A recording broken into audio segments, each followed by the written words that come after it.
Flight Sports TV, man. That's my dude. I rolls with him. You heard what the man said. It's Flight Sports TV.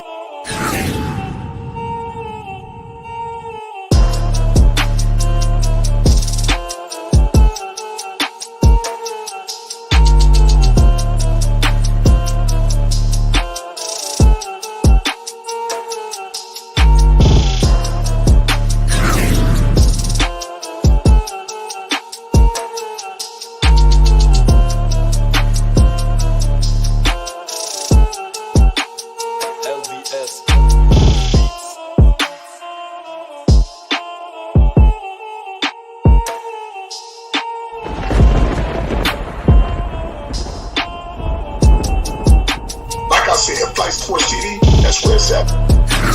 Flight Sports TV.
Shout out to Flight Sports TV, the machine, the voice of the voiceless, the people's champ, the hottest in these streets. Shout out to the panel as it reaches its premium peak, and shout out to the chat and all of its cacophony spewing out of the cracks and crevices of Flight Sports block.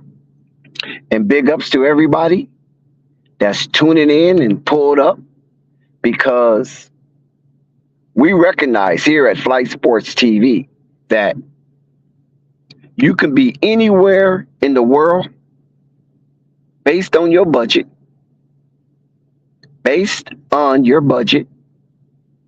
but you chose to spend this particular time and space with Flight Sports TV. Salute to you. Big ups. You are a champion. Despite all of the noise surrounding the Charlotte Hornets,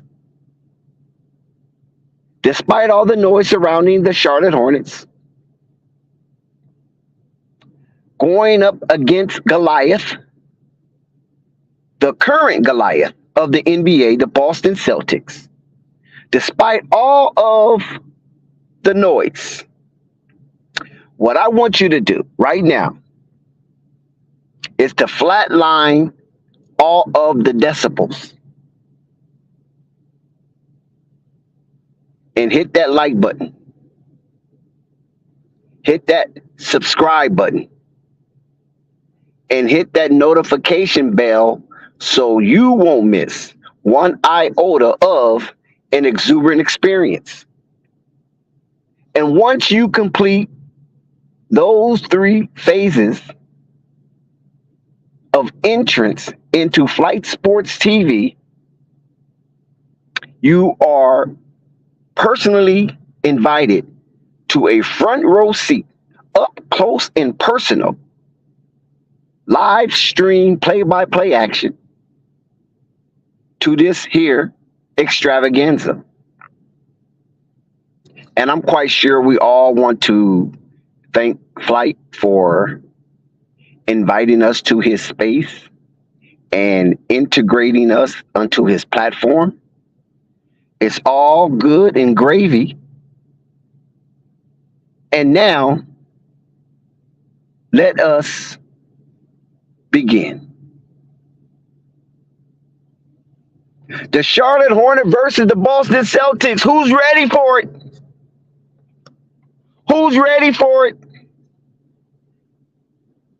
The lowly position Charlotte Hornets versus the lofty, sitting in high places amongst the upper echelon competition of the NBA, as they stand alone as the current Goliath from Beantown themselves, Roxbury finest, the Boston Celtics. Now, the Boston Celtics is coming off of a heroic effort from KP. He had the closing play that propelled Mean Green, the Leprechauns, against Memphis Grizzlies to a win and continue their win streak, which is the current longest active win streak in the NBA, and that is 6 straight. It also improved the league best crunch time and overall record to 5-2 and 11-2, respectively. The C's are on a roll, and we're not talking about Charlotte. Not that C. That's the little C. We're talking about the capital C, Celtics. And now the Charlotte Hornets will get a crack at the Celtics and all of the kerfuffle that led to this highly anticipated match based on the shit that Jason Tatum was talking about in the offseason. Looking at the Charlotte Hornets and the Hive as a bye game in the window of their schedule of 82 games. How dare Jason Tatum speak so ill about the Charlotte Hornets? Was Jason Tatum justified, or was he just talking out the side of his neck? Now, the good news for the Charlotte Hornets is that the Celtics is coming into this here matchup limping. And this is their first and only other time they played 2 consecutive games this season. This is a back-to-back, as they will trot into the Spectrum inside the Hive, and they will be limping. 2 of their important pieces will be missing tonight. Al Horford will not play. Old man Al will not be on the court tonight. It's just a little too much activity and exertion for the old head. Neither is Derek White. So Derek White is also unavailable for Boston's game in the Queen City. After producing 10 points, 4 assists, 3 rebounds, and a block in the win in Memphis, he's on the injury report as out due to personal reasons. And let's be PC and give him his privacy and allow this PR, with personal reason, to resolve itself. So will this Monday night tilt the power of balance in the NBA? Can the Charlotte Hornets squeak out a terrific victory inside the Hive as the Spectrum Center is awaiting the loudmouth, blowhard Jason Tatum talking all that shit in the offseason about the Charlotte Hornets being of a lesser tier of competition, and therefore people play or players play as if they had a night off. They're not giving it their all. And who the hell is Jason Tatum can talk so ill about the Charlotte Hornets and what they got going on down in North Kakalaki? They're not built the same. We understand this. But that don't give him the right, nor the justification to speak so ill about a team that's in transition and trying to simulate a championship-driven culture. They're not there yet. We understand. But JT, who the hell is you to speak on the motion of the Charlotte Hornets? So I hope you get spanked tonight. And something tells me that might be the case. Because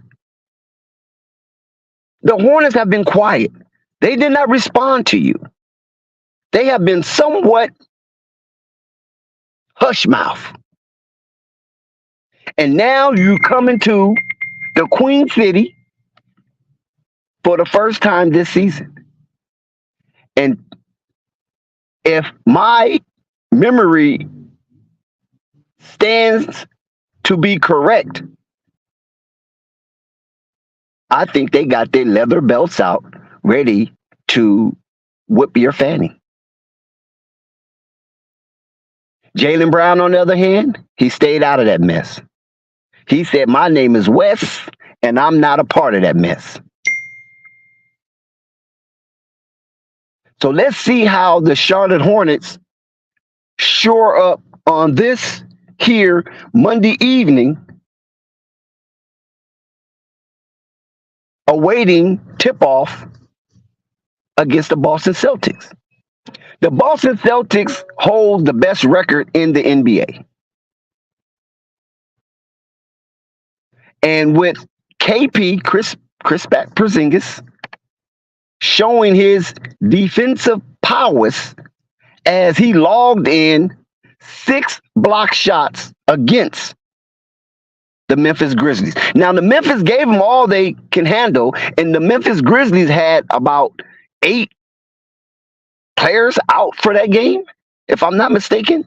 I mean, they was very, very, very thin going up against the current Goliath of the NBA. So, what can we say about that? Can we get the Charlotte Hornets to play with such a feverish pace that they can will themselves a victory and use this back-to-back for the Boston Celtics as a means to run them in the ground? We already seen the Charlotte Hornets have back-to-back games already, and it didn't fare well for them. So let's hope it doesn't fare well for the C's, the Celtics, the boys from Beantown. Because Charlotte Hornets is due for a signature win. And why not start tonight? As there is news developing out of the Queen City.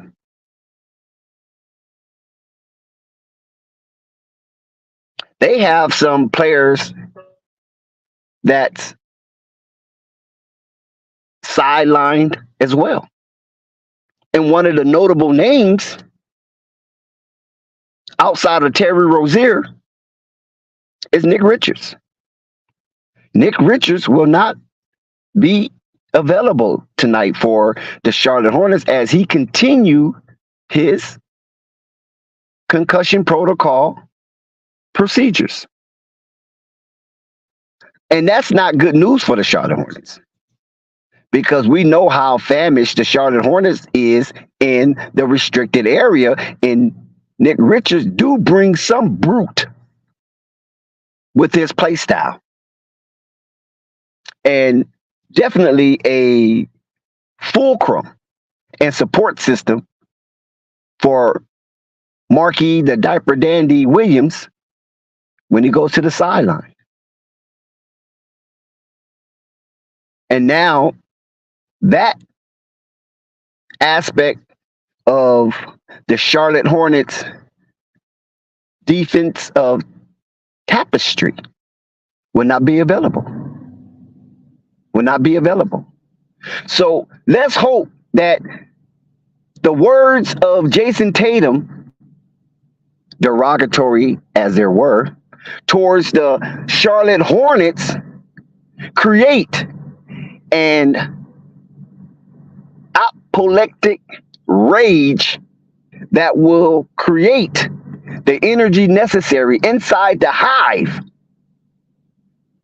that could possibly propel the Charlotte Hornets to victory. Let's hope those words was taken as offensive and the Charlotte Hornets and the hive take it personal. And from that apoplectic anger and rage will fuel the Charlotte Hornets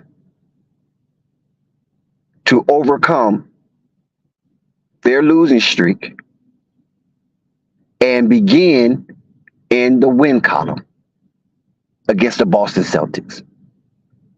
Could JT comments, as offensive and deformative as they were,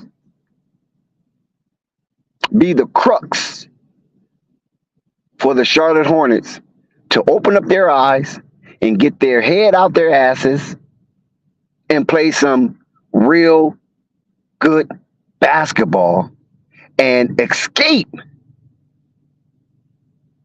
from displaying damnable teamwork. Let's see if that could manifest. Let's see if the Charlotte Hornets could use this chalkboard material that Jason Tatum happily thrust into the ethers. And it come back to bite his little light-skinned ass on the ass. Let's hope he wrote a check that he cannot cash. And when he looks into his account, it says insufficient funds. Can we get that from the Charlotte Hornets? Can we turn Jason Tatum inside out, upside down, tar and feather this young guy? Tar and feather. This is what he deserves for speaking such ills towards the Charlotte Hornets. Very derogative in nature. And Jason Tatum didn't mean no good. Let's keep that in mind. Jason Tatum didn't mean any good. He purposefully put that in the universe. And let's hope the Charlotte Hornets take that, use it as fuel, and turn Jason Tatum and the Celtics on their head and their tail in their butts, pause, and then kick them out of the Spectrum Center and have them running down the corridor to exit to get on their team bus to get back to the hotel and to the airport and tally out of North Kakalaki as fast as they came. Yes, that's what I want. This the type of attitude and demeanor I want the Charlotte Hornets players, 5 at a time, to display for the duration of the game until there's no more time on the clock. From tip-off to the expiration of the clock when you don't see any numbers but 0-0. We need the Charlotte Hornets to be angry and to be mad, like ravenous wolves attacking someone who is attempting to disrespect their territory. We need the Charlotte Hornets to be territorial. We need Charlotte Hornets to be territorial like Genghis Khan and rip to shreds those green jerseys. Just rip them to shreds and have them hightailing out of town. This is tobacco land. This is tobacco country. Why you think they call it Tobacco Row? We got to send those Northerns back up the hill. They ain't wanted down here. And they can't rejoice and they can't have any joyful moments down in North Kakalaki. They don't deserve it for the way that Jason Tatum was opening up those soup coolers and bumping his gums. I hope the Charlotte Hornets feel the way that I feel tonight. The Charlotte Hornets got to get back on track and got to continue in winning ways in order for them to be justified of constructing a roster basically depleted of talent. So they got to fight hard. I mean, they got to fight like Waste Management trying to get overtime. They got to fight hard. And listen, I'm sick and tired of the gyroscope showing a direction opposite of championship-driven culture. No, someone have to reset the compass inside the heart of all 15 to 17 players listed on the Charlotte Hornets roster. If you're wearing purple and teal, teal and purple, white and teal, white and purple, whatever color coordination they want to swatch up. Volume is at 100%. Volume is at 90%. There go that AI shit again. It's killing me. But nevertheless, they have to ratchet up the intensity towards the Boston Celtics. Do not let these guys off the hook. No way, shape, or form. They have to pay for what Jason Tatum alluded to. That cannot go unpunished inside the silo of the Charlotte Hornets. So we have a healthy Lamelo Ball. We have a healthy Miles Bridges. Let's see if we can get some semblance of the old Airbnb demonstration. Miles coming back real smooth, how he has reacclimated himself into the Charlotte Hornets organization and lineup. I love how Miles Bridges is keeping his mouth shut, keeping his head down, and moving forward with force. This is a much appreciated view of Miles Bridges. He got a lot of work ahead of him because there are still people out there that is pissed that he's in uniform. And he knows this. He recognizes. And it was nobody's fault but his own. So he put himself in it. He got to get himself out of it. As my mom would always say, if you lay down with dogs, don't complain if you get up with fleas. So this is something that Miles Bridges have to proceed with the process of a redemptive element involved to get the hive sympathy as he moves forward and try to reconcile the difference of those that he engages with on and off the court. Brandon Miller, B. Millie. I mean, let's talk about it. Can we talk about B. Millie right after this? Please subscribe to Flight Sports TV, hit the like button, and leave a comment. Brandon Miller, I mean, hasn't he been a shock to a lot of naysayers? I mean, listen, I wasn't too fond of Brandon Miller myself. But man, oh man, oh man, haven't he been such a eye candy for the Charlotte Hornets? I mean, a lot of people didn't think that he would be in conversations for Rookie of the Year. I'm quite sure you have some hardcore Brandon Miller fans that roll with him and is riding with him from the beginning, even though he was booed on draft night by some of the Charlotte Hornet faithful because of how they saw the organization should proceed, and they thought Brandon Miller wasn't the guy to shore up and patch up the gaping, obvious holes that the Charlotte Hornets demonstrate.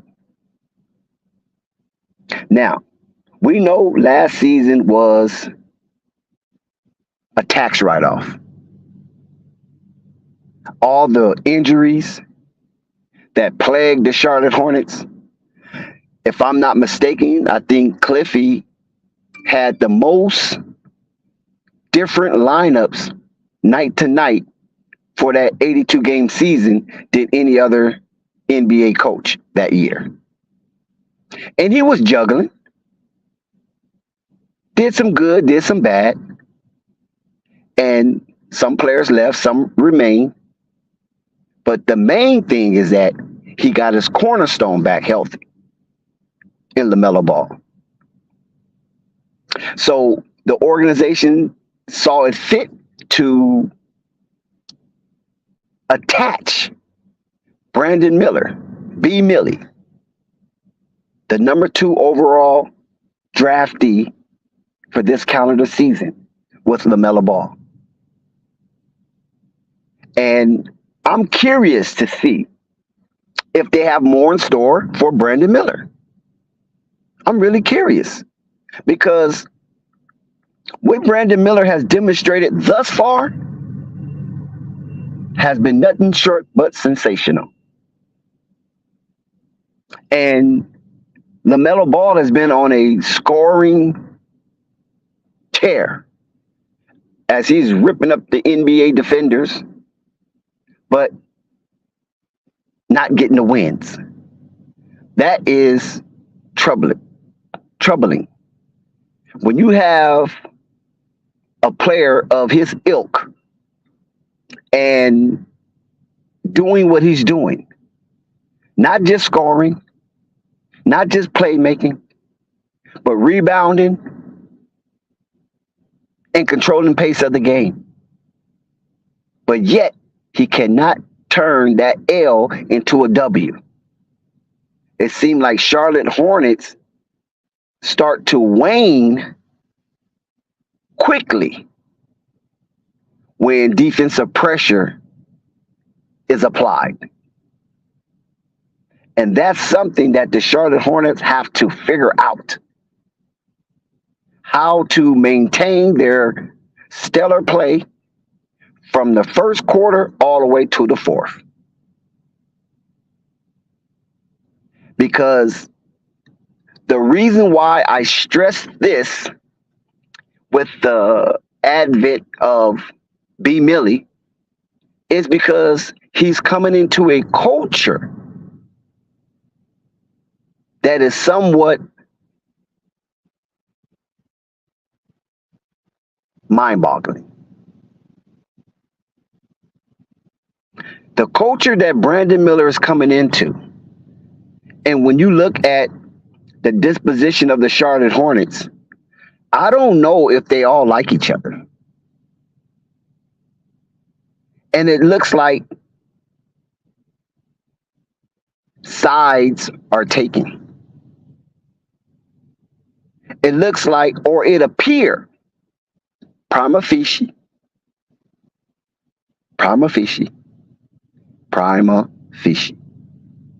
that you got two different camps amongst the players. It's not cohesive. It's tolerance. And tolerance is not going to get the job done because the talent is not there. Now, when you have elite talent, you can get by with tolerance when the cohesiveness is thin. But when you don't have talent, then you can't accept tolerance. Those players have to be gone. There's no way you can accept tolerance. You have to get those players out of there. What players I'm talking about? Terry Rozier, Gordon Hayward. Those are two impactful players for the Charlotte Hornets, but they display a lot of tolerance and not as much cohesiveness. How do you know that? How do I know I'm not just seeing something or I'm not inventing something from the fragment of my imagination or the figment of my imagination? It's because it's simple. When they're out there on the court and then when they come to the bench, the jubilee stops. You notice that? And that's all because they're not winning that many games. Especially coming off of last season where this was the worst Charlotte Hornets record in the Lamelo Ball tenure as a Charlotte Hornets. That was the worst record they ever had. I mean, at least the 2 years prior, there was play-in material. So that's something to build off of. But last season, that was like scrambled eggs. You don't know what direction they was going. And it wasn't much to be done except for Jalen McDaniels, Mason Plumlee, agencies requesting the trade. They wanted out. Jalen McDaniels wanted out. Mason Plumlee's seen enough. Now, I'm not saying they're world beaters. I'm not saying that was a deafening blow to the Charlotte Hornets camaraderie and continuity. No. But what I do respect about that is that they seen enough and they weren't going to allow their careers to be sullied within that organization in the direction it was going. But guess what? Remember, we talked about tolerance. Gordon Hayward and Terry Rozier was muted. They was mute mouth. They had nothing to say. They probably was enjoying the way it was going. They getting paid. They play the way they want to play, win or lose, put numbers on the board sometimes, and have good parties. Not so much Gordon Hayward though, but and that shouldn't sit well with the Hive. How can Jalen McDaniels? How can Mason Plumlee, guys that weren't much of an impact, right? Even though Mason was a starter, one out.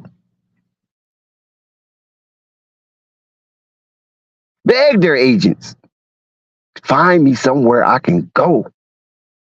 I don't care. Find me somewhere I can go.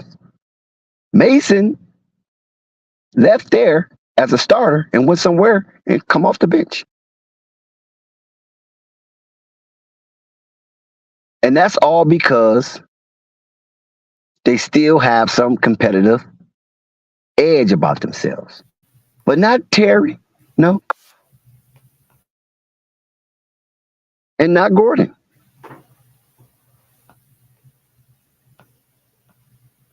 Ladies and gentlemen, we are moments away from tip-off. Shout out Dex, man. Unbelievable insight. This should be a hell of a game, ladies and gentlemen. We got the Charlotte Hornets. Listen, they need a W at all costs. We can't sugarcoat this. We can't play with the people. The Boston Celtics. I remember when we seen Boston during the preseason, they just smashed us. So I want to hope that tonight things have changed, but only time will tell. Charlotte is just teetering right about now. It's like I don't know what direction they're moving in, but if they don't get a W, they could find themselves in a very nasty situation early this season. And I know that's something that Steve Clifford and company did not envision. I think that if this season continues, people are going to be getting uprooted. I'm hearing all kind of speculations going on where people want to see this guy, people want to see that guy. There will be movement if this continues. There's no that much, but nonetheless, man, we're moments away from tip-off. This should be a hell of a game tonight. This should be star-studded on the other side over there in Boston. They have retooled. We know what's going on with Charlotte, but if we look at Boston, they are looking – some people view them as the championship favorites. Y'all let me know in the comment section what y'all feel about them, but they have everything.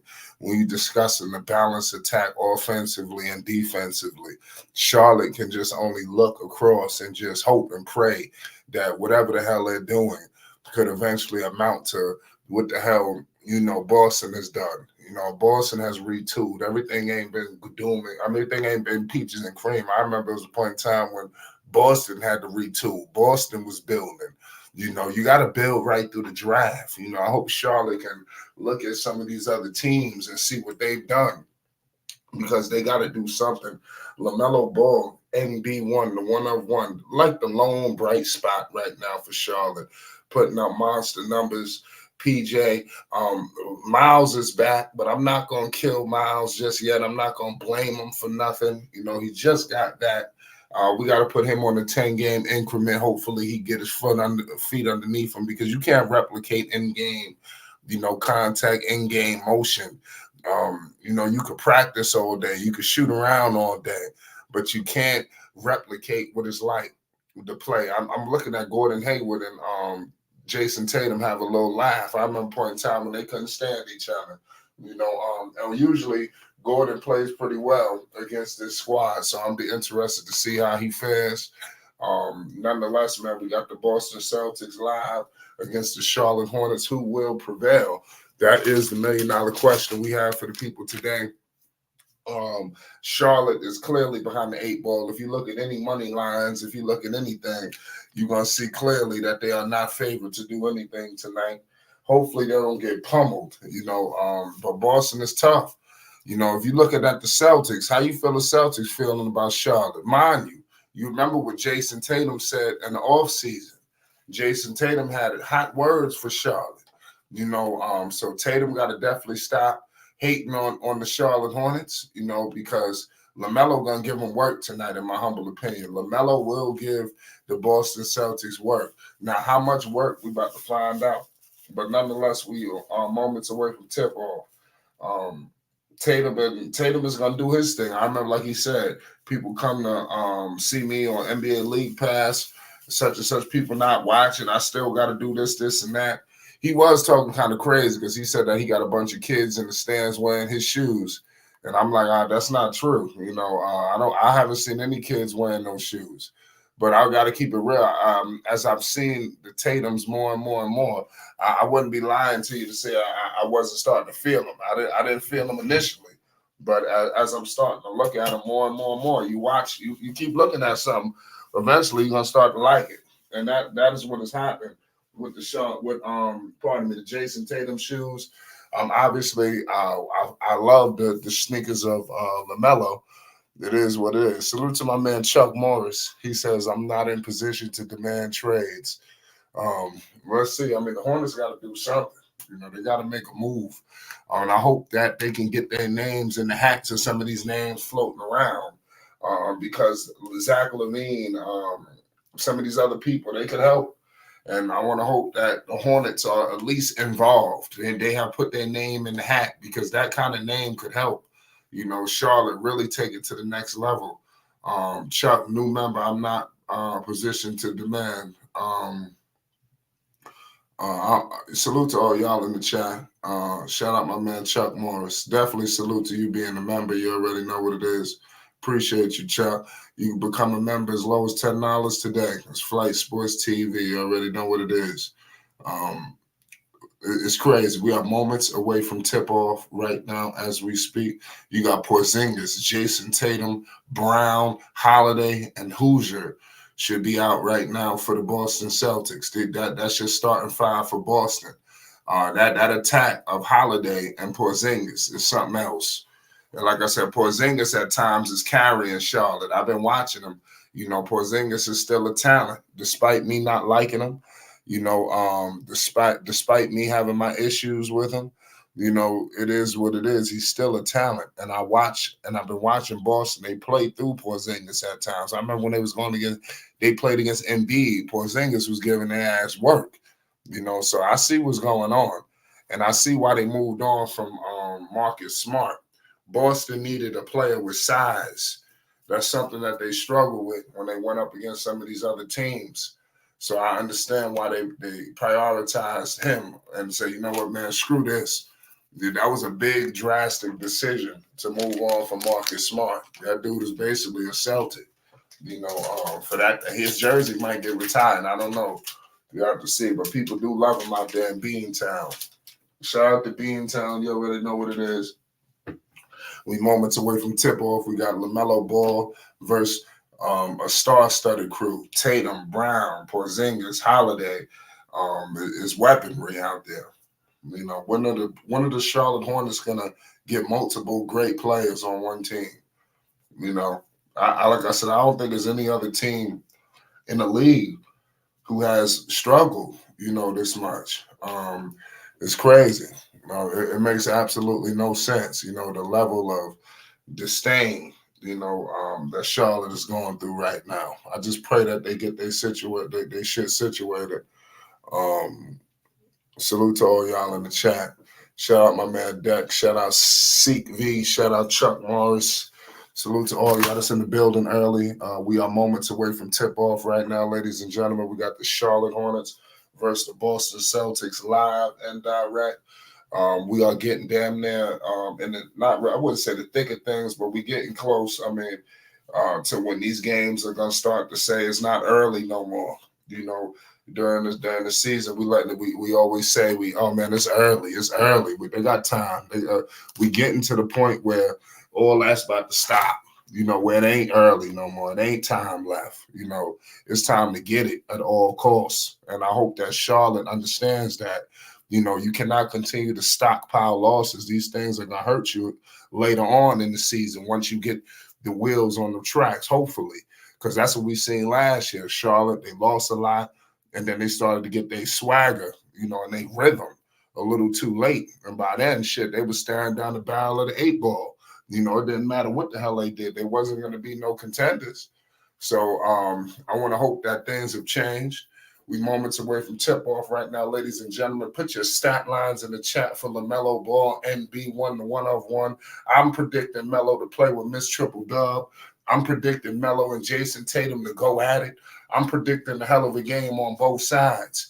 This is going to be electric. We are in the Queen City, ladies and gentlemen. We got Mark. You know the usual suspect. Is Bridges starting tonight, ladies and gentlemen? I see Bridges. You know, I see Bridges hanging out with the starters. I think we're going to see Miles in the starting lineup, ladies and gentlemen. You know, maybe this is what was needed. Did LaMelo step to these guys and say, listen, you better bring my man in the starting lineup? That's what's needed.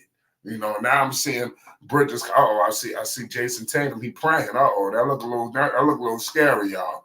You got Jason Tatum, 2 hands folded, taking center stage in the court. You know, like I said, we heard the starters for the Celtics. The players are taking the floor right now as we speak in Charlotte, North Carolina. Chuck Morris says LaMelo fears no one. Yeah, that's facts. You know, but it's not about Melo. It's everybody else. We got LaMelo, Bridges, Brandon Miller, Hayward, and Mark Williams. Miles Bridges makes his first start of the season. He is back in the starting lineup where he rightfully deserves, where he should have never left. We all knew that this was going to be a situation headed into this season.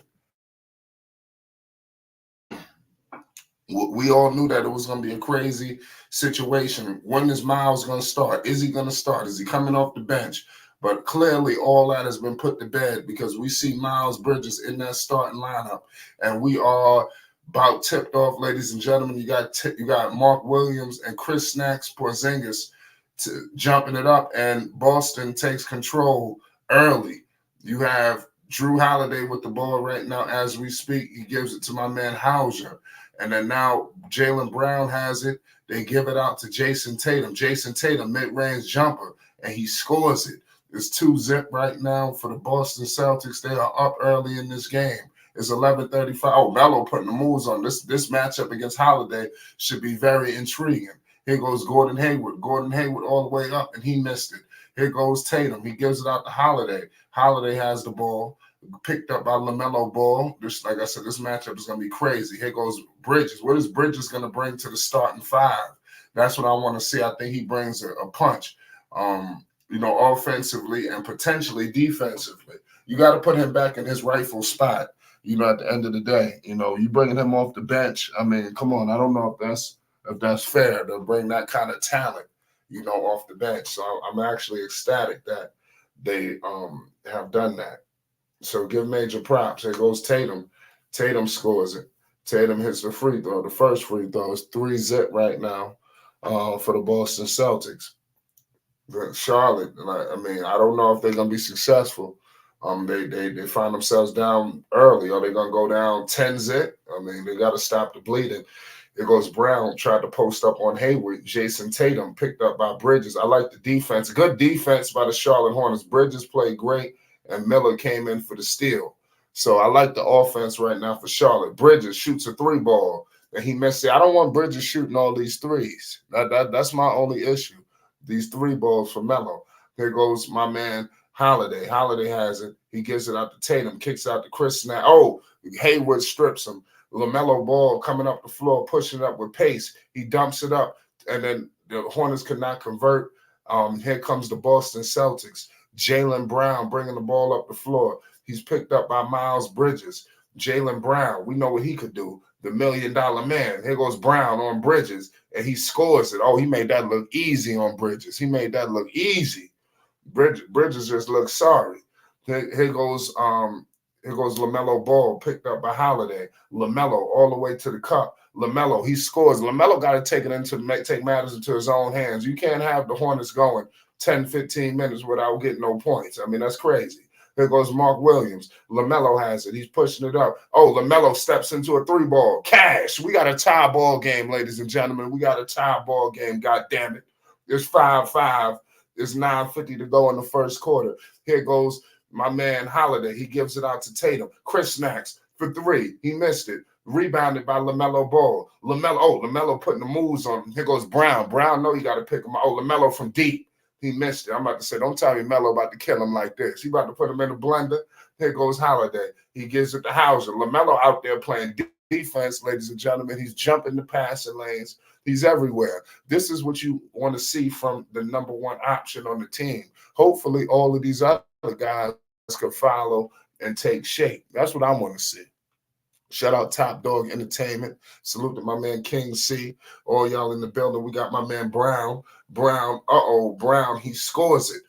Major play by Brown. It's 7-5 Boston. 9-10 to go. Here goes Lamelo. Lamelo calling for a screen. He dumps it off to Bridges. Bridges picked up by Hauser. Miles Bridges on the baseline. Miles Bridges posting up Hauser. Miles Bridges with the step back, and he missed it. What happened? Did he get fouled? I think Bridges got fouled by Hauser, so good play by Miles. Miles is headed to the line. I want to see Miles going to the paint. That's my only problem right now with Miles Bridges' game. Hopefully that comes, eventually, because I don't like all this fading. I don't like all these threes.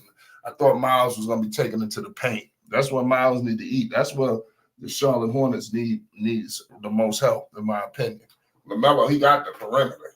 We don't need 30 people trying to jack up 40 footers. We don't need that. Miles needs to just eat around the rim. Miles Bridges shooting his second free throw, and he scores it. Major play by Miles Bridges. Holiday has the ball. Holiday bringing the ball up the floor, picked up by Gordon Hayward.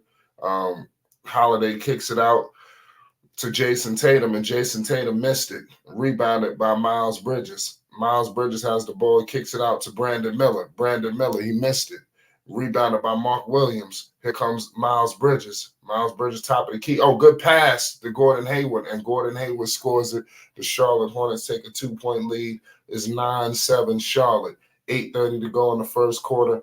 Here goes my man Jaylen Brown. Jaylen Brown. Oh, strip cookies. Here goes Brandon Miller all the way to the cup on Holiday. Oh, Holiday blocked him. But Miller, he got the ball. LaMelo, he finds Brandon Miller again. Back to LaMelo. Oh, LaMelo pump fakes a three. Picked up by Hauser. Oh, LaMelo putting the moves on him. Oh, LaMelo putting the moves on him all the way to the cup, and he scores it.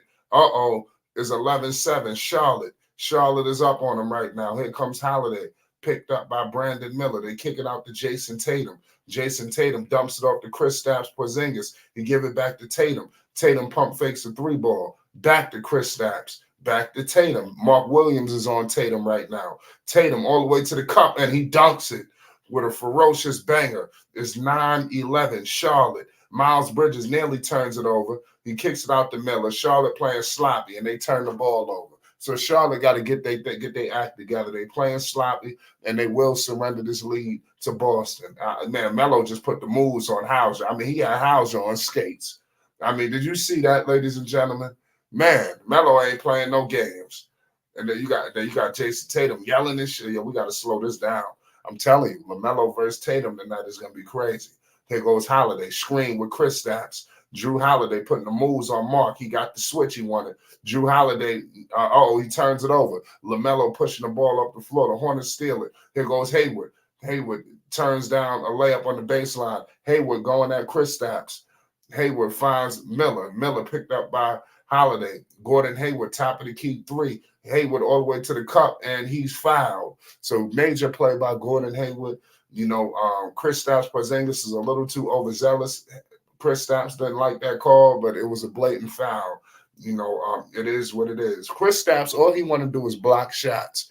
The big man always gonna jump. So that's one thing that you got to understand. So it is what it is. It's 9-11, 7:09 to go in the first quarter. My man Hayward just missed the first free throw. It is what it is, man. They got to get it together, man. This is gonna be crazy. The Charlotte Hornets, man, it's do or die, man. You got to get a win. I don't care who the hell rolled in the building. I don't care if it was, anybody. You have to win. I don't care if it was the Denver Nuggets. But right now, the Charlotte Hornets is in a must-win situation.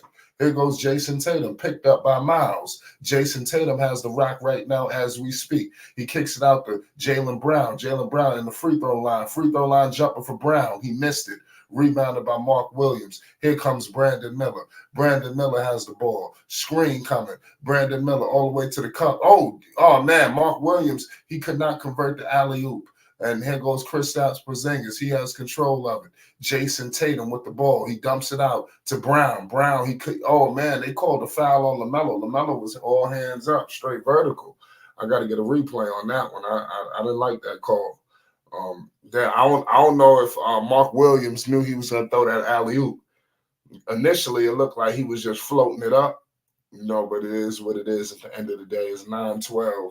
I love what I'm seeing from Lamelo early.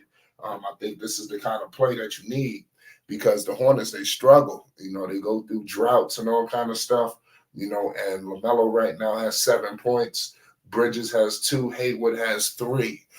Let's see the rotations that Steve Clifford is trying to pull. I think all of these is going to be paramount, for the Charlotte Hornets. It is what it is at the end of the day. Let me know who you think is going to win tonight. Will Charlotte play this game competitive? Obviously, they're not the better team. We know that, but are they going to be competitive against Boston? That's all we could really ask, of Charlotte. We know what the Celtics is bringing to the table. We know what they got over there. We know the organization, that's over there. That's a top flight organization, ladies and gentlemen. You're looking at Charlotte, Boston, they retool. And Charlotte, they can't get off the goddamn ground. What's good, James? Yeah, Flight, you funny. Yeah, shout out to everybody that's pulling up the Flight Sports TV. We appreciate your engagement and we appreciate you having your eyes on this live stream as Flight delivers a excellent play-by-play. But listen, please hit that like button. And if you haven't subscribed, please subscribe and hit that notification bell so you won't miss one iota of an exuberant experience. Let's get the likes up. Let's get this stream up and trending in the algorithms so you guys can help on that. And Flight, Charlotte had a few miscues, but they still got the lead. And Mark Williams missed the alley-oop dunk that was so simple. I don't know what he was thinking. But what was troubling to me is how in the hell did Jrue Holiday block Brandon Miller layup? I mean, Brandon got to go up strong, man. See, this is the attitude that I was talking about in the pregame show. They can't come out here lollygagging. They got to really, be really forceful and introducing or reintroducing what Charlotte basketball is all about, Flight. Yeah, absolutely. The Charlotte Hornets got to figure it all out. We are in the midst of a commercial break. Brandon Miller, like I said, he's a rookie. He's coming on little by little. So I don't want to get too hard on Miller on his first year because he has definitely made strides. That's one thing I got to acknowledge about Miller. Just seeing where he was at from the first time we seen him in the summer league to the preseason to the regular season. This guy right here is going to be good for Charlotte. That's one thing I could tell him. But going up against Boston, it's tough.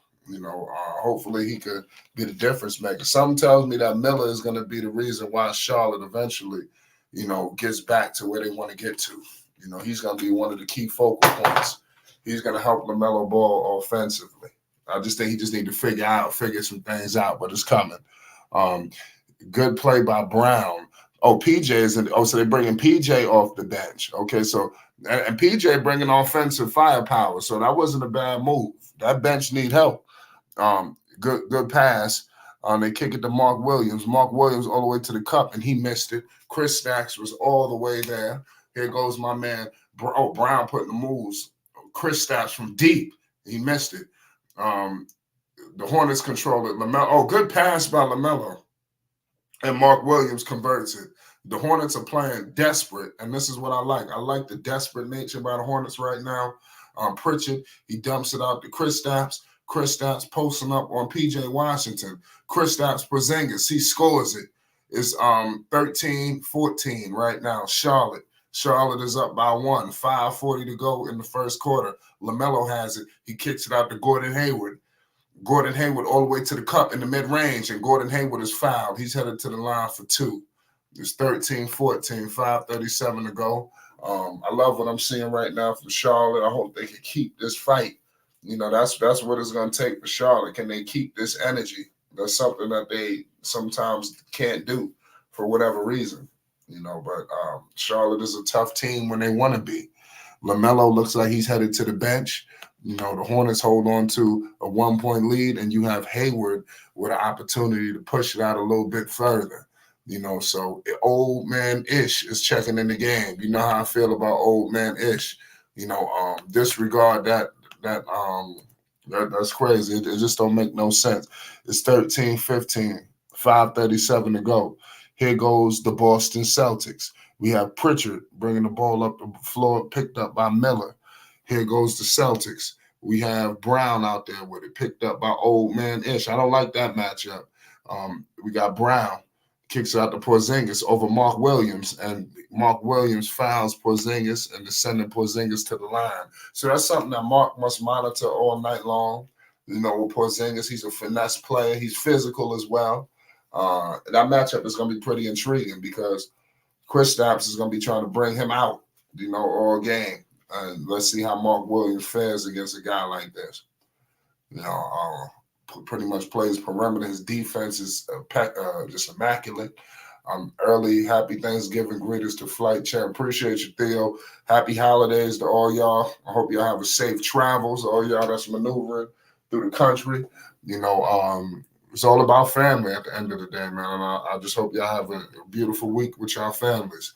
Here goes Ish Smith. PJ Washington with the rock. Oh, PJ, he finds Miller. Miller for three in the corner, and he missed it. I like the confidence. Mark Williams tracked that rebound down. He couldn't save it. Pritchard takes control of it. You got Pritchard. He's surveying the floor. He gives it to Miller. Miller in the mid-range. Miller, free throw line jump. Pardon me. Brown, free throw line jumper is 15-16. It's 4:50 to go in the first quarter. Here goes PJ. Remember, PJ took the bench role. Bridges started. Old man Ish picked up by Pritchard. Old man Ish surveying the landscape. What is he going to do with it? He finds Miller. He gives it to PJ Washington for three. PJ missed it. Rebounded by Brandon Miller. Brandon Miller has it. Brandon Miller all the way to the cup. Miller, and he hits the floater. Good play by Brandon Miller. It's 18-15. Charlotte. 4:20 in the first quarter. Pritchard has the rock. Pritchard has the ball right now. Screen coming with Kristaps. He gives it out to Brown. Brown sidestep, three ball. He missed it.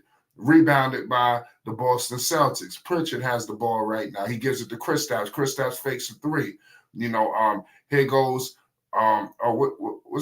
We got. Who the hell is that? Al? Nah, I'm tripping. That's number 12 for Boston. That's Brissett. Pardon me. Al is not available tonight. He's out. Him and Derek White. Yeah, I said, what you think about the game so far, Dex? We got free throws coming up. Yeah, I don't like what I'm seeing, Flight, because Cliffy, it's just habitual for him to put out lineups that's not congruent. I mean, you got Ish, Mark, Gordon, PJ, and Miller, right? That's right. One thing Boston have is okay. He bringing it back in. Okay, I think I was just jumping ahead of myself because he had Miles Bridges. Yeah, he had Miles Bridges and Lamelo Ball on the bench at the same time, which is asinine to me. Right. One of them have to be in the game at all time. They got to get a win. See, this is what I'm talking about. It's not like they winning. They have to get a win. They got to keep one of them players on the court at all times. Yeah, you can't bake on Gordon. No, you're right about that. We back with it. Here goes, I see Bryce McGowan's. We have a McGowan sighting. Old man Ish putting the moves on, and Ish scores it. Old man Ish, he got moves still, ladies and gentlemen. It's 16-20, 3:35 to go in the first quarter. Pritchard with the rock. He gives it out to, here goes Brown, picked up by Bridge. Pritchard walking into a three ball. Cash, 19-20. Charlotte is up by one. What are they going to do with it? It's 3:20 to go. Here goes Brandon Miller. Brandon Miller putting the moves on. He gives it to Bridges. Back to Bryce McGowan's. Bryce McGowan's in the baseline. Bryce McGowan surveying the landscape. He give it to Bridges. Bridges calling out plays. Screen coming with McGowan's. Bridges all the way to the cup. Bridges, I don't like that play. Take it all the way to the paint, Miles. Miles, I don't like what I'm seeing from Miles. Miles playing too soft for me. Brown all the way to the cup. He kick it out. Three ball by Hoosier. He couldn't convert. Here goes the Hornets. Bryce McGowan has the ball, and he's fouled as he tried to retrieve it. So it's Now 19-10. The Hornets really got away with that one because the play was executed perfectly except for the missed shot. Why is the Hornets 5 players crashing down in the paint and leaving the arc open? I mean, somebody has to stay at home. It's like a defensive end always crashing in, and then when the PO is ran, the quarterbacks get to the outside because the defensive end is crashing, is not being disciplined in the slot, and that's what I'm seeing. Charlotte is not going to. They can't get away with this forever. Boston missing shots, but those shots are wide open that Boston missing. It's not like somebody's hand is in their face, and so Cliffy going to have to really bark on these players to not leave their zone, to stay disciplined and stop chasing the damn ball. Major key, Ducks. Major key. Shout out 369 Ether. Shout out Theo Brown. You already know what it is. My man Trent says Ish Garden Brown. Are we serious? I mean, I think that's their only option. I don't think they're trying to do it. It's just that might be their best bet. It's a mess, man. What's going on with Charlotte? All we can do is hope for the best, man. That's really all we can do. But you got to set them up. Like, we can hope for the best, but Cliffy got to put him in a position to win or put him in position to be successful. And that, what I just witnessed, Lucky Miles got in there just in a crack of time because the game was about ready to get away. Right. And that would have been very detrimental because Charlotte, they started out good. They playing this game desperate, like they need this win. They don't give a damn who the hell they playing, and that's the mentality that they have to have. If you could beat Boston, you can beat these other teams you've been losing to, and that this needs to be a barometer game. They can beat Boston. This is not out the realm of the possibility that Boston could lose to Charlotte tonight. It could happen. Now it's up to, you got to play 48 minutes. That's one thing Boston is going to do. You can't have a good first quarter and have a shitty second quarter and then play like shit in the third and then want to come alive in the fourth. It just doesn't work like that going up against a team like the Boston Celtics. These guys are going to play 48 minutes, and now what about Charlotte? Charlotte don't play 48 minutes. We know this, so we just gotta be real with ourselves. Miller looked like he's getting a much needed rest. Like I said, give major props to the rookie. Playing very well for the Charlotte. Here goes Lamelo. Lamelo's coming back on the floor. He ain't done yet, y'all.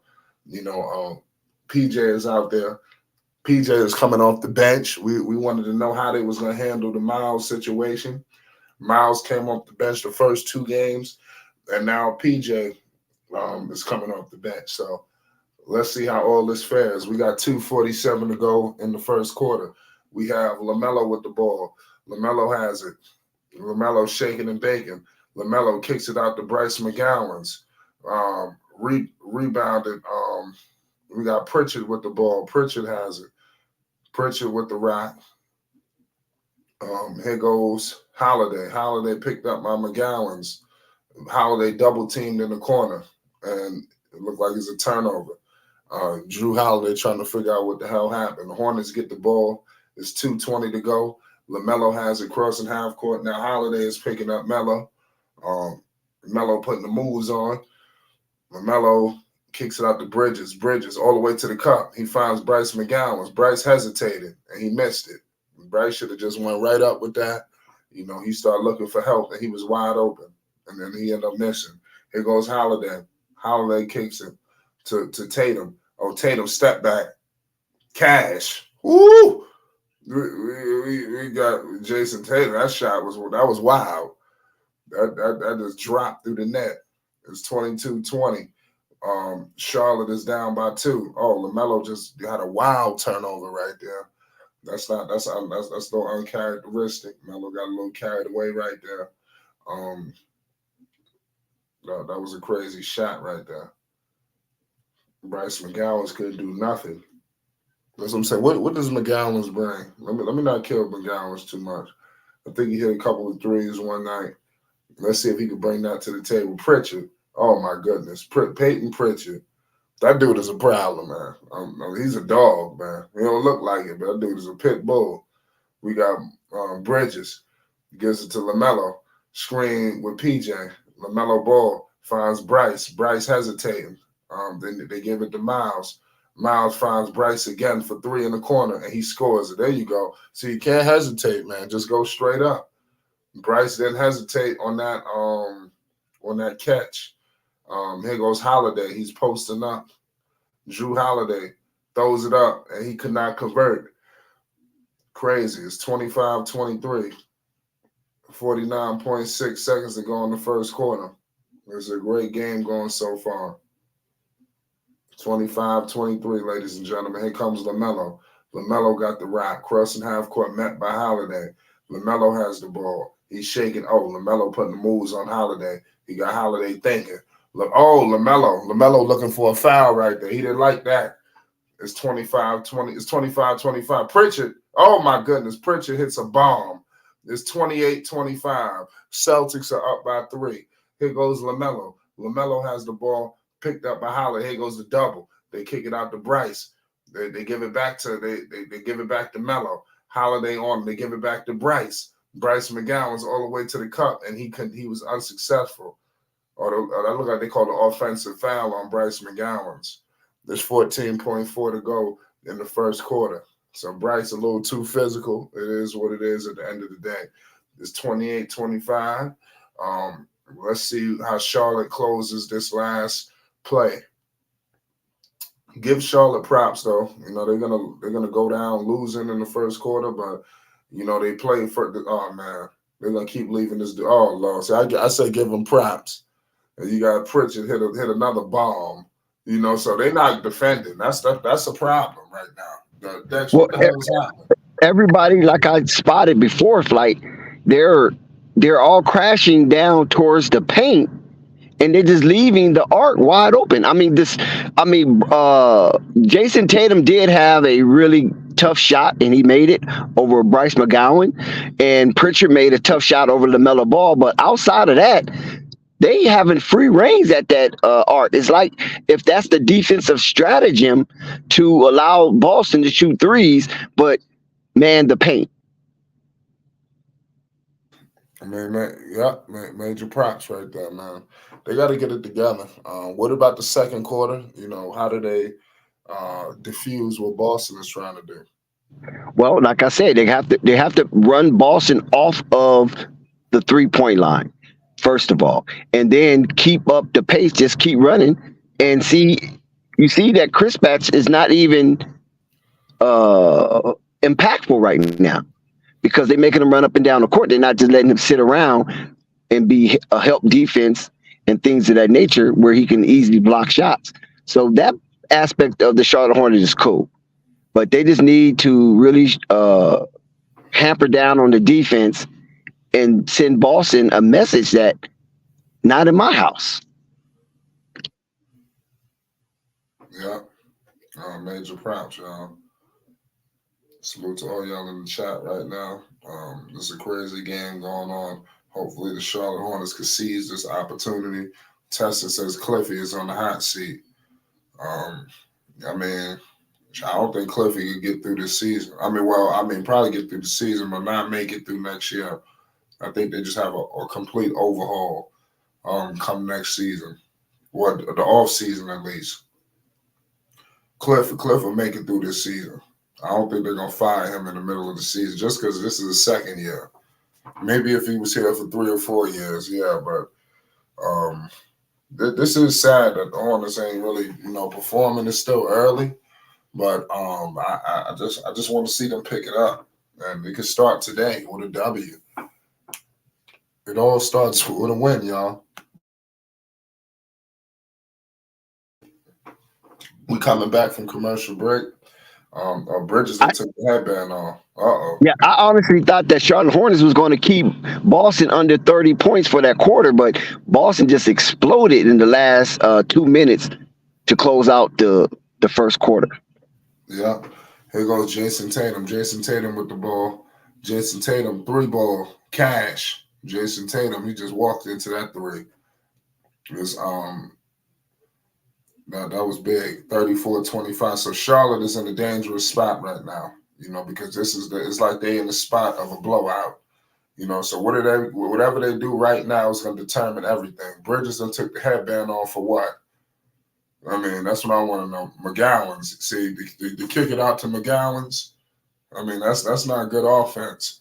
Oh my goodness, the Celtics running it on them. The Celtics trying to rip out the jugular vein. Here goes Lamelo. Lamelo kicks it out to PJ. Let's go, PJ. Thank you. Good play by PJ Washington. You got to keep scoring right now because the Celtics, they trying to run it up. Here goes Tatum. Who is guarding Tatum? I mean, that's very big right now. They keep leaving Jason Tatum wide open. But I need to know that they got Bryce McGowan was guarding Jason Tatum. We're in trouble.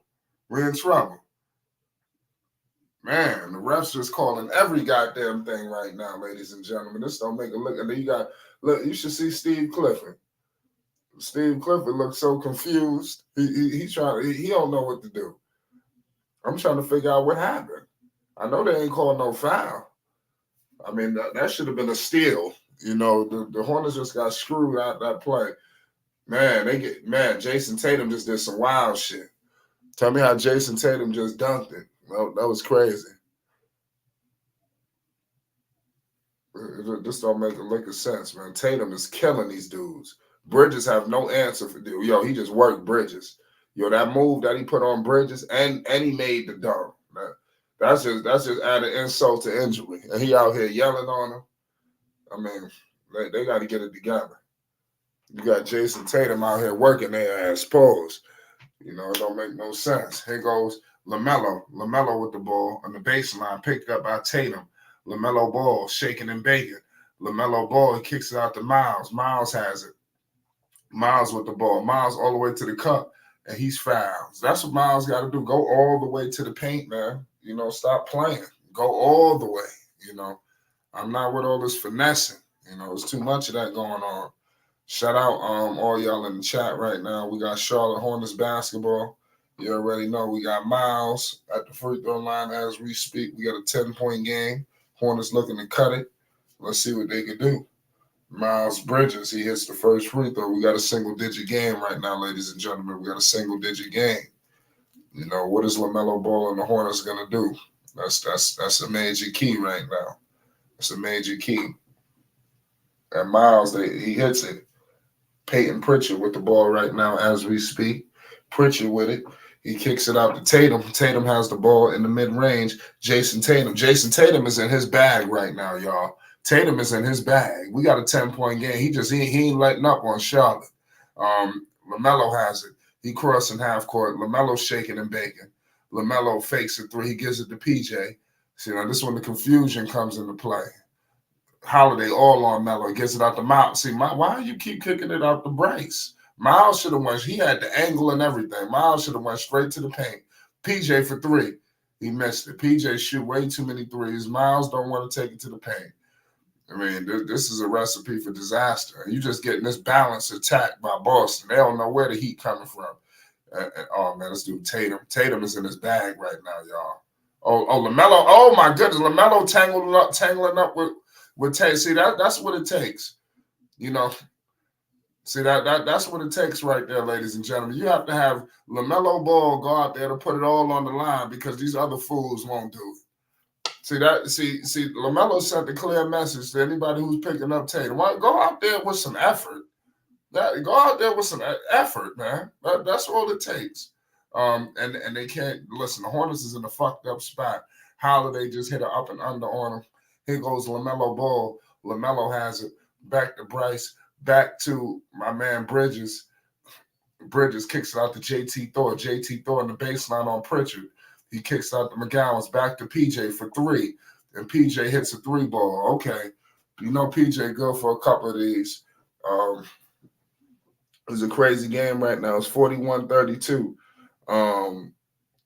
Three ball. Oh, man. Major play right now. Major play. Shout out Purple, man. You see what's going on. Appreciate you for stopping by with us. We got LaMelo with the ball. Pritchard got 15 big ones.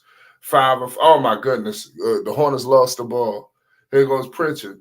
Pritchard with the ball. 8:20 to go in the set. Pritchard, don't tell me this, Dex. Oh, man, see, if he would have hit that Dex, I would have had to take a trip outside. If he would have hit, I had to go for a walk. Pritchard out, he was just wilding.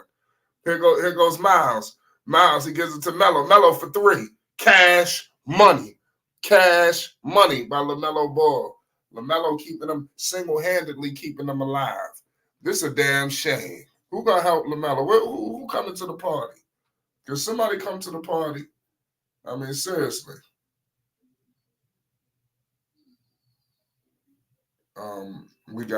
We got Jason Tatum ain't letting up, y'all. It's like he's saying whatever you could do, I'm just gonna hit you right back. So you got Tatum and Melo literally going at it right now. Melo, don't take 4 point. That's a foul. Oh wow. See, Clifford got to get ejected behind something like that. Melo just got fouled. They ain't even called it. That was crazy. Wow. So I got to get a replay on that 3. I got to see was any flopping involved. Yo, this dude Tatum, man. They have no answer for this guy. None. That's a major problem. That's a major problem. Purple was good. Hey. We appreciate you for stopping by with us, man. Tatum is just killing us, man. There's no answer. There's no answer for what's going on. I like what I'm seeing from LaMelo, though. The swag is there. It is what it is. We're in the midst of a commercial break, ladies and gentlemen. Make sure you hit the like button and you subscribe to Flight Sports. There's a hell of a game going on right now between the Charlotte Hornets and the Boston Celtics. Charlotte does not want to die. Dex, what's your thoughts on this last series of possessions, from the Charlotte Hornets? Yeah, Tatum is out here possessed like a demon. I mean, he just shooting unconscionably. He doesn't have a care in the world. And LaMelo's trying to get his players in the game, but they just not putting the ball in the basket. They just looking like they're unorganized a little bit. But, let's see what happens as this quarter is still full. There's a lot of time left.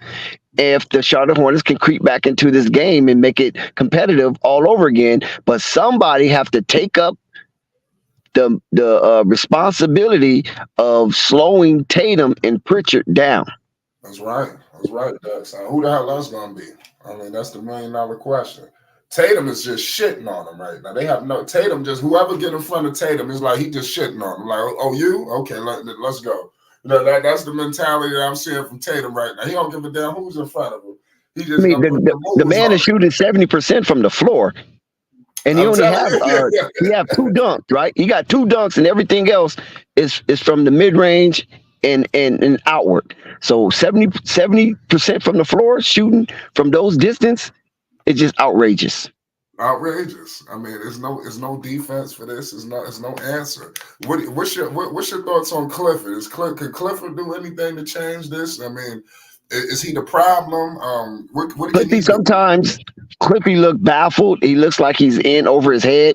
But I mean, the talent is really not there. You know what I'm saying? So if the talent's not there, you're gonna have to get a real coach.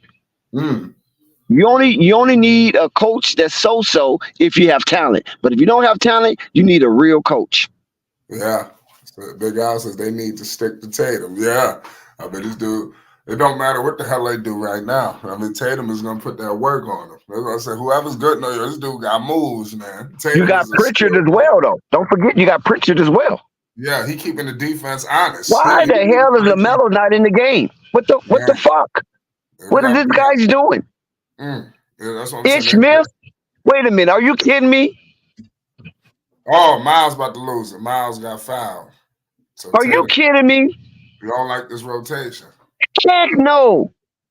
You need height. You need something. I don't see what Ish Smith would bring. I would take Bryce McGowan over Ish Smith right now. You need somebody that can stand up to Pritchard and Jason Tatum. And Ish Smith, the smallest person on the floor. You're right. It was a tough call. Maybe they need somebody who can run the offense while Melo on the bench. I don't know. But I don't know why they got. Oh my god! Don't tell me this. Oh my! That's what I'm saying. I just said that. I just said that. Didn't I just say that? Defense, good defense. I just said that, man. The hottest man in Charlotte. Pause. You got Ish Smith on him. Now they want to bring in some. Now they want to bring in some height. This dude is a maniac. Man, Now they want to bring in some high flight. I told you, Ish Smith is there because Michael Jordan owes somebody some money.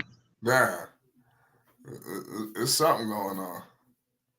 I mean, and he's playing with confidence. Look at this. Look at the face of Ish Smith. He's like, I belong here. That's right. Luke Hornet. Ugh, that name. Luke Hornet, where he on? He on the Celtics? Mm-hmm. Where the hell he at? I do not like what Cliffy doing right now. Who Luke Hornet? He is center for the Celtics. That's Hauser. Yeah. No, Cornette was just in the game. Okay. Yeah. I ain't got a lot of Celtics running. Hauser's Gordon Hayward 2.0. We about to go back to another 20 piece. Good shot, PJ. PJ hit a 3. I mean, I don't know how to feel about, every once in a while PJ hitting that 3 ball. I don't know. I tried to tell y'all. Yeah, it's a little over 5 minutes remaining. Here goes Tatum. He kicks it out to KP. Tatum got moves right now. Tatum in the mid-range. Oh, my goodness. He bringing Mark out. Don't tell me this. Oh, he airballed it. Okay, I'm about to say he about to hit another 3. Look at Ish Smith, man. What it? That was a good possession by the Hornets. What, defensively? Mm-hmm. Well, let's see. I don't know. It was a good closeout by Mark Williams. I don't know about anything else. The Hornets got fortunate because dude lost the ball. Right. But that was good defense for Mark Williams on Jason Tatum, though. Hey, PJ, you decided to come to work today. PJ, because Miles Bridges took his position. Yeah, I know. They got to put a little fire over him. PJ's supposed to be starting. PJ playing better than Miles. Jason Tatum with 24 points. They're trying to get Miles acclimated. I'm at 450. Where y'all at? I'm a little. You're ahead of me. You might be the most ahead. I'm at 5 minutes. I got PJ launching up the 3 ball. He missed it. I got Tatum with the ball. He gives it to Brown. He's crossing up half court. Brown putting the moves on him. Brown all the way to the cup. He finds Pritchard. Pritchard putting the moves on Miller. Oh my God, he just bodied Miller. Lord have mercy. You got Pritchard out here is a filthy animal, man. Pritchard, his little man. We got old man Ish. He gives it out to Miller. Miller with the rock. Oh, they coming. Brandon Miller with it. We find it to Mark to Gordon. Gordon Hayward back to Mark Williams, and Mark Williams fouled. So, can we get Lamelo ball back in the game, please? Yeah, they need it. They definitely need it. Boston up by 14. Yeah. I love what I'm seeing right now from both teams. Excuse me. I'll be right back. Shout out Clifford. Said Clifford, the perfect coach for the 1990s Clip as well. Listen, Miles Bridges done went out, came back, and they still ain't putting in LaMelo. I don't know what they keep doing with Miles. I mean, at the end of the day, they need help. They need a secondary helper. They got to try to find a secondary helper some way, somehow, man. They can't. Melo is too much Melo or nothing right now. It's too much. They need to try to get somebody to step up. I don't know who it's going to be, but somebody got to do it. And whatever Clifford got to do to get that secondary help. And why is Smith getting all these minutes? I don't understand this. That is true. The guy been on 13 teams in 14 years. That says something. And the second time was Charlotte. Just because he's from North Carolina, I mean, for crying out loud. This is some raggy-daggedy stuff. But I ain't gonna lie, man. I'm calling for Frank, man. I'm gonna keep it 100 with you. They need Frank. Yeah, but Frankie's out, man. He's out. I never thought I'd say this, but the Hornets need Frank. Look at Ish Smith. He's just so happy out there. Like he know he good. Man, he collecting the check. Shit, they ain't got nothing. They ain't playing for nothing. I mean, by the way they moving, he know they're not playing for shit. They happy just to collect checks. Oh man, Tatum just got blocked. Tatum just blocked. Gordon Hayward. Bridges. Bridges with this finesse game. Thank you. Bridges actually went to the paint. Bridges got to go all the way. Even right there, that was cool, but he need to go all the way to the basket. He heard you, Flight. Yeah, go all the way. Look at my man Tatum. And Go they gave him a all. foul. They gave Tatum a foul, right? Yeah, hell yeah. That's what you're gonna get rewarded. But don't stop short. Go all the way to the cup. You know that's Oh, he that's got fouled. Yeah, he got fouled. you know I don't like what I've been seeing from Bridges. I thought Bridges was gonna be a little more ferocious. You know, a little bit more in attack mode. But boy, I was But he wrong. must be mad at Lamelo, man.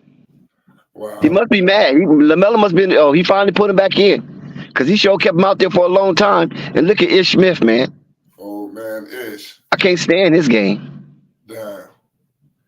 And I'm a basketball junkie, but I can't stand his game because I don't see anything that he brings to the table. It don't make no sense. I take Theo Maladon. I don't know what they are. Oh, Miller. Yeah, I'm about to say, wow. No, that was crazy. Yeah, Miller was just skywalking. Yo, I'm telling you, Miller eventually he gonna get out to getting those dunks. I mean, Ish Smith couldn't even make it in Washington. I do remember he was in Washington. You know what I'm saying? He can't even make it in Washington, but yeah, he getting all these minutes for Charlotte. Yeah, it don't make no sense. I'm telling you, man, that's some North Kakalaki stuff. Yeah. You got Brown, he questioning that call. That was a clear foul. They just a habit to run up to the ref and do all that bullshit. That was a blatant foul. Okay, Lamelo. Y'all hit that like button. If you haven't subscribed, hit the subscribe button. Yes, most definitely. We're gonna be back in action. Hornets basketball. I think we got an in-season tournament game. Oh, Melo. Big time 3-ball from Lamelo. Cash money. I really like what I see. What are you talking about? We got a 10-point game. What do you see? Tatum with it. Screen. Chris snaps. He gives it to Pritchard. Damn. I was like, Pritchard just meant money. Lamelo ball. Oh, Allie. Oh, my goodness. Good play. That's what Purple was talking about right there. That's what she liked when she speaks. Yeah, that was a hell of a play right there. Now we got a timeout. That was a good play. Miller's playing well, man. You got to give Miller credit. But that's why you have to stagger the minutes appropriately. You can't have Ish Smith running 5 minutes straight of basketball. That's bad coaching. Right. Because if he's that good, you can keep him in 5 minutes straight. Then why he been on 13 teams and got the record for the most team of a player in the NBA? He might just be the oldest, but you're right. He has been bouncing around. He's been on a lot of different teams, playing the same way. But he found himself back to Charlotte. That's crazy.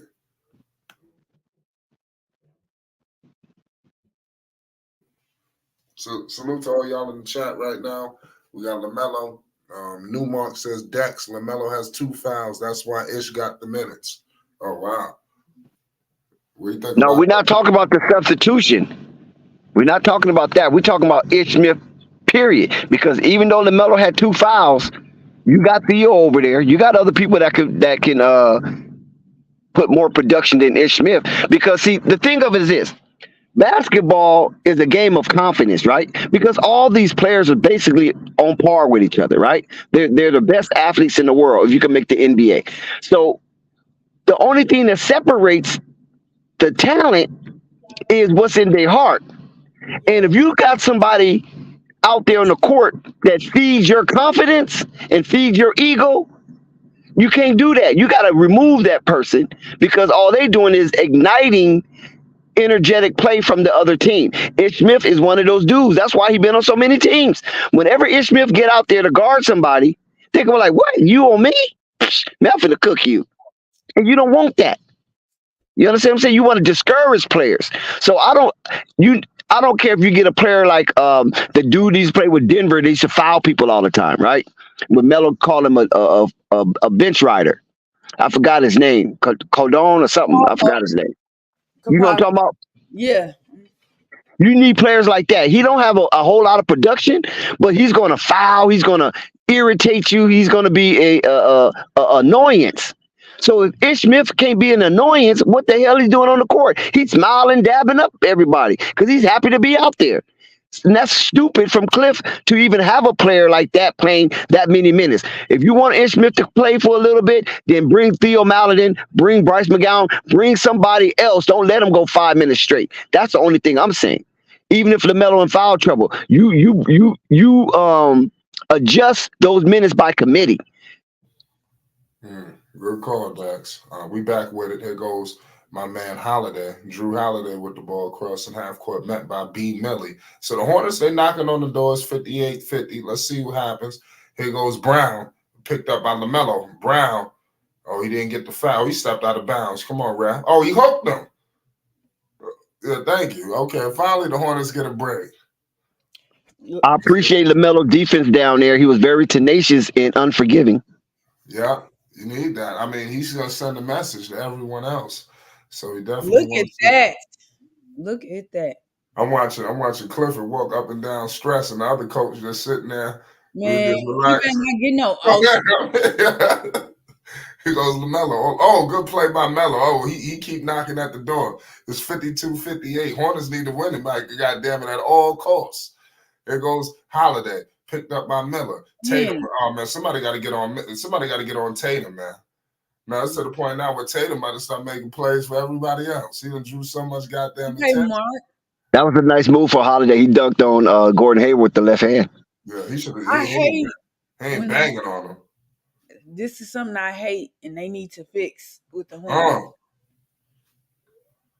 major play. It's Hornets down by 6. Yep, we got a minute and some change. Oh, Yeah, how the Hornets gonna oh close my this half? god! Oh my god! Oh my god! Oh. We got crazy Miller. Yeah, that was a rookie mistake right there. You got LaMelo out there on the court with you. You don't need to dribble like that.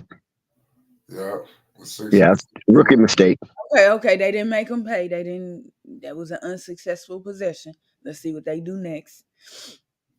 Yeah, 60-54. We got. Oh my god! Don't let him. Oh my god! They making my leg hurt. Holiday with the ball. Drew Holiday has it. He kicks it out. Drew Holiday 3-ball. They got a break. They got a break. That's what I just said. Here goes the Hornets. LaMelo putting the moves on him.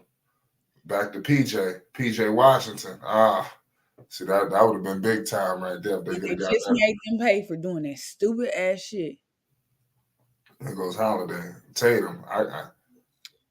Here we go. I ain't gonna lie, Tatum is just he doing them filthy. Here we go. Tatum whipping their ass. He putting the belt to him right now. It's 63-54. Fast clock is engaged. And look, Dex, they got old man Ish. Who is that on? Who is that on? Please don't tell me it's on. Well, they're trying to bring old man Ish for these last couple seconds. They don't give a damn. Look at Ish. He getting a lot of minutes. Oh, Tatum. Oh, I was about to say if he would have made that shot. Like, I mean, there's certain shots, man. It's like, come on. He's gonna make them because he's gonna make these free throws. I'm gonna ask you some, Dex. This is the first half. Thank you. I'm glad they did that. But should PJ have shot 7 threes in the first half? No way. That's no way. He shoot too many threes, Dax. They got this man out here shooting 7 They threes. was trying to put Ish Smith back in the fucking game. What is wrong with this? Is he in? Yeah, Now they called him back. He's in on mine. Yeah, he's in now. Nah, what the hell? He coming in for the last 30 Wait a seconds? minute. Don't tell me they just gonna pick out Melo. Even LaMelo knows that's fucked up. You know what I mean?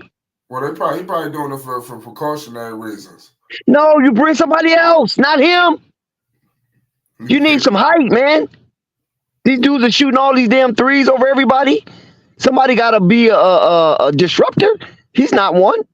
And Miles, he's just not that. He's not the second option no more. We just got to call it how we see it. He directing traffic. They need to give the ball to Miller. So right now, Miller shooting 2 for 8. Bridges. See, what the hell is Bridges doing shooting all these goddamn threes? It's shooting 1 for 5, 0 from 2 from both him and Miller are 0 from 2 from 3. Hayward shooting 1 for 4. He didn't attempt no threes. Again, PJ shot 3 for 7 from 3 with 11 points. And Ish is 1 for 1 with 2 points and 2 assists. Yeah, Charlotte Hornets down by 11 at the break. We got to see if they can come out and shore up this deficit. But listen, they're playing the best team in the NBA right now, and they're only down by 11 at halftime. Let's see if Boston cool off because they're shooting like maniacs right now as a team. I can't believe the freaking. Let me shut up. Yeah, Boston is shooting 56% as a team. You know, that's way above average. But the perimeter defense for Charlotte is so freaking bad. Yo, what's going on, Flight Sports? Don't be coming in here like that. What's going on? What's going on, Flight? What's going on, Dex? What's going on, Purple Baby? Why is the I told y'all, hold on, I gotta say this and I get it on my chest. I told y'all a long time ago, Clifford is an issue. He does not know the coach. He got issues coaching, man.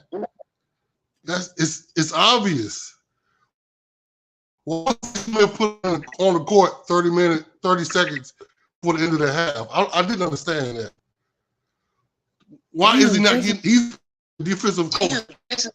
These guys aren't playing defense like they should. You need to be getting a PJ Washington ass because they not really guard people at the three. Yep.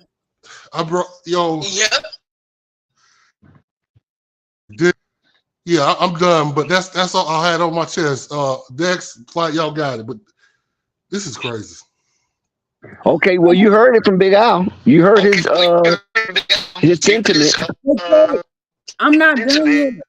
Do you understand? Got more, but I'm gonna let you run. Huh? Big Al, you roboting right now. Jason Tatum. Oh, my bad. Jason Tatum is shooting 5 for 10 from 3. Free throws. 7 times. He made 6. He got 31 points. 10 for 15 from the field. That's crazy. Somebody got an echo. I don't know. It can't be this time. I didn't have an echo a couple minutes ago.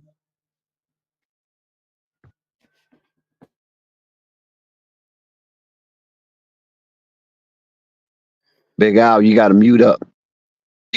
Okay. Can you hear me? Yeah. If you're not talking, you got to mute up. Yeah, listen, shout out to all of you guys participating and engaging with us at Flight Sports TV as we are at the halftime break for the Charlotte Hornets inside the silo of the Spectrum Center in the Queen City of North Kakalaki. 65-54. Boston is up by 11. And it looks like Boston could have been up by more than that, but for the sake of God, that he loves Charlotte Hornets basketball, he don't want them to embarrass themselves again on this really beautiful court that they have displayed tonight. I see a Laker jersey in there. Okay. Got Laker fans at the Charlotte game. What the fuck? Listen, everybody hit that like button, please. If you're in the stream, hit that like button. If you view in the stream, hit that like button. And if you're new to the stream, hit the like button and the subscribe button. And if you like what you are witnessing, hit the notification bell so you won't miss one iota of an exuberant experience. So BuzzFeed is down right now, but they're not out. They withstood the standing 8 count, and Jason Tatum is just throwing haymakers and bolos. And if they could survive that, Jason Tatum and Peyton Pritchard onslaught and only be down by 11, that's what we call a moral victory, because it could have been worse. Now, Ish Smith has played some minutes that I don't think he deserved, but I don't know if it's some injuries. If it's some injuries, then I can't say nothing about that because you got to play who you got, who's ever available. But if it's anything other than injuries, I just think that Ish Smith is getting too much time and not putting out any kind of impact to justify the time that he's getting. PJ Washington is pissed off. He didn't start the game. He got 11 points at halftime, missed a couple of threes before the break. But all in all, PJ Washington and Lamelo Ball are the only two of the Charlotte Hornets that are in double figures. Purple, what did you see? No, Douglas just typed something and I was reading it.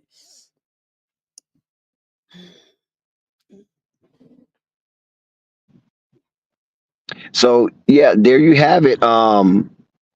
That's a synopsis of what's going on. Gordon Hayward doesn't look hungry. Maybe he has a stomach virus or something. Miles Bridges doesn't look hungry. Maybe he have a stomach virus. Mark Williams, 6 points, 6 rebounds. He is trending for a double-double. And Brandon Miller is not hungry. Maybe he has a stomach virus. So it only looks like it's only 2 Charlotte Hornets players that came to the feast to eat, and that is LaMelo Ball and PJ Washington thus far. Let's hope that in the second half, it'd be a change of fortune as LaMelo Ball sits on 17 points, 6 rebounds, 3 assists, shooting a whopping 63% from the field and 60% from three-point line. That's a lot of production from LaMelo. I hope he have a lot more in the tank in order to close this one out and sneak out a victory here inside the Spectrum Center. They need to win bad. Hey Dex, I got some critique for Melo though, man. What happened now? So I love Melo that he's scoring, but I'm sort of getting tired of the empty possessions that he causes, where he's just making crazy passes that aren't necessary, or he's just shooting the ball, not setting up a play, or basically those two. Because this team can be really good if it's like at one point they tied the game. He goes down the court, empty possession, because he just goes down and shoots a three. Yeah. Instead, why not run a play to keep that momentum? I mean, he already just shot a three out of the blue where he was actually open to tie the game up. But then he comes back and to shoot it. Why not run a play to keep that momentum going? But instead, it's an empty possession. So now the momentum can go back to the Celtics. And with Melo, that happens often. I need him to stop doing that. He's better than that. I guess that's the maturation a lot of people on the channel has been saying needs to happen, where he stops having these goddamn empty possessions. That shit is tiresome. It fucks the flow of the game up. He's not Steph Curry yet. I'm sorry, he's not. He's good. Nobody will be Steph Curry though. That's right. An anomaly. So, but I mean, he's solid. And why don't they work to get open threes as a team? I think that's Clifford's coaching. They hardly run plays, period. They never get open shots, really. What's good, everybody? They just always run. What's good, Murdoch? Let me share something with you, Al, on the three-point line. Hold on, let me go, Dave. I just want to close this out real quick. Boston shot 23 threes tonight, for the half, and Charlotte shot 20. So they only 3 shots off of what Boston. The difference is Boston making, Charlotte's not. Well, but that you're shooting threes as much as Boston. But Boston is getting fucking open threes. They're working the ball around to get threes. The only time they're really taking threes on niggas and they ain't open is when these niggas are hot. They obviously hot. And so you don't threes anyway. So that's so you don't think you don't think LaMelo was hot? I'm saying he you robot now. You gotta go come out. You gotta go out back in. Since you robot, let me go. Since you robot, let me go. me finish my statement. Let me finish No, my you You statement. roll roll, by me though. you roll by it. So Come back, listen, let me go finish my out. statement. No. Oh, let me finish my statement. My bad. I didn't. I agree with you, son of Can I Will. finish my statement? That analogy. Can I Okay, finish my go ahead. statement? Yeah, Go you ahead. good You now. sound better now. Oh, I didn't realize I was having issues. Okay. Yeah, So all that's what we said. right. So my problem is with Melo. He has a lot of empty possessions. This team cannot afford that. Y'all don't think the team needs to run more organized plays? That's why They do. That's why They do these run fucking plays. opponent. That's why the opponents want us to run half court offense because I obviously we think don't you're know how dealing to with do it. Big Al, cognitive I think dissonance. Big Al. I think You think you. Charlotte really got some Hold talent? on. Time out there. I know. We get on Lamelo about certain things. We want him to develop this in the third. But I'm watching the game. I'm watching the game live right now. Cool. Has Melo basically shot some early shots in the shot clock? Yeah. But so has Jason Tatum. So has Jaylen Brown. But also Lamelo has ran plays, got some guys some open looks. They're just not hitting tonight, man. And that's what it boils down to. The That's Celtics true. are That's hot. true. The Celtics are hot. Charlotte is not. And the only one that's hot on Charlotte is LaMelo. Heck, I want him to take more shots because ain't nobody else hitting nothing. Yeah. Okay. It seems like the only person that hit a three, multiple threes, has been PJ. Gordon Hayward ain't hit a three. Brandon Miller ain't hit a three. Miles ain't hit a three. Bryce McGowan only hit 1 3. The only person that's been hitting threes is LaMelo. But you But know what, We Bergon? You know gotta what? have him take. What? We gotta have him What you? take shots, man. If LaMelo doesn't But score listen. or doesn't take advantage of opportune time to score, whether it's in transition or in a half court offense, the offense is stagnant. Because if he passed the Okay. ball to somebody Listen. else, the Let pass. me say this. Hold on, But because you remember you keep we're saying gonna the take same turns. thing. We're I gonna take get it. turns. Yeah. You know, we're gonna take Keep saying the see same thing, Big Al. Bergon. See Big Al. That's what you're talking about. You don't want me Get to it over interrupt with, you, but man. you Say what you interrupt gotta me. say. Exactly. So I agree with swinging the ball around, but nobody else is hot right now. So LaMelo got to take shots. Let me say something about that. Okay, you saying everybody is okay. Everybody's missing, but Mel is getting the ball to people and they're not making it. You know what I have a problem with when you say that? They're not running plays for the right people to get open. They are. They ran Hell plays no. for Well, Brandon Gordon. Big Miller. Al, They Big ran Al, who plays should they for run Let me plays for, finish Myers. Big my Al? They statement. ran And plays Miles for Bridges. Miller. Shut They the ran fuck up and plays let me for finish my every goddamn last one of statement. them. Don't They disrespect me when ran I gotta plays say for every something, nigga. Dex. Hey, nigga, I'm Dex. telling I you. swear, Let, Let me let, let I Big done finish. Al, seen Brandon hold Miller on, come off Let me the Bergon. finish, my screen. Let nigga. Big Al, let Big Al Let me explain who they goddamn need to run speak. plays for. Well, you still always interrupting me, Burger. What the fuck? Man, go ahead. Go Every ahead, time I man. start talking, you got to interrupt like you my son, my daddy or something. What the fuck, nigga? It might be, but I'll anyway, make a statement. God damn it. I hey, don't like that Big Al, shit, Shoot. bro. Big Al, I who really don't, should man. I'm serious. Big Al? I don't really do Listen, shit like this. But yo, Big I don't Al, hold like that, on. man. We're trying to get you some clarity. God damn, Who should man. they run? Who should they run plays for right now? My point is, guys that are making shots are not getting open shots. Huh? Brandon can get an open shot and he's not even open most of the time when he So you shoots it. want Brandon to do an ISO? Let me finish my statement, Dex. I'm not finished. Brandon Miller, fuck, Miles Bridges has yet to get an open three.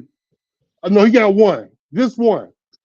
What's the guy? McGowan's? He done had like 3 or 4. You wonder why?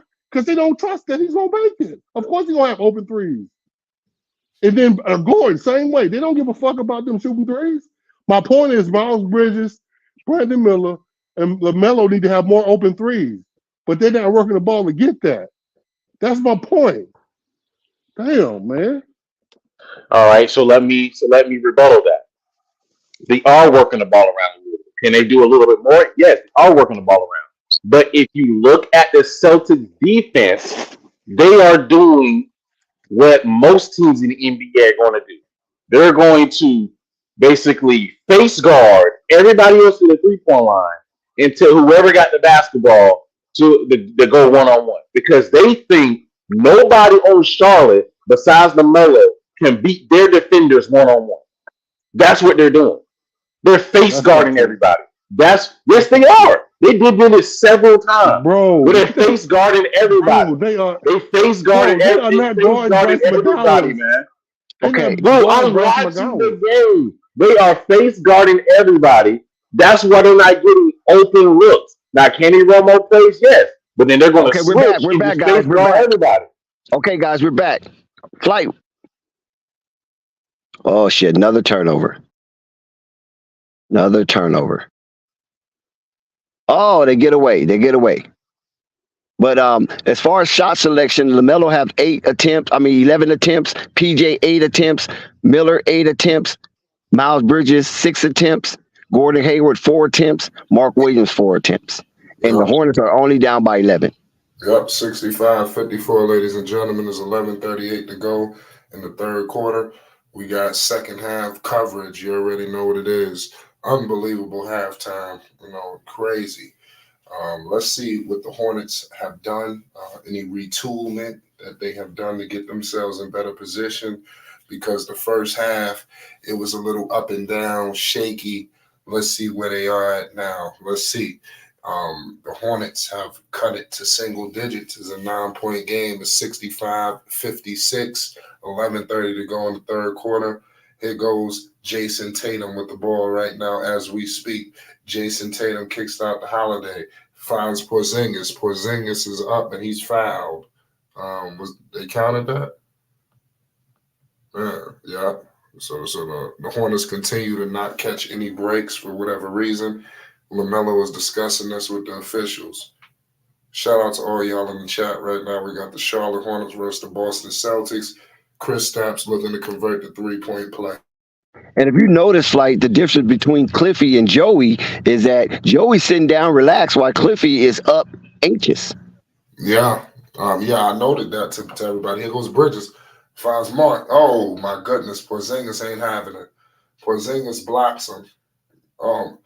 Here goes Brown with it. Finds Tatum, back to Brown. Top of the key, 3-ball. He missed it. Lamelo has the ball. Lamelo has the rock. Lamelo surveying the landscape. Lamelo has it. Screen coming with big Mark Williams. Finds Gordon in the baseline to Mark. Mark gets it. There we go. The Hornets cut it back to 10. So it's a 10-point game. The Hornets are just knocking at the door, but they can't break through. The Celtics don't look like they're giving up this 10-point cushion. Chris Stapps from deep. He missed it. Rebounded by Miller. Miller has the ball. He's pushing up half court. Met by Hoosier. He finds Lamelo. Lamelo back to Bridges. Bridges has it. Back to Melo. Melo faking the 3. Melo all the way to the cup, and he is not fouled, but Mark Williams puts it up. Melo can't get no calls. I don't know what's going on. It's 68-60. Here goes Holiday. Oh, Lamelo cookies. He strips it. Here goes the Hornets. Miller has the ball. Miller pushing it up. Finds Lamelo. Lamelo for 3. Cash. Let's go. The Charlotte Hornets are knocking at the door, God damn it. Another wasted possession for Lamelo. 3. Yes, sir. Let's go. Charlotte is moving. Here goes Tatum. Tatum picked up by Hayward. Screen with Chris Stapps. Gives it to Brown. Picked up by Bridges. Brown finds Porzingis. Porzingis posting up on Mark Williams. Step. He couldn't score it over Mark. He finds Lamelo. Lamelo gets the rebound. He's pushing up half court, met by Holiday. Dumps it off to Bridges. A good basket here. Let's get a good basket. Be down by 3. Lamelo. He could not. He gets it. And he wanted the foul. Man, the Hornets is right there, ladies and gentlemen. Down by 3, Flight. Yes, it's a 3-point game. The Hornets are right there. Everybody thought it was this and that, but it's not. Pay the utmost homage. Here goes Holiday. Picked up by, come on, we got to get on this. Hoosier. Brown has it. See, we got to get some stock. What happened? He stepped out of bounds? Okay. Lamelo defensively is impeccable. Like I said, homage will be paid. I love what I'm seeing from Lamelo. Defense to offense. Leadership at its finest. Melo crossing half court. Screen with Hayward. Screen with Mark. Back to Bridges. Bridges has it. Picked up by Tatum. Bridges on the baseline. All the way to the cup. He could not convert. And he couldn't get the foul either. Here goes Tatum. Who got Tatum? Okay. Gordon picking up Tatum. Here goes Tatum ready to put the moves on. Oh, my goodness. See, when Tatum get the ball on the bench, somebody got to be protecting the paint, because that's where he going. You know, if I was Mark Williams, I would have got over there a little bit, but it's tough because you got Porzingis, you know. So it puts the defense in an awkward spot. Here goes Bridges. Bridges has the ball. Bridges shoots a 3-ball. Cash. Uh-oh. Bridges hit a 3. It's 68-70. Big Down 3. by 2 for like 1 possession. Yes, Miles took the headband on. So Miles like, man, let's go. Miles ready. Miles, no more Mr. Nice Guy. That's when that headband came off. It's 70-68. Here goes Miller picking up Tatum. Tatum putting the moves on Miller. Uh-oh. Oh, he missed it. Good defense by Miller. Lamelo has it. Crossing half court. Finds Gordon Hayward. Gordon for 3. He missed it. He could not convert. Rebounded by Mark. Uh-oh. Bridges 3-ball. He couldn't convert. See, Bridges going to get too trigger happy with that 3. He got to bring it inside, too. You got to mix it up, Miles. You know, you hit that 3. Now it's time to go inside. Then you could go back to, oh, my goodness. Lord have mercy. This dude, Porzingis, got this dude, Mark Williams, doing all kind of moves out there, man. Porzingis got him all in the air. Pause. You know, you should have seen this. This is just skill. I mean, this dude Porzingis just showed the skill level right there. This dude about to collapse on him. The amount of moves that he just put on Mark Williams. Unbelievable, ladies and gentlemen. We got a hell of a game right now. Kristaps at the free throw line. He missed the first free throw. Salute to all y'all in the chat. You already know what it is. It's Flight Sports. You know, Mark Williams got 10 and 9, so that was a good foul because Porzingis did miss that first free throw. Yes, sir. We got Porzingis. He hit the second free throw. So we got a 71-68 game, 3-point game, Dex. It's 7:30 to go in the third. Here goes Bridges, crossing half court, met by Holiday. He's looking for Lamelo. Here goes Bridges. He gives it out to Hayward. Hayward surveying the landscape. Hayward maneuvering. Hayward all the way to the cup, and he could not convert. He tried to get a putback. He couldn't get the foul or nothing. Here goes Boston. Brown pushing it up with pace. Brown, he scores it in the paint. Miles wanted a foul there. It looks like we got a timeout. Does Clifford need to have a conversation? We got to break into action. All access. What the hell is going on? The Hornets are knocking at the door right now. Talk to us. Yeah, I like what I'm seeing with the Hornets. Listen, you're not going to make every shot every time down. So I don't know what the conversation come with a wasted possession. But the Hornets have brought it back with the style of play that they claim that has been wasted possession. Quick shots, launching on the shot clock, and they're making it, and some they're missing. But they're running the ball. They're trying to keep Boston off balance, and they have definitely cracked into that 11-point deficit at halftime. They only down 5. Flight. Go Hornets. Absolutely. Go Hornets, man. We right in the building, Dex. Let me give some stat line numbers. Let's start with Boston. Listen, Jason Tatum is out. He is in his bag of tricks, y'all. 33 and 10 and 4 assists. Holiday with 10. Porzingis with 7. Pritchard came in balling with 16. And 2 steals. So he doing it on both ends. Now to the Charlotte Hornets. LaMelo Ball, NB1, the 1-of-1, 22 points, 8 rebounds, 3 assists, a steal, and a block. Homage must be paid. Mark Williams, 10 points, 9 rebounds. Miles Bridges, 11 points, 5 rebounds, 5 assists. So we're getting a little bit of balance coming from Miles. PJ off the bench today, ladies and gentlemen. It was a switcheroo for the people that's just joining us. We had Miles take the starting lineup for the first time this season in his 3rd game back. And PJ came off the bench. Like I said, he has 11 off the bench. They got to get some firepower off that bench. So I understand. Let's see if it's successful. If they could beat the Celtics tonight, who knows, man? We got a new starting lineup, for crying out loud. I don't give a damn. I just want the Hornets to win. Shout out Court Vision. He said Hayward need to go. I don't know. Hayward just having a rough couple of games. Let's see what happens. They need to get healthy. They need Terry. I hate to say this. I know y'all hard on Terry, but I want to see Terry get back. I think he could help them. And the Hornets need everything. So they can't be down one of their starters. We coming back from commercial break, ladies and gentlemen. We got the Hornets versus the Celtics. third quarter action. The Hornets are not ready to back down, and I like what I'm seeing. Now remember, 48 minutes, y'all. Go ahead, Dex. Yeah, and Flight, and to complement what you just said, this 5 point deficit they had got all the way down to two, and then of course they had got that Yes. little bucket and things of that nature. But Oh my God. let's rock and roll. Yeah, Purple a little bit ahead. We got Lamelo with the ball. Oh my Lamelo God. screen with Big Mark. Lamelo floats it, and he could not convert it. Here goes Mark Williams. Oh, Brandon Miller. Brandon Miller finds PJ. PJ, three ball, top of the key, couldn't convert it. Back to the Hornets. Hornets got possession. Lamelo has it. Lamelo screen with Mark. Lamelo, three ball, couldn't convert. Rebounded by my man Brown. Brown has the ball, crossing half court. Brown with Thank the you. Finally. Brown couldn't convert it. Here goes Hayward. Hayward with the rock right now as we speak. Gordon Hayward putting the moves on Hauser. Wow. I didn't even notice that. We give it to LaMelo. Screen. LaMelo ball all the way to the cup. Yeah, And sit he him converts. down. Good play by LaMelo, man. What you like? What you seeing from LaMelo? No, that's not. I didn't even notice he had that many fouls. Goddamn, he gonna have to sit down. Yeah, LaMelo just got an and one. Yeah. Yep. Brown got 5 fouls. Yeah. The Hornets are right there, y'all. So I So, love so he won't be back until probably the fourth quarter. it's possible. Or you don't know. Oh yeah, he got 5 fouls. Yeah, he won't be back. So the Hornets better make it count. It's 73-70.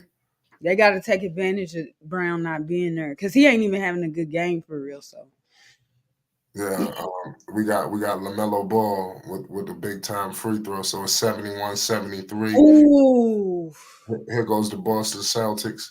We got my man Drew. Drew all the way to the cup finds KP. KP, oh man, big time. you seen that? Like, Yeah, big time three ball by KP. Here goes my man Miller. He gives it to Melo. Melo screen with PJ. Finds PJ. PJ all the way to the cup. And right. that was a nasty look. Here goes Tatum. Finds Krista. Oh, Krista. Don't tell me he hit him again. Okay. Oh, damn. Good defense. Good defense by PJ Washington. Okay. Here Yeah, come the scrubs. that was a good play. Purple, you didn't say scrubs, did you? So you telling me Ish Smith? Oh my God! We just started the freaking third quarter and he's in the game already. I'm done. I already see what they're doing. They trying to tank for Cooper Flag. That's obvious. Damn. I keep telling you, Cooper don't come out until the next year. He don't come out this upcoming. Right, that's right. Well, they practicing. Taking for the dude from Kentucky. I forgot his name. Kansas, one or the other.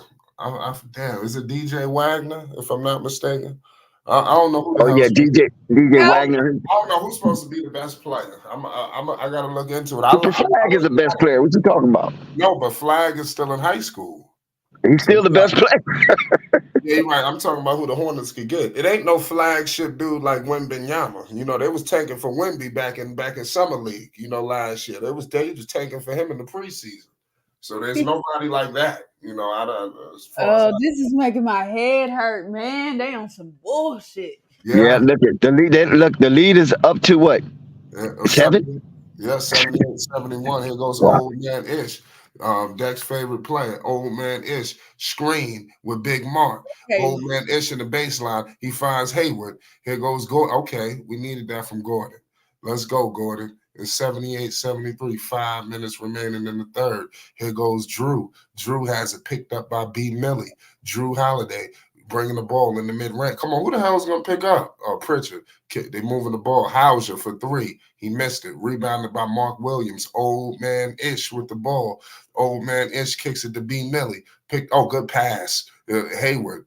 Good I like his passing. That was a laser. El Presidente.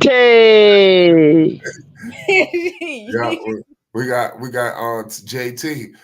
See, somebody got to this is a mismatch. He got Mark Williams on him. You know what he's trying to do to this. Tatum, 3 ball. He couldn't convert. and they couldn't get. Oh, they get the rebound. Good job by PJ. Old man Ish with the ball. He bringing it up half. Oh, he dumps it out the. Oh, come on, Ish. He just turned the ball over. God damn it! Give the ball to Mark Williams. God damn Are it! you surprised, Flight? Come on, man. I mean, I like Ish. You know, he got old man Ish still got some skills, man. He could dribble the ball, man. You know, I like handles. Hey, PJ. And here goes Ish. Ish got That handles. was a good Tell him. timeout. That was a good. I don't Ish. like this new Celtics coach. Oh, look at Ish about to put the moves on him. He Good gives timeout by Boston though.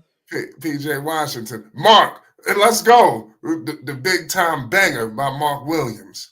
Great game going on right now. We got the it's a timeout. We got a break in the action. Purple, what the hell is going on? I say this: Brandon Miller is passing better than what I thought he could. Like some of these passes he pulling off, that's all I'm gonna say. Because I didn't think he could pass that well. Like Ish is back. What's your thoughts on Ish, man? Because Dex Ish is hard on him. need to be on somebody's unemployment line collecting checks. Because no, ma'am, no, sir, no green eggs in him. He needs to, but they need to. Can we acknowledge that he got handles? Ish got No, handles. you're not gonna lie on that man like that. Like Ish don't got no handle at this age. only handle he got is on the unemployment line collecting crossover. checks. Ish got that AI. But you know, we got that fake hesitate. You gotta watch Ish. Ish be moving like an old man Iverson with the handles when he want to bring him out. You know, I'm telling you. Yeah, just keep Jokic got ejected. I heard about it. I see the notifications. I'm keeping my eyes on the streets. You know, there's a lot of basketball being played right now, ladies and gentlemen. You got the New York Knicks locked in with the Minnesota Timberwolves in the first quarter, 25-29. You got the Milwaukee Bucks, 88-84 over Washington. Is they in the third quarter? You got the Nuggets, the game we was just discussing, the 71-68. They're winning right now over the Detroit Pistons. You got the Clippers up on the Spurs, 32-25 in the first quarter. You got the Kings, Pelicans. That's a game to monitor. 31-29. The Kings are up. You got the Heat. They're beating the Bulls right now. The Bulls are 5-9. It's been unfortunate for the Chicago Bulls this season. Maybe we'll get into them a little bit later. And then the nightcap, you got the Houston Rockets versus the Golden State Warriors. Houston, they took a massive loss, yesterday to the Lakers. Want to appreciate anybody who came through last night. It was live. It was a hell of a game. Yeah, that was a good game. That and that Utah game. Yes. The Laker game was pretty good. Something was telling me that game was going to go to the wire. Anytime LeBron and Brooks go at it, it's like must-see TV. Shout out Slim. Said Pelicans are getting healthy. Watch out. We're going to talk about it.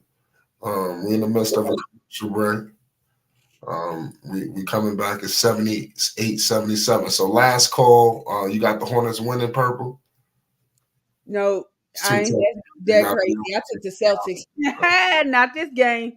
Okay. I ain't that crazy. Okay, we got Svi. You remember Svi? He used to be out there with the Hornets. Yeah. Second. Here go Pritchard. Here goes my man Tatum. He finds Holiday in the cup, and he scores it in the paint. Here goes PJ Washington. PJ Washington gives it to old man Ish. Old man Ish bringing the ball up the floor. Old man Ish finds PJ Washington. Here goes my man Miller. Miller got the ball. Miller all the way to the cup. Brandon Miller, he couldn't convert. Rebounded by Drew Holiday. Here goes Pritchard. Pritchard with the ball. Pritchard gives it out to JT. Oh, Jason Tatum putting the moves on him. Picked up by PJ Washington. Jason Tatum with the ball, step back. 3-ball, couldn't convert it. Rebounded by the Charlotte Hornets. Miles Bridges gives it to Ish. Ish with the rock. He gives it to Brandon Miller for a 3. Brandon Miller couldn't convert. Rebounded by Gordon Hayward. Miles Bridges with the rock. Miles Bridges gives it to Miller. Back to Miles. Miles wide open 3. He couldn't convert it. Damn, Charlotte, they dropped the ball on that right there. Here goes Pritchard. Pritchard with the ball. He gives it to Drew Holiday. Screen coming. Screen. He finds a turnover. by the Boston Celtics. Here goes P.J. Washington. PJ all the way to the cup. PJ scores it. The Charlotte Hornets are back down 1. It's 80-79 right now. We're in the third quarter. It's a hell of a game. Here goes my man. Here goes JT. JT with the ball picked up by Gordon. Screen coming with Drew. JT dribbling, shaking, and Jason Tatum all the way to the cup. Can we get Lamelo back into the game in these last 5 minutes? Last minutes and few seconds. Yeah, you got to know how to use a cheat code. This guy don't even know how to use a cheat code. That would be beneficial.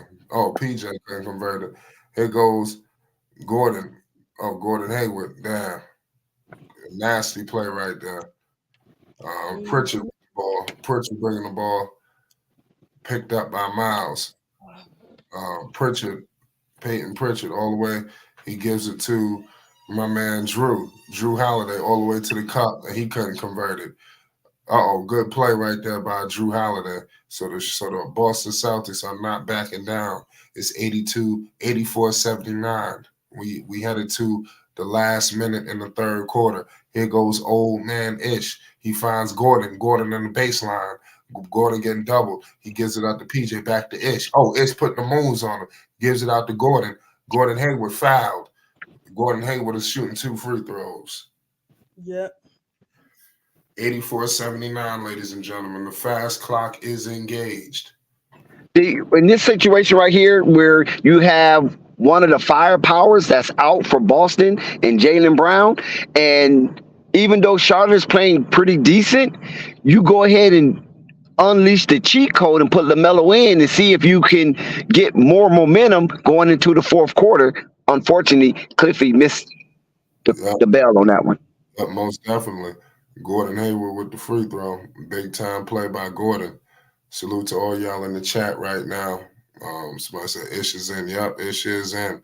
Shout out my man Miles. We got Miller going to the bench. I'm telling you, Brandon Miller, he's going to have a good career. Just be patient with him.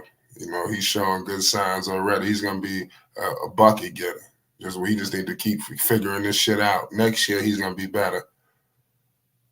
Look like somebody talking to him on the side. Is he good? Or we ain't dealing with no issues with that ankle. Here goes Tatum. Tatum with the ball picked up by Gordon. Jason Tatum. What is he going to do with it? Screen coming with Cornette.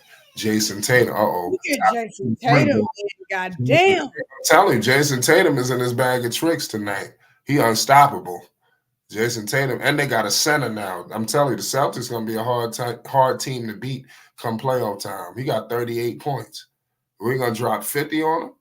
I mean, seriously. We might have – it's going to be a 50 popper, y'all. You said 60? Oh, damn. You said 60. Here go Lamelo. Screen coming with Ish. Oh, my goodness. Turn the ball over. Here goes Tatum. Tatum with the rock. Picked up by listen. I'm going outside, Dax. He missed it. He missed it. But look, you see what Cliffy did, right? He did put LaMelo in, but I think he put him in a little too late.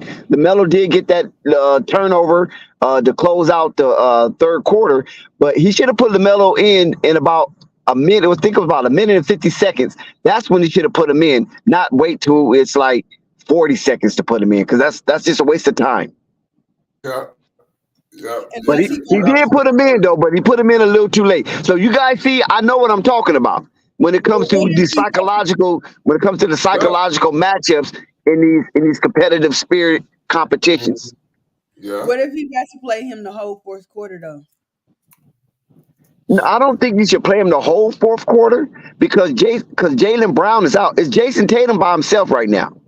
So Jaylen Brown is not there, even though Jason Tatum has already got his rhythm going. But what you do, you're supposed to crash out on Jason Tatum and let Pritchard and the rest of them, let's see what they're going to do. Let's see what Drew Holiday going to do, because Drew Holiday is basically in the cage. So that's what I would do if I was coaching. You down by 6. We was down by 1. That's when you're supposed to put LaMelo back in the game. You was down by 1, hoping you can cheat out a minute or so of LaMelo scoring here or there. But he didn't do it. He missed the bell. And now what you We still on commercial break on my end. Yeah, we saw. Yeah, No, well, I just read something that somebody sent me. I didn't even know he had a kid. Wow. So the thing of it is that now he missed the bell on that. So we got to start the fourth quarter strong, like we started the third quarter, and hopefully we can get it back within one or even tie or take the lead. They had it where they wanted by 1 point. See, this is how you know Cliffy's just he's not a real good coach. I'm starting to really see this because I never really seen Cliffy up close coaching. I just saw bits and pieces of his Orlando Magic and his Charlotte Hornet days, especially when they came to LA. But you can tell that he's really. It looks like he's in over his head because when you down by one, right? Charlotte had all the momentum. Now you put your best player back in the game, and hopefully you can take the lead and go into fourth quarter with confidence. But he missed the belt on that one, and that's a tragedy that the Charlotte Hornets have to suffer based on that miscue mental aspect of the game. absolutely, Dex. We got an 87-81 game. We got fourth quarter Melo in effect. Homage will be paid. Something telling me something about to go down. Here goes Pritchard. He's bringing the ball up, picked up by Ish. He's get the switch. Ish is on Svi Mikhailu. Uh-oh. 3-ball for Hauser, and the Hornets get a break. Big board by Miles Bridges. Here comes Lamelo crossing half court, met by Peyton Pritchard. Melo putting the moves on Pritchard. Melo on the baseline. Melo surveying the landscape, gives it to Bridges. Screen coming with PJ. The switch comes. Here goes Bridges mid-range. He couldn't convert. That was ugly. Here goes Pritchard. He's bringing the ball up the floor. Melo picking him up. Pritchard putting the moves on him. Uh-oh, Pritchard got the double. Lamelo defensively. He pokes the ball out of bounds, and the Boston Celtics control it. Lamelo is out there right now, ladies and gentlemen. What are they going to do? What are the Hornets going to do? It's 11:19 to go. Here goes Pritchard. Pritchard has the ball. Picked up. If he shoots 1 or 3, I'm Speed. going Here goes Hauser. Pritchard.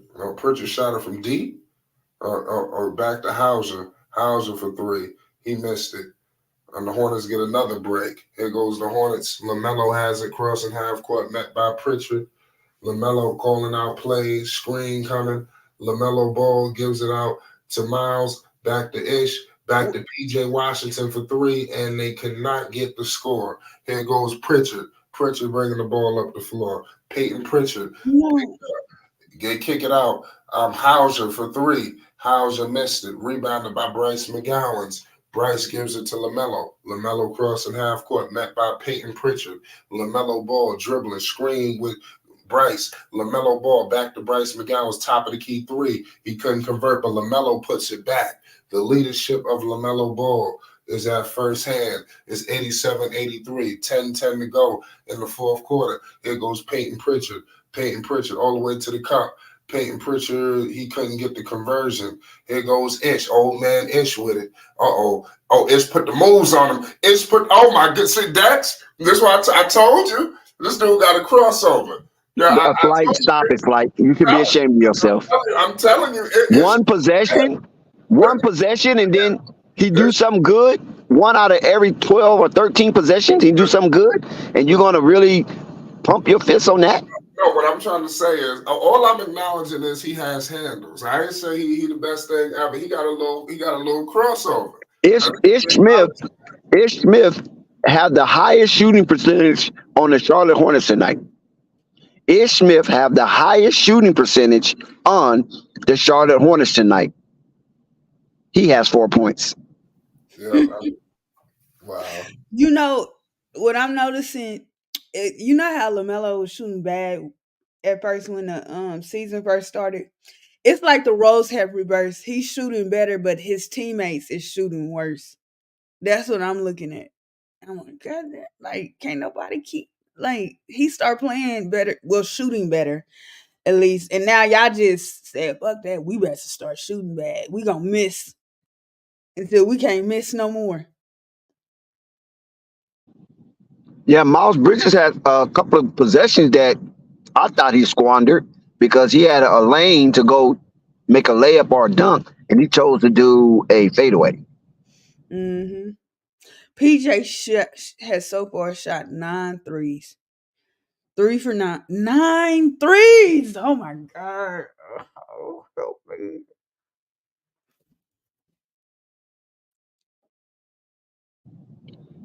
Actually, PJ have the most 3-point attempts tonight.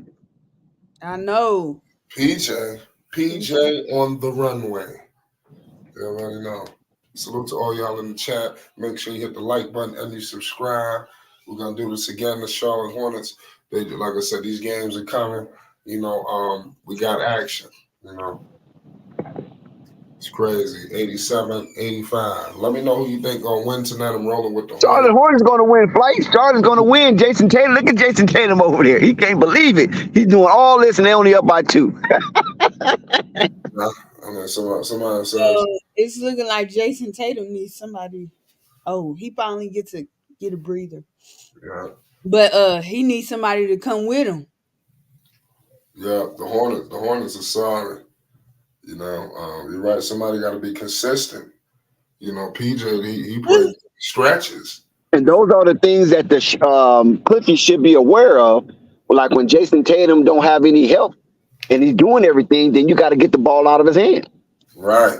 That was a key time period when you had Brown out. You know, so here goes. Oh my God. I want to go home. Peyton got it. Peyton with the rock screen coming. Hauser back to Peyton. Peyton from deep. Cash is 90, 85. It ain't over.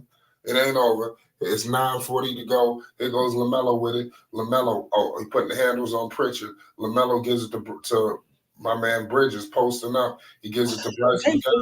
Bryce, here goes PJ. PJ Washington, mid-range jumper. Cash. Let's go, PJ. It's 90. He's giving offense to PJ. Yeah, you can't be mad at that Peyton Pritchard shot because he shot it deep, and you know, you got to live and die with that. Right. Well, I mean, look at him. Oh my God. It's not cool to commit assault on somebody, but why? I hope they getting ready to trade him, and that's why they giving him all these good looks. Cause goddamn. I mean, especially if they talking to all this money. You know, you're a little ahead of us. Try to be a little kind to us. But we 90, 87. Oh my God, Lord have mercy. This guy. You seen what I just seen? Yeah. You know, it's 92 to 87. Screen with Bryce. Lamelo. Lamelo gives it to Bryce McGowan's 3-ball. Oh my goodness. Yeah, Bryce missed the 3. We needed that too. Y'all can't be hitting these shots in practice and then come to the game and can't. And that's what the Hornets need at the end of the day. When Lamelo is penetrating, drawing all this attention, oh my goodness, Pritchard. He has to kick it out to these guys. They got to start to make these shots. If Milwaukee make me lose this bet, I'm a scream. Oh man, Pritchard just went crazy. Pritchard, they have no answer for Pritchard. These are the kind of players the Hornets need to be looking for. You know, these dudes. Oh my goodness. Pritchard been in Boston for a minute. I think they drafted him. Melo was killing this dude. Ish in the mid range. Okay, old man Ish out there producing. Let's go, Ish. It's 94-89, 7:55 to go. Here goes my man Pritchard. They doubling Pritchard now. Now he's drawing the double. Big rebound by Miles. Here goes Miles Bridges. Miles, he gives it to Melo. Melo from like 50. He missed it. That was kind of deep. 94-89, 7:35 to go. Here goes Pritchard. Pritchard with the ball. Pritchard has it. He kicks it out. They give it out to Cornette. Cornette is all the way out the 3-point line. They give it back to Pritchard. Pritchard drawing the double. Svi Mikhailou. Oh my God, he drilled it. That was crazy. That didn't make no sense. It's 97-89. It's still a single digit game. 7 minutes to go. Here goes Lamelo loses. He nearly loses it. Ish saves it. He gives it out to Miles. Miles all the way to the cup, and he couldn't. That was soft. You know, that was soft, man. Miles got to go to the basket. That was kind of soft, man. They're bringing in Mark Williams. Here comes Gordon. Here goes Miller. Charlotte's bringing in some reinforcements. Here goes Peyton Pritchard with it. Peyton Pritchard has the ball. Peyton Pritchard loses it. He's on. What happened? Did they get a timeout? It's 6:38 to go in the fourth quarter. This is a crazy game going on right now. Help is on the way for sure. All right, Brown. Let's get Jaylen Brown fouled out. Let's go. Yeah, most definitely. Most definitely. Brandon Miller is back in the game. Brandon Miller is yelling down there. Shit is crazy. Salute to all y'all in the chat. You know, we got a miss right there. Here comes Charlotte. Right now as we speak. Here goes old man Ish. Oh, Ish putting the moves on him. Oh, Ish couldn't convert that. That would have been a big play right there for Ish Smith. 97-89. Browns. Fourth. Here goes Tatum. He gives it out to Hauser. Hauser, oh my goodness. The Hornets is getting smacked up right now. Now they putting the belt to him. It's 6:06 fourth quarter. This is sad. I'm gonna tell you right now, they need to fix perimeter today, not tomorrow, not next week. Today, they need to fix that perimeter defense, man. Come on, man. They need to get some help. They need more players. You know, they need to make a trade. Man, you're right. Like they need more players, big time. Yeah, they need more players. They don't. That's not the right cast. Like how Clinton don't know what the hell to do when the talent is not up to par. Yeah, Clinton needs some talent in order for probably him to coach better. You do. I don't know who could get the most out of this team. But if you're looking at these other coaches, like they hired the dude in Houston, you know, even my man in Detroit, those you need to get high caliber names. You know, these are the people you go for. But put Book Night in the game for crying out loud. But he's available. Let's acknowledge this though. They're drafting players, they're defensive coaches, they're drafting defensive guys. Like they not giving like, come on, man. Mitch, it's your fault too. Just because you hiding in the box. I was about to say the coach's box. What's the box called that they sit in? Suite. Yeah, the suite. Sorry, this ain't football. My fault. Yeah, in the sky boxes. Get the bird's eye view. Right, we see you. Like, why? Like this team is what they did. This defense. This is a sorry effort. Ooh. Well, Flight, they had it down to 1. That's what I be saying. That's why you can't take for granted that the other team is going to just let you come back in the game. You got to take the game sometime. You had it down to 1, a minute and 50 seconds left to go into the fourth quarter. You should have put Lamelo in the game. Call timeout, put Lamelo in the game. Brown ain't coming in because Brown's in foul trouble. And so you got to take advantage of a weakness the Celtics was displaying. And Jason Tatum was out there by himself, basically, right? So you crash him, no Brown, and you just play off of Pritchard and Hauser at best of your ability and live with the results. But he didn't do it. He missed that opportunity. He put Lamelo when he realized it. He put Lamelo in too late. Even Porzingis, as I say that, good defense by him, is having a so-so game. Yep, Mark Williams have a quiet double-double tonight. Yeah, quiet. I mean, the Hornets have been in trouble. Here goes Lamelo. Lamelo has the ball. Lamelo on the baseline, picked up by Pritchard, gives it to Gordon, back to Mark Williams. They find Lamelo, screen. Lamelo ball in the baseline. He gets blocked, rebounded by Mark. Kick it out to Miller. Miller has the ball, mid-range, cash. Okay, single-digit game. Hornets cut it to 9. Miller being vocal is 100-91. The Hornets need a W, man. When are they gonna get a win? I I'm telling. Look at the schedule, ladies and gentlemen. Where do the Hornets get this to get the W? We could be looking at a similar situation. The Hornets need the number one The pick. timeout, Clifford. But I need everybody to sit down in the meeting today. We're gonna have a meeting tonight because what the fudge are y'all out there doing? Like The purple's calling the meeting, ladies and gentlemen. This we is time. need to talk. Boston Celtics have crossed the 100-point threshold. When First. which I got 526 in the fourth. Yep. Yep. 191. With the Right. timeout. But Lamelo was back on the bench. I'm just tired. Oh my god.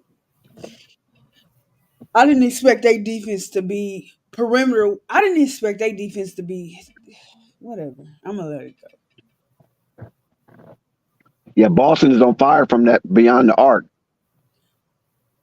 That's why I said when you have a situation where you can sneak the game from a top tier competitor, you have to take advantage of that. I don't know how Cliffy missed that opportunity of not putting his best players on the court when they was down by one and Boston was playing with a lot of their bench. I don't know how he missed that one. That's gonna give people nightmares. Thunder on that one too. But they need, even if they was on, they need to play perimeter defense. Like, come on. And I had a feeling that I should have followed my first mind because But despite all of, but listen, Purple. Despite all of the bad perimeter defense, they was down by one, and Charlotte had their subs in. Boston had their subs in. Cliffy should have at least called timeout or something and make Boston adjust. But he let it ride out. And when he finally realized, oh my God, 40 seconds left, let me put Lamelo in and maybe steal a couple of buckets in 40 seconds. No, you don't do that, man. And I'm gonna ask you this: do you think he should go? Because he's vocally said, I think in who did they play last? I forgot now. Milwaukee. I mean New York. New York was their last game. They played before Milwaukee. Before Milwaukee. When it the Wizards? No, the Wizards was for. Was it the Wizards? Yeah, it was the Wizards. Yeah, it was the Wizards. So after that game, he came out and said that he plays inside out because I told you he wanted them to attack the basket. I know they're not shooting good from three this year as a team, but I think he needs to change that.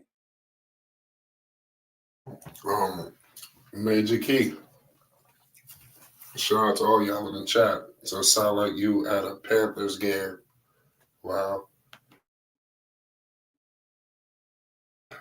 Here goes the Charlotte Hornets, ladies and gentlemen. We have Gordon back to Lamelo. Screen with Mark. Lamelo they turn it over, trying to connect with Gordon Hayward. So terrible play right there for Charlotte. They did not need that. Nonetheless, it's 5-10 in the fourth. Here goes Drew. Drew has the ball.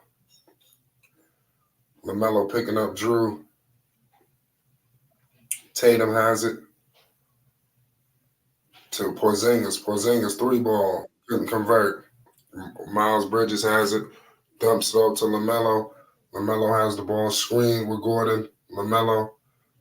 Here goes the Celtics. The Hornets turn it over once again. So the Hornets continue to make mistakes and hurt themselves. Here goes Drew Holiday. Drew has it. Screen with Tatum. They throw the ball off of Brandon Miller. We got 4:31 in the fourth quarter. Hornets are down 9. Let's see what happens. This is a hell of a game. Here goes Kristaps Porzingis. Porzingis has it. They give it to Jason Tatum. Damn. Converted. Lamelo has the ball. Lamelo crossing half court, gives it out to Jason. Pardon me, to Gordon. Oh, let's go. Big time 3-ball for Gordon Hayward. It's 4-10 to go. I see Brown not trying to pick up that last foul. Here goes Jaylen Brown with the ball picked up by Miles Bridges. Jaylen Brown kicks it out to Hauser. Hauser couldn't convert. Rebounded by Drew. They give the ball to oh my goodness. Yo, if he would have dunked that, that would have just been filthy. You know, that would have just not been nice. I mean, I'm keeping 100, which that would have just been crazy. Nonetheless, it's 3:50 to go in the fourth quarter. It don't make no sense right now. Brown tried to end his career with that one. And that would have just been that would have been career defining.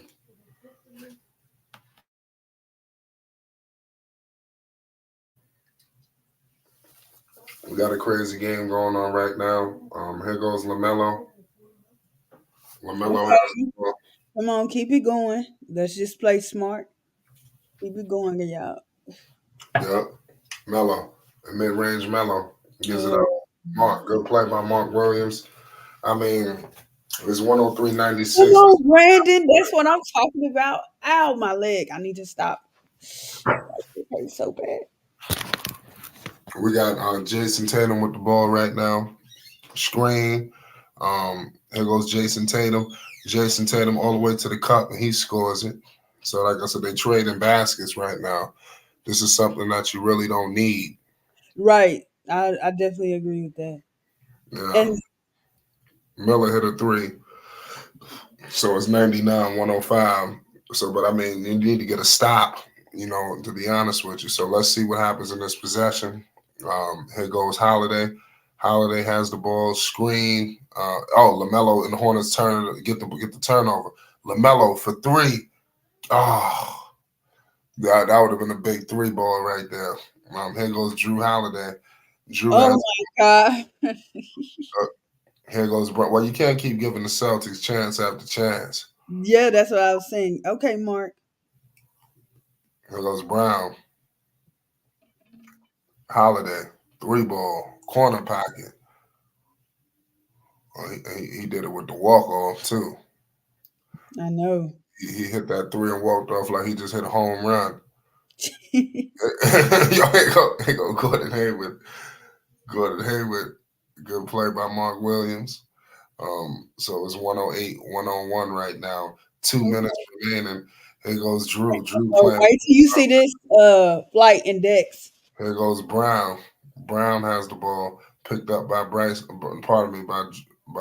Miles Bridges. Brown. Good play. Here goes Miles Bridges. 108-101. Miles gives it to Gordon. Back to LaMelo Ball for three. Cash is 104-108. We got Told you, wait till you see it. point game. Okay.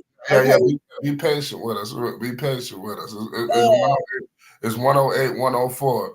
120 to go in the fourth quarter. oh no. Here goes Drew Holiday. Drew Holiday picking up with Brandon Miller. They kick it out to JT. They kick it out to Drew. Back to Brown. Brown, three ball. He missed it. Damn. That Porzingis, what happened? Oh, they called the foul on LaMelo? Oh, don't tell me this. I mean, then they ain't going to give LaMelo no calls? I mean, this is a travesty. Yeah.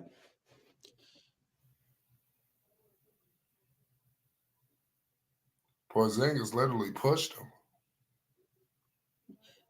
Push him. Well, violence ain't the answer. Oh, LaMelo was holding. Violence ain't the answer in that situation. Come on, man. You got to give LaMelo the call, man. He's on his home floor. The fuck, the referees, man. You're supposed to give the. Come on, refs got a job to do too. Let's come on, Miller. Miller got the ball. Give it to LaMelo. LaMelo ball baseline. Good play, Mark. Oh my goodness, Porzingis was right there. Let's go, Mark Williams. Yeah, we got a Down by 2. The Hornets are down by 2. Let's go, baby. 2-point game. No, don't call it purple. I got you from here. Here goes Drew. Yeah, that's why I didn't say nothing because I've seen it. Don't say nothing. Here goes Drew Holiday. Drew has it picked up by Miller. Drew Holiday with the ball screen coming. Drew Holiday picked up by Lamelo. Drew Holiday with the ball all the way to the cup, and he is fouled. Was that a foul? Oh, was a foul? Whew. Come on. Come on, come on, come on. I want a Slurpee. Wow. I just don't get I don't get this. He did foul him. They need some help, man. Okay.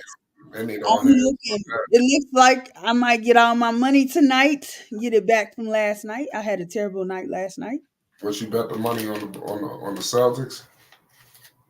No, I bet the Lakers game. I chose right on that Lakers game, but I almost went with Drew Holiday missed both free throws. The Hornets has an opportunity. 108, 106, 10 seconds left. Wow, that's crazy. As soon as I seen it, I just turned my head thinking the game was over. See? Hornets just caught a break. What is gonna happen? This is gonna be a key possession right here. Let's do or die right here. So, last night I stupidly chose Indiana to beat Orlando. Lost money there. I chose Denver to beat Cleveland. Lost money there. And I lost money in Dallas and Sacramento. So I had a terrible night last night. That was a good game, Dallas and Sacramento. And because I'm such a hater, I admit it. I chose Phoenix to lose to Utah. The Kings been looking The only game I got was that Lakers game. But I'm having a better night tonight. I need New Orleans to beat Sacramento. I need Golden State to beat Houston. I have a feeling that I chose bad there. It's 108, 106. This is ridiculous.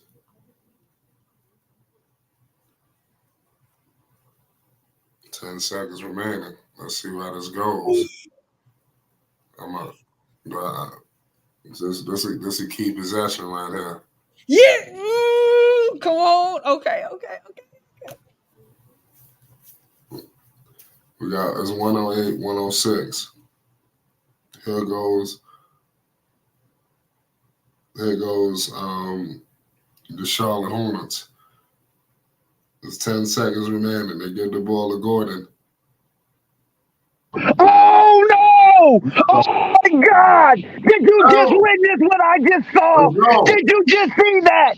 Yes. Oh my God! 7 seconds left. Tie ball game. Lamelo with an acrobatic layup to tie the game. Let's go, Charlotte! It's life at the Hive. Let's go. Dex, I just got an interesting question. Is it raining where y'all at? It's raining where I'm at. Oh, okay. I had to make sure. Lamelo went up over 2 people. That should have been a foul, though.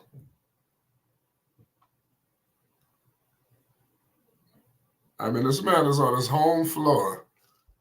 He can't get no calls, no whistles in his direction. That's crazy, Flight. Y'all hit that like button, man. Hit the like button for a Charlotte win. Let's go. Subscribe. Can we break the losing streak tonight? That's a lot of time on the clock for the Celtics, though. That's a lot of time. Yeah, a whole lot of time. Melo playing good, though. Good plays by Lamelo. My head is hurting.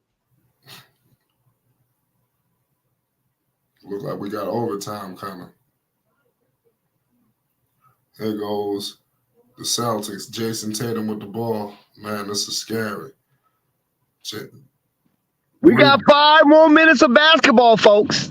We got 5 more minutes of basketball in the Hive. Yes, LaMelo Ball saved the Charlotte Hornets temporarily and got 5 minutes to decide if they want this game or not, Flight. Yeah, LaMelo forced overtime. You know, that's That's big. Please subscribe to You Flight know, Sports TV. clutch. Hit the like button and leave a comment. Let's see if his teammates can come through for him. That's key. This is their first overtime game this season. The last time I believe they went into overtime and won was against the Los Angeles Lakers last season. Correct me if I'm wrong. That's right. We got overtime, ladies and gentlemen. Overtime at the Hive. That was a crazy play. Lamelo Hornets 9-0 run to finish. It was on a 9-0 run in the final 152 of regulation. So they fighting like hell to get a W. So this is what you want. This is all you can ask for, Dax. That's all you can ask for. Just compete. Just compete. You never know which way the ball will bounce if you just compete. And you notice Ish Smith wasn't out there, baby. Okay, so I see where you're going with this. This is like I repeat, man. This is all you can ask for the Hornets. Win, lose, or draw, man. They brought it tonight. You know, they going up against a team that's clearly on another level than them. You know, I think we all can acknowledge this. But give them props. Lamelo fight, man. Brandon Miller needs 1 point to get into double digits, and then that will quantify a 6-player double digit for the Charlotte Hornets. Yep, that should have been a foul, man. That's a tragedy. That wasn't a foul. Like I said, he on his home floor, man. They supposed to get some calls supposed to go his way, man. I mean, come on. I mean, nothing going his way. Could you imagine Melo could have went to the line to hit that free throw and then took him up by 1? That's what's supposed to happen. But he don't get the calls. They're gonna have to figure, you know, somebody gonna have to address something. Shit don't make no damn sense. He can't say it because he gonna get fined. So it's a tough situation. But this is a tragedy. Lamelo, he a clear all-star this year. It's not even up for debate. It's clear cut. And I don't give a fuck what's what. He better be on that motherfucking ballot. Period. You know, it's clear cut. He a clear cut all-star. Period. It's 108, 108. Here goes Brown. Brown scores it. LaMelo Ball with it. 110, 108. Holiday picking up LaMelo. LaMelo with the ball. Screen coming with Miller. LaMelo screen coming with Mark. LaMelo Ball hesitating. Floater. Cash. He did that over Porzingis too. We got a tie ball game. LaMelo scored that over a 7-foot something. You know, here goes Brown. Picked up. Here we go. Pritchard. Here goes LaMelo Ball with it. LaMelo has it. He's crossing half court. We in overtime, ladies and gentlemen. We in overtime. Melo all the way to the cup, and he could not convert. Oh, come on. Where's the foul? Come on, see, that's what I'm saying. Ain't no calls going his way. That's crazy. That's crazy. They're going to give Brown the call. See? This is ridiculous. You know, like I said, this dude is on his home floor and can't get nothing to go in his favor. The refs can't find nothing to work in his favor. That's crazy. I don't get it. Something ain't right. I don't know if anybody been noticing this, but this is a true epidemic. Yeah, that logo, he brought that logo into the league. That's sad. Melo brought his branding in the league. You know what I'm saying? Yeah, NBA, they frown on that type of stuff. He threatened their ass, huh? He had to reinvent everything. With the G League Ignite, you don't even hear about that shit no more. Here goes the Charlotte Hornets. They down by 1. LaMelo has it. Giannis put up a 42-piece. Poole dropped 30. Bucks won. Here goes LaMelo. LaMelo with it, putting the moves on. Oh, he broke Drew Holiday ankles. He broke his ankles. Oh, my God. JBA LaMelo is in the building. Melo is in his he in his bag of tricks tonight. Melo ain't playing no games tonight. Here goes Tatum. Tatum all the way. Oh my goodness, he get the play by Tatum. Let's go, LaMelo. This is what it's gonna take. They need to give it back to LaMelo, man. Thank you. LaMelo for 3. LaMelo just had the whole entire building stand up. Is that J. Cole front row? The Hornets is balling tonight.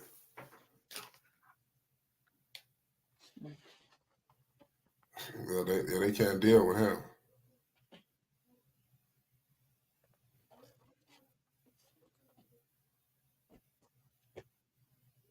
Yeah, Mark Williams, he got fouled. Yeah, J. Cole. Yeah, that's what I said. I thought that was J. Cole. When I said J. Cole is in the building. Just don't call it a takeover. I showed him how you stand 10 toes down. The Hornets is balling.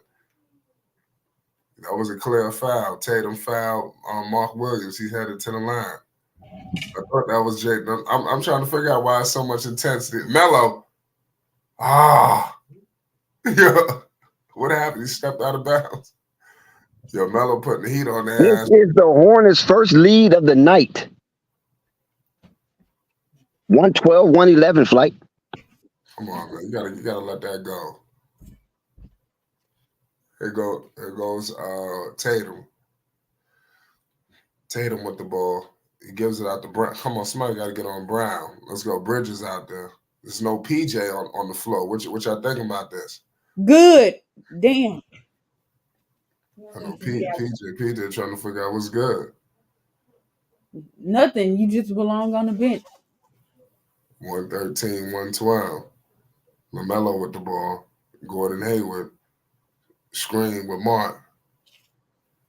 Back to Miles. I mean, not Miles. I mean, Mark. Presidente. Let's go. The veteran, Mr. Reliable. Gordon Hayward. Allie Payne talking about them Hornets are soft. Slim says, if Joker gets ejected tonight, the ref's bad. That's crazy. Tatum screen. The ball is kicked.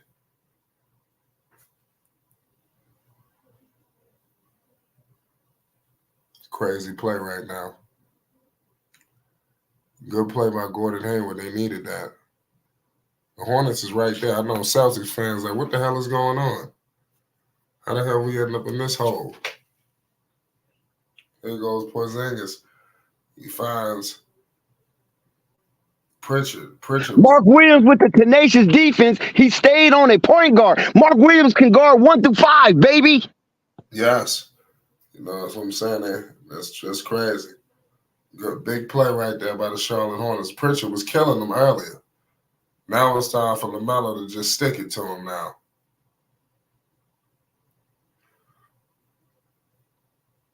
I see J. Cole. There goes screen. LaMelo to Miles. Come on, don't get scared now.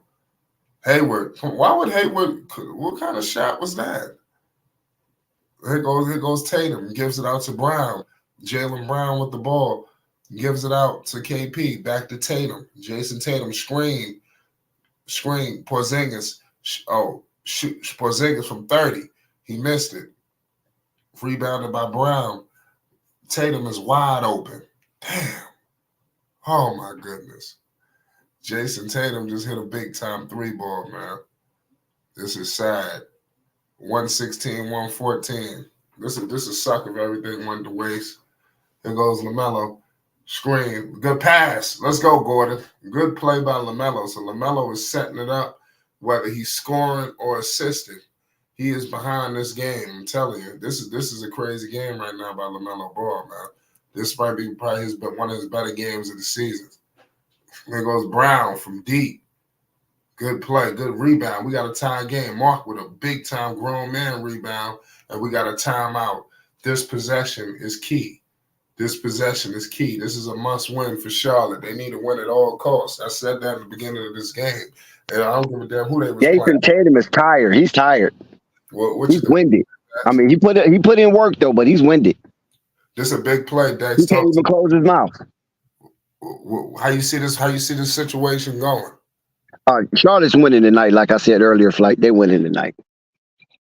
They need this win. Right. I mean, if the referees don't cheat them, they're going to win tonight. Because Boston is tired. I can see it. They giving Boston a whole lot of breaks because Porzingis is climbing all over everybody's back and they're not even calling anything. Right. So the bridge is going and Tatum. But Boston is represented in the Hive tonight. There's some Boston jerseys up in there. Oh yeah, most definitely. Even rocking with the Celtics. That's a team that you're gonna see jerseys. There's a lot of people from Boston everywhere. You know, Charlotte. That's a city people go to. Mm-hmm. A lot of they can't, right. Everybody come to Atlanta, go to Florida. They go to them other states. Exactly. There you go. You're right. South Carolina. Atlanta, really Florida. I mean, the people that go to Charlotte really wants to go to Florida, but they probably can't afford it. So they just go ahead and retire in Charlotte. That's exactly what goes on. People go and retire and come to the South. Nobody ready to come to the South in the prime, though. But it's 116. Here you go. Key, pivotal possession. What is Lamelo going to do? I'm telling you, this is where legends are made. Drew Holiday picking him up. 7, 6. Melo with the ball. Kicks it out to Miles. Miles got to shoot. Yes! Oh! Yes, baby! Oh, The miracle with Miles! The miracle with Miles! Yes, baby! Let's go! Let's go! One possession. They need to play defense for one possession, Purple. Can they man the arc? Can they guard the arc, Purple? Yes, baby! Lamelo with the assist. Oh, my God. It's crazy. They needed that. Yo, they needed that. Yo, Miles Bridges, man. Man. Yeah, he needed that play. He been through a lot of things. Yeah, Lamelo was the first one to come congratulate Miles with that shot, but it's not over. There's a lot of time for a championship caliber team like the Boston Celtics. 6.6 seconds, 116, 119. Charlotte has taken over the Hive in overtime, and they just need one possession to fortify this win. Yeah. Let's go, defense. You ain't played defense all night on the arc. Let's play defense for 6 seconds. 6 seconds. Yeah. Now, I think they're gonna get him. That was a big 3, man. It's gonna be crazy, y'all. Hornets up 3. Count it down. All right, 6.6. Here you go. Holiday. Tatum for 3. What? Oh! They gave him the foul. They cheated. They cheating, Flight. Flight, they cheating, Flight. That's bullshit. Flight, they cheating, Flight. They gave him the foul. But it's still time for the Hornets, though. Hornets do get the last shot.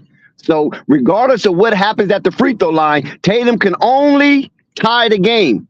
They cannot win at the free throw line, and Hornets will have 5 seconds left. So let's see how this one roll out, Flight. Wow. Man, this is bullshit. We might see a miracle in the Hive. Lamelo might hit this last shot. 5 seconds. This motherfucker Tatum gonna make all of these. Yeah, this is stupid. Yeah, this is the dumbest shit ever. How could Gordon Hayward pull something like that? Man. Oh, he missed it. He missed it, Flight. He missed it. Hornets ball. He missed it. Hornets ball. Jason Tatum crumbled in crunch time at the free throw line. The Hornets ball. 1.7 seconds left to go. All they have to do is get the ball in the inbound. And they got a victory, and they killed their losing streak. I ain't gonna lie, they needed that free throw, man. That shot by Miles was too good. So they're not calling their last time out. Call it. Gordon's foul. This game. Let's Yes, go. Slim, fatigue. I called it, didn't I? They got to run them to death. They had that back-to-back. Shout out to everybody that was in for the pregame show. We predicted this one here, and I know y'all thought I was crazy, but I said it's going to be difficult for Boston to win this one after coming off a back-to-back for the first time this season and had a tough outing against the Memphis Grizzlies minus 8 players. That's crazy. Gordon. Man, they might as well let this go. Boston got a timeout. Oh, now they are going to advance it. It's still not over. Boston could hit a 3. Yeah, they got enough time to get a shot off, but most likely it's all said and done. Yeah, this game is a roller coaster. This is crazy. This was a game. This was one hell of a game tonight, ladies and gentlemen. Y'all hit that like button. Don't cheat the stream. Hit that like button, man. Don't cheat the stream. And subscribe if you new. Subscribe to the channel because we got it going on. That's right. We got Charlotte Hornets basketball, ladies and gentlemen. We're going to be back this Wednesday. We got the Washington Wizards. You already know. 7 o'clock p.m. Make sure you pull up. 6:15 pregame is going down. And then after that, they got a game on Sunday. So the Hornets going to get a little break. So they want to close this week out strong. It's key. It's key. Salute to all y'all in the chat right now. The Hornets came back. They lead by 3. There's a lot of smiles. This is going to be a big win. If you could beat Boston, you could beat everybody. That need to be the mindset. So now they know the recipe. They know what's needed. Now they got to replicate this performance. You can't beat Boston and get blown out by Washington on Wednesday. You can't do that. And it's official. It is over with. Hey. It's official. And guess who did it? Miles Bridges got the steal in the last portion of the game. It's official. The return of Miles Bridges is validated, baby. The Hornets win in overtime. This was a hell of a win. Lamelo Ball, 36 points, 8 assists, 9 rebounds, playing with Miss Triple Dub. They survived a 45-point job by JT. The Celtics did make some mistakes. That was a big 3 by Miles Bridges. Yes, and it's assisted by Lamelo Ball. And guess what, Flight? Lamelo Ball had numbers all across the board tonight. He stat the sheet tonight, Flight. I'm looking at if Melo not about to talk. It's Hornets win, ladies and gentlemen. Put it on. You want to put it on? You want to put his interview on? Oh, he's not? No, I thought he was. Who are they going to interview? Miles Bridges? Miles. They got to interview somebody. They interviewed Miles. Okay.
I like what he said. He said that if Lamelo's not an All-Star or NBA, something wrong. I said that too. He's a clear All-Star. There's no debating. You're right about that. I mean, he showed his ass tonight. I mean, this is the seventh or eighth straight game that he scored north of 30 points. Man, this was a nasty game. Lamelo just put it on him tonight. Big night for Melo. How big of a game was this for Miles? It was tremendous flight. I mean, you can't get no bigger than this. The stage was set for the Charlotte Hornets with their illustrious court, and Miles Bridges came out. He was in the starting lineup. He supplanted P.J. Washington, and it was big. I mean, what breakout party that you need when you beat the best team in basketball right now, which is the Boston Celtics, a championship legacy franchise. And then Gordon Hayward against his old team, that's now his current foe, had a quiet 20-point game for El Presidente. So the Charlotte Hornets had 5 of 6 players in double digits against a formidable team like Boston. And they had Joey on the ropes in overtime flight. Joey looked like he was in over his head, and Cliffy didn't know what the hell to do. So what? They give Lamelo a phone booth. He goes inside, changes, come outside with a cape, and guess what? He said, "Miles Bridges, you're my Robin. Let's go, baby. Let's take over Gotham." Man, unbelievable. We got my man Foreign in the building. Orlando done rolled in the house. Shout out my man Big Al. Foreign, what's good? Man, what's good, Flight, man? I just want to say, man, shout out to the Golden Child, man. You see that? Yeah, Melo been playing crazy, bro. I don't know what happened, but he done locked in this offseason. Man, you heard what Miles just said. If he ain't an All-Star or NBA, he said all NBA. You know, I'm there with him. You know, I don't know how they might do with the wins and shit, but it better not be no debating the Melo or All-Star. He better not be coming in through injury reserves and all that old bullshit. You know, he better go straight through. Yeah, for sure. What did you watch the game? Nah, man, I'm watching my Eagles crumble to the Chiefs right now. You feel me? Yeah, I don't want to speak on it right now. You feel me? But no, we're getting to it. But all right, this was a crazy game. Big Al is in the building. Melo just killed him, though, man. I'm just gonna let you know right now. He went toe to toe with JT. Big Al, what's good? What's your thoughts on this game? Man, I'm so happy we won, bro. I was getting really frustrated, man. But Melo pulled it out, getting the ball to the right people, shooting the shot when he needs to, man. He should be in the All-Star talk, and that should happen. How many games of 30 has he had so far? I forgot, but a lot. I think it's 8 straight now. Yeah. It's 7 or 8 straight. Right. Yeah, and real talk, I just hope the Hornets keep this same intensity, not just for the Celtics, but keep the same cutthroat intensity for all these other teams that they're going to run into, that if they beating the Celtics like this, they should be able to thrash. So hopefully they keep it up, man. And I hope Melo gets what he deserves, you know, and Brandon get that rookie, you know, if he can turn it up even more, which he kind of has. So, yeah, that's my thoughts, Flack. And you know what, Big Al, we appreciate that. Also, to further extend on what Big Al was saying, is that the Celtics had this coming because of what they did or what they said in the offseason, and nobody apologized on behalf of Jason Tatum. So Jason Tatum was forced to play outside of his, play out of his mind tonight. He was very forced. And the reason why he played so many minutes, even though the Hornets was up, is because of what he said in the offseason pertaining to the Charlotte Hornets, which was very derogative and disrespectful in nature. And the Charlotte Hornets, I felt that they was going to use that as chalkboard material, and they did, and they squeaked out a win against the number 1 team with the overall best record in the NBA right now, the Boston Celtics. Hell yeah, Dex. Yeah. Hornets win. Hornets win. Hornets win. Yeah, how big of a shot was that by Miles? Oh hell, that was big time, real big, hella big, man. Because he was actually guarded, and he wasn't on the line like that. He was. Shout out to the casual. What's good, casual? Hey, what's good, buddy? Man, you seen that, man? Talk to me, man. Pay homage. You seen what I seen? Yeah. How many whistles do the referees blow through per quarter for Jason Tatum? I just need to know that. I don't know, but it's not an even discrepancy. I don't like how they don't give Melo no calls. I think that's a travesty. That Melo not getting the calls. Somebody need to explain something. Period. It was a dirty game today for the Hornets. I want to give a shout out to my guy Mark Williams, man. He just further proves why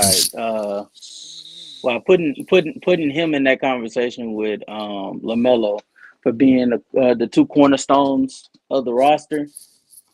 It looks better and better. The way he was defending Kristaps Porzingis when he was in the paint. The amount of pressure that he was putting around the rim, truth be told, when Charlotte's offensive sets was like going to shit, and they just knew they could dump it down to Mark Williams and he'll take care of the rest. It's spectacular. What I see from Lamelo, Mark Williams, and then that three that Miles Bridges took. I was low key pissed when he took it, but when it went in, I said, "All right, I ain't mad at it." Yo. That was a big three. Shout out Suave. Yeah, yo, Flight, what's good, man? It's been a minute, man. I just want to talk real quick, man. Listen, the floor is yours, man. Did you see what the hell I just seen? Goddamn it! Hey, man, look, my nigga Melo been like that. You feel me? So Tatum and all of that, man, they can stop that bullshit, man. They stop hating on my boy Carmelo been like that. You feel me? Now I'm gonna say this. A couple tweaks need to be made. Gordon Hayward and Terry Rozier ain't really feeling me. You feel me? What I feel like what they need to do is Lamelo, Brandon Miller, Miles Bridges, PJ Washington, Mark.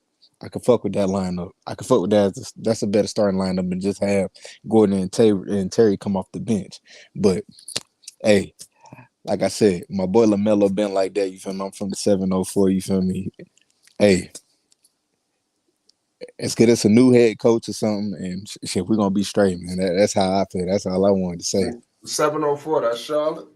Yes, sir. Charlotte, North Carolina. Queen City, you already know. Man, there's a lot of love, man. Flight Sports, we got a lot of love for Charlotte, man. I love what I seen from LaMelo tonight. Steve Clifford, the rotations, it is what it is. What did you think about Miles starting instead of PJ? Because this looked like this about to be the new lineup. They just got a W. It should have been like that, though. It should have been like that. Like, did you get that clip where LaMelo Ball broke Drew Holiday ankles? Oh, he snatched that might it. Be He a nice break it. He ain't just break it. He snatched it. No, I didn't see it. That was crazy. That was crazy. He got his ankles on the medical table. Yeah, you might want to take a little break. You know what I'm saying? Yeah, no, there will be shorts going out with all the shit that just happened in this game. And it's worse than the first one when he broke his Hey, ankles. I got a quick question. You said you're not feeling Gordon Hayward? You weren't feeling Gordon Hayward tonight? Nah, I ain't saying I ain't feeling him tonight, man. But it's like his deep. I don't know, man. It's like he don't. It's like he tried to. Yeah, that too, man. He tried to play like it's his team, man. You done had your time, man. You feel me? Like this is LaMelo. Gordon Hayward? Look, man, he did his thing tonight. You think that, man? It just I'm ain't saying, for me, bro. I get what you're saying. I got your clarification. I get you that you're talking about in totality. But I'm like, he not consistent for me, man. And he ain't the same Gordon Hayward anymore, man. Like, consistent on what? On what side? What side are we talking? We talking defensive, offensive? Shit, both, but let's go defense. Defense wise, yeah, man, people be scoring on Gordon. As far as with all right. Well, shit. If his defense isn't moving you, I don't know, man. His offensively, like I don't know how much better the guy could be as like not even the second or third option. He too slow, man. He run with LaMelo.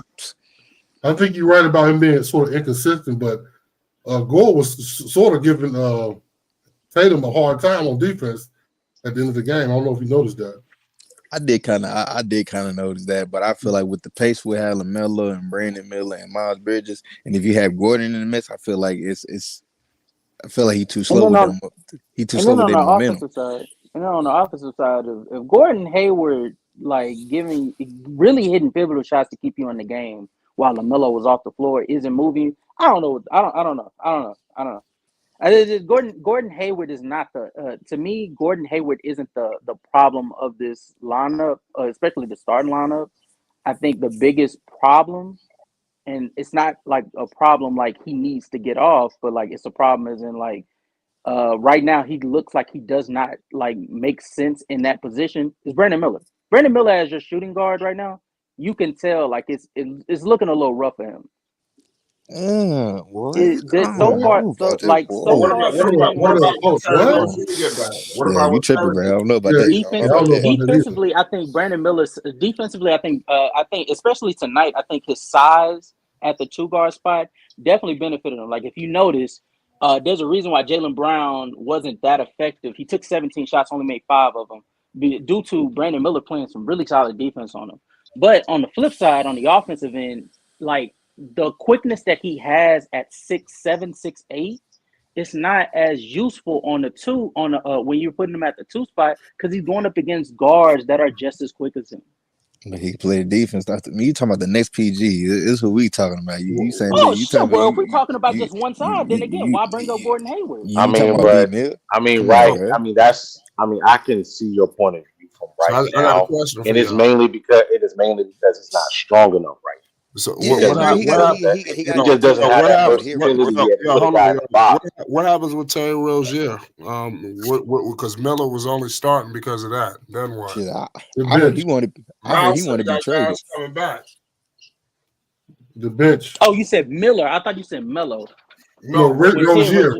Rozier. You talking about Rozier? No, Rozier. Pardon me, my bad. No. I thought you said Mello came off. I thought you said Mello was coming off the bench. Huh? But I think you said Miller. Miller came off the bench to start. What are they gonna do with him when Rozier gets ready? Do you want to grab the Melo post game show? I mean, it's a rumor. I heard Terry Rozier want to be traded. That's what I heard. I heard that 2 days ago. It might just be a rumor.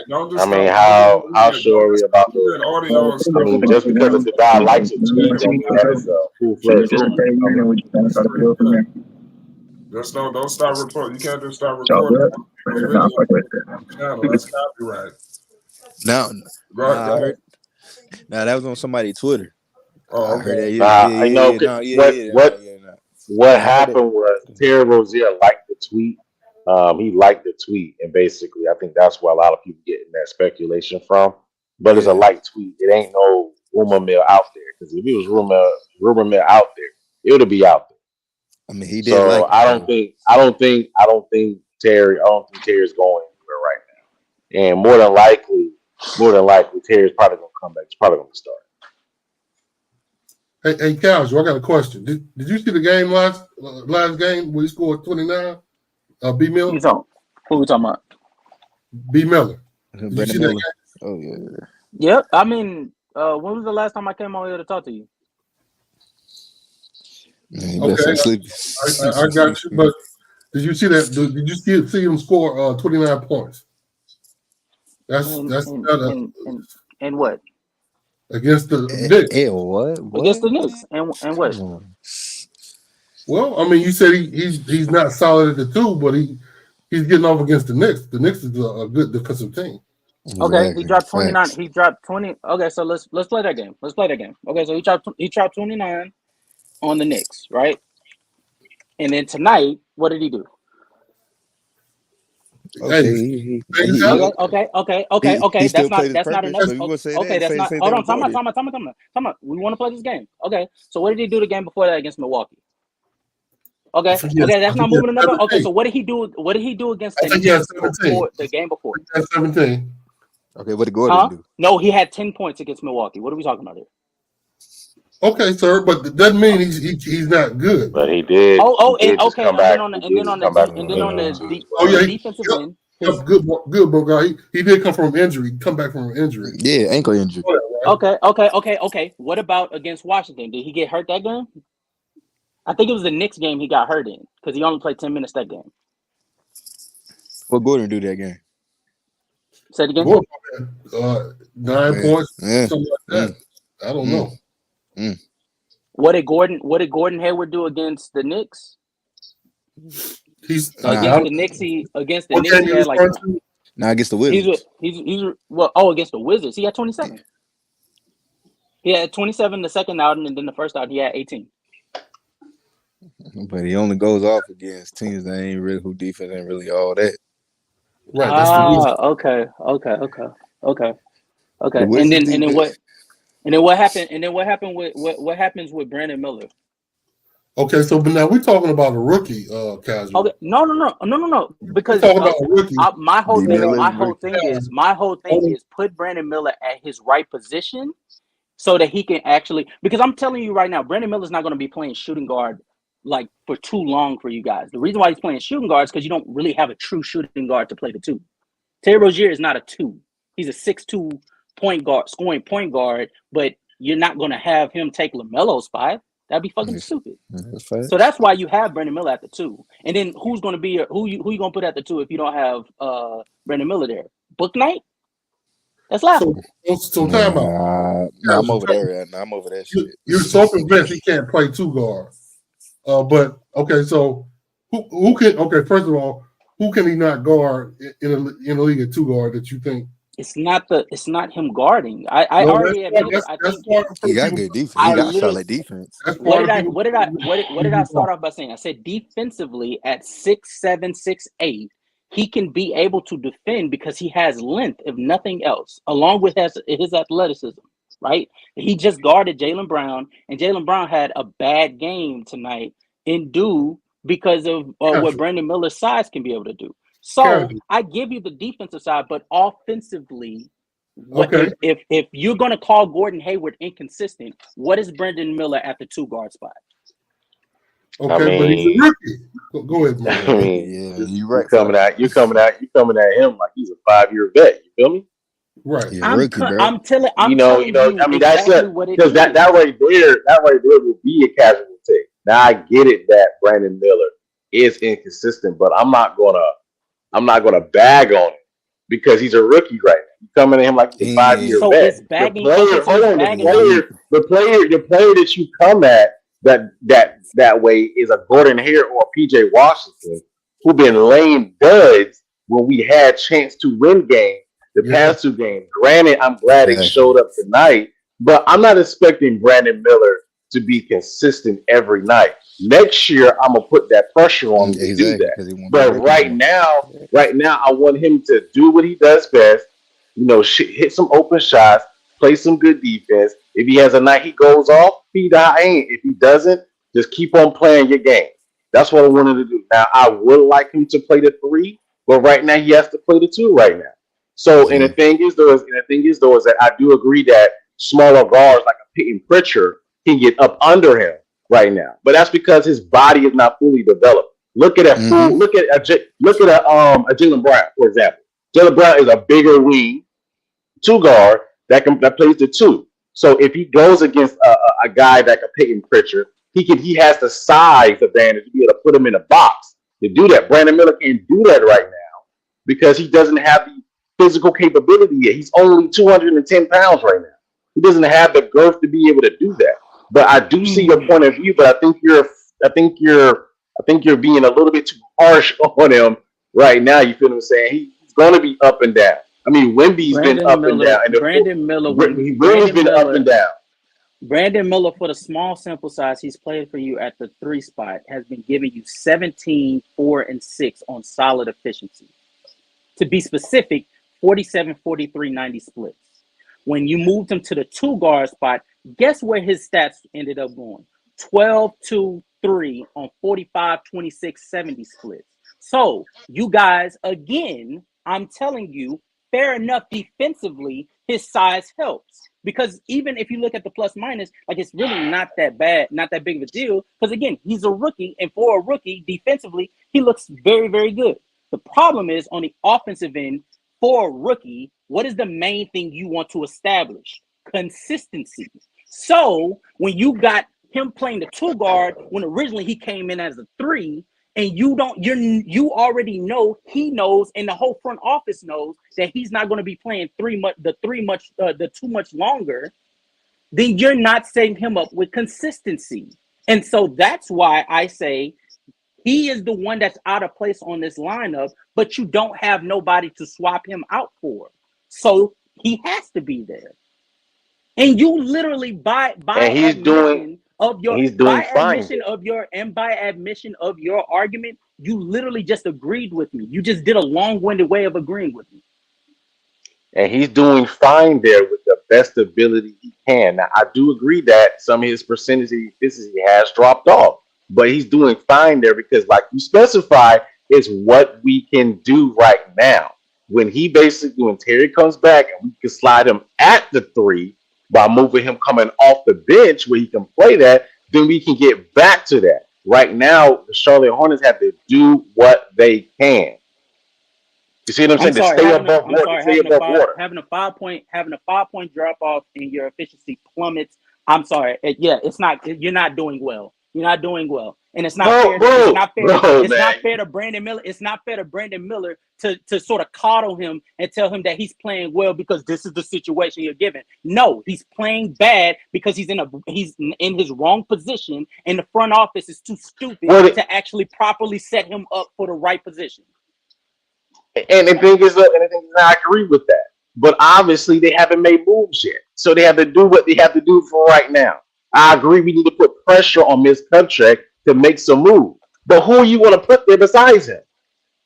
I literally, all right. We'll just, So who's going to play that? Who's going to play that position? Nobody's going to play that position. Going in circles.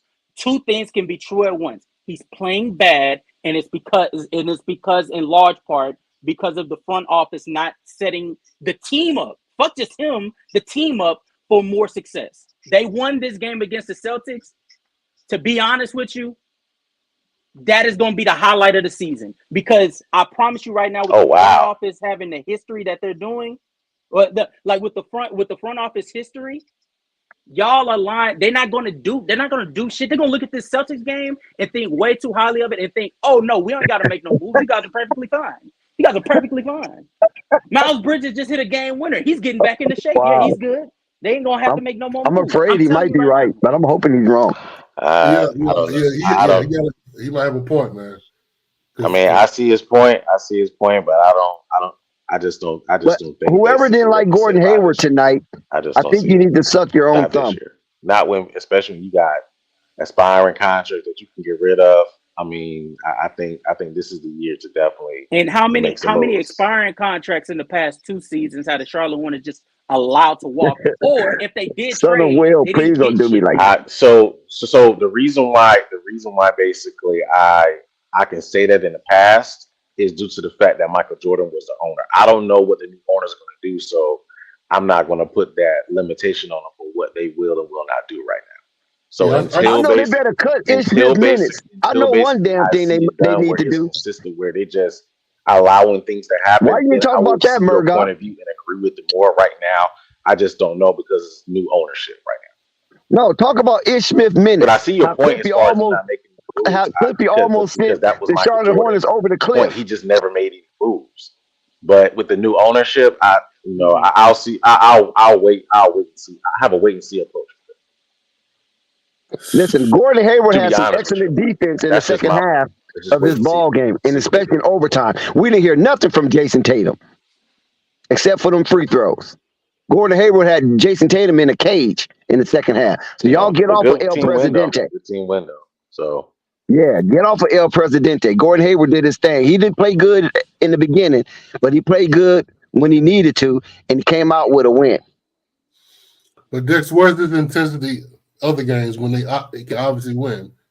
AKA, I don't know, man. I mean, you scratching your head. I'm scratching mine too, Big Al. Right. Miles Bridges played 44 minutes, dude. Shit, he had to. Yeah, he had to, man. No. But you know what? You know what doesn't make sense to me? All right, if you're gonna play Miles Bridges 45 minutes, Why the hell did Mark Williams only play 33? Yeah, I didn't like that either. He should have been in. I think he put Ish Smith on the court again. They went small ball. Yeah, they went small ball. Yeah. That's what they were looking at. He waited until the head coach for the Celtics put Porzingis in to finally say, "Oh, let me put my rim protection rim protection in." Right. Good observation. Right. Because Mark Williams can play even if Porzingis wasn't in there because Mark Williams run the court. He sure does. Like Peyton Pritchard, Peyton Pritchard tonight had 21 points. Guess how many of those were in the paint? Guess how many shots were probably taken in the zero. paint? Nope, Probably only six of them. He went 3 for 6 around the rim. You think he making any of those that's when Ish Smith was 6 guarding. foot Yeah. if Mark Williams is there? No, it wasn't even Ish Smith. It was some tall, lanky. I want to say it was McGowan. I think it was McGowan. It was Ish Smith and McGowan guarding him. But I remember one time he took Ish Smith. He wanted when McGowan was guarding him. Yeah, I remember he took Ish Smith to the ringer. That pissed me off. I had to put my mic on mute. I said, Pritchard taking Ish Smith.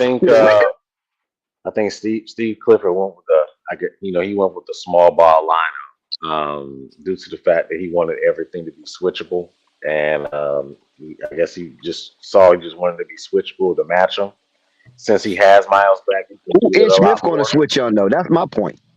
I mean, look, Dex. I'm not trying to be logical. If it's trying to make it make sense, I'm just specifying that what Cleve Stifford was attempting to do, even though it was not very effective, including the fact that Mark Williams has had an issue with guards, as Peyton Pritchard did put him in a blender. So I think that's the thing that Steve Clifford probably was looking at and said, don't put Mark Williams in that situation. Just bring him on the court when they bring Porzingis back. But Mark Williams did I don't agree with it, but I mean, that's what. Also, Murgot, Mark Williams had a tremendous defensive stance against Pritchard out there in no man's land. Pritchard tried to cross him over and fumbled, and then tried to put the shot up, and Mark Williams made him swallow that ball. Yeah, you turn around about backhanded shot, backhanded jump shot. About backhanded swallow that ball. Like, no, you not. Yeah. But listen, Jason Tatum, JT wasted 45 and 13. I know he got to be pissed. Nah, he got to be pissed, but not at himself. He need to be pissed at his teammate. He need to be looking at Jaylen Brown. Jaylen Brown had his hands full though. Man, listen. Trying to guard Lamelo. He had his hands full. Jaylen Brown's cool, but that 3-pointer he took, I know Jason had to be mad. That 3-pointer he took, he had just hit a three. Hit a 3. And I was like, listen, as soon as Jaylen Brown took the shot, I was like, that's off. I already knew it was off. And he was cold. I was like, I already knew it was off. Go to shoot it, Jaylen. Go to shoot it. Perfect scenario. Hey you, I was just trying to get over my Ish Smith trauma. Please do not allow me to regurgitate that crap. I'm talking to the chat. No, I hear you. I mean, shit. They get on me about Ish Smith. He's an interesting guard at this stage of his career. I remember there was a time where, like, quiet as kept, he was like a very underrated backup point. How could he be underrated on 13 different teams in a 14-year season? Because within those 13, because there was a stretch nobody recognizes talent. There was a stretch between 2015 to I want to say like 2020 where every team he went to, from Philly to I want to say Washington, he was giving them 12, 14 points per game on like solid efficiency, and when you're coming off the bench, getting 12 points from one player, that's definitely a benefit. That's a benefit that most teams cannot say that they have. But casual. Okay. In your mind, that's a benefit. But what is he losing? He's losing on the defensive side. And that you can't have, because his 12 points doesn't cover his lack of defensive stance. From possession to possession. I'm gonna keep this stack with you. At this point of the NBA, If your point guard not playing that good of defense, especially your backup point guard not playing great defense or good defense at all, is what's moving you from winning games, you got a much larger problem on your hands. Yep. Defensive point guards is not as big of a deal as it once was. Take Luka into existence, take Damian Lillard into existence, take LaMelo Ball into existence. You do not have to play good defense at the point guard spot for you to have value. All you need to How do you forget the is to number have one some value guy on the offensive that's the end. poster child for that, and Darion Fox? You didn't even mention him. You said what?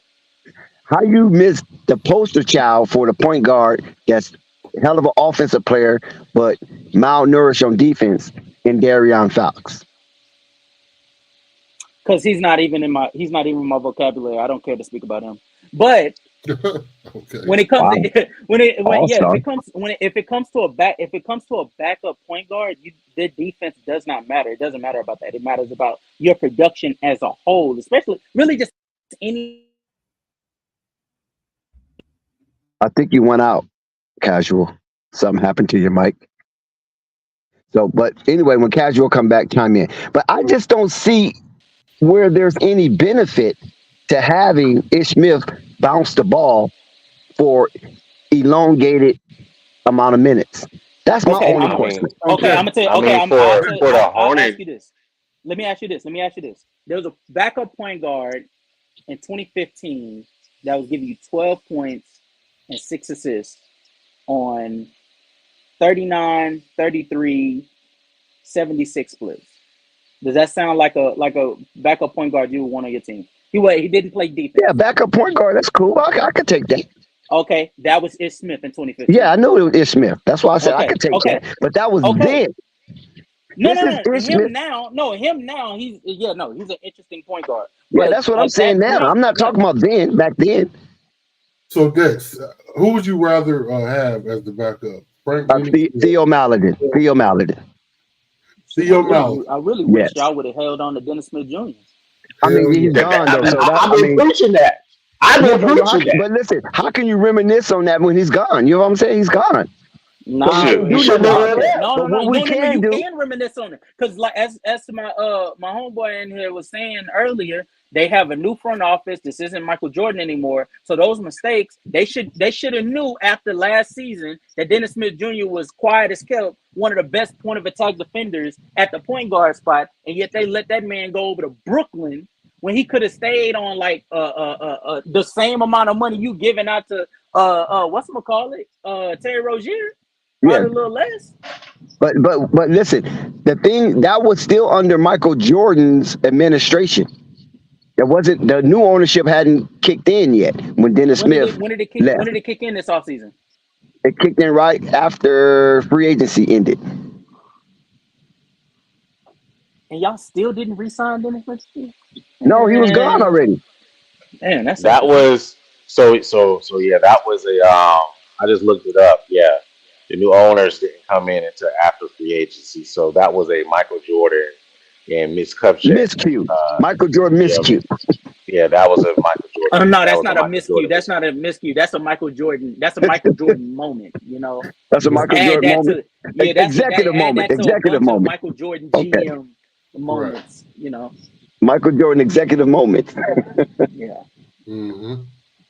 But yeah, but what I'm saying is that the roster that is currently constructed and the players that are available, that what we have to work with right now. And to me, I think Theo Maladin, I don't know what happened to the Frenchman, but somehow he's in Cliffy doghouse.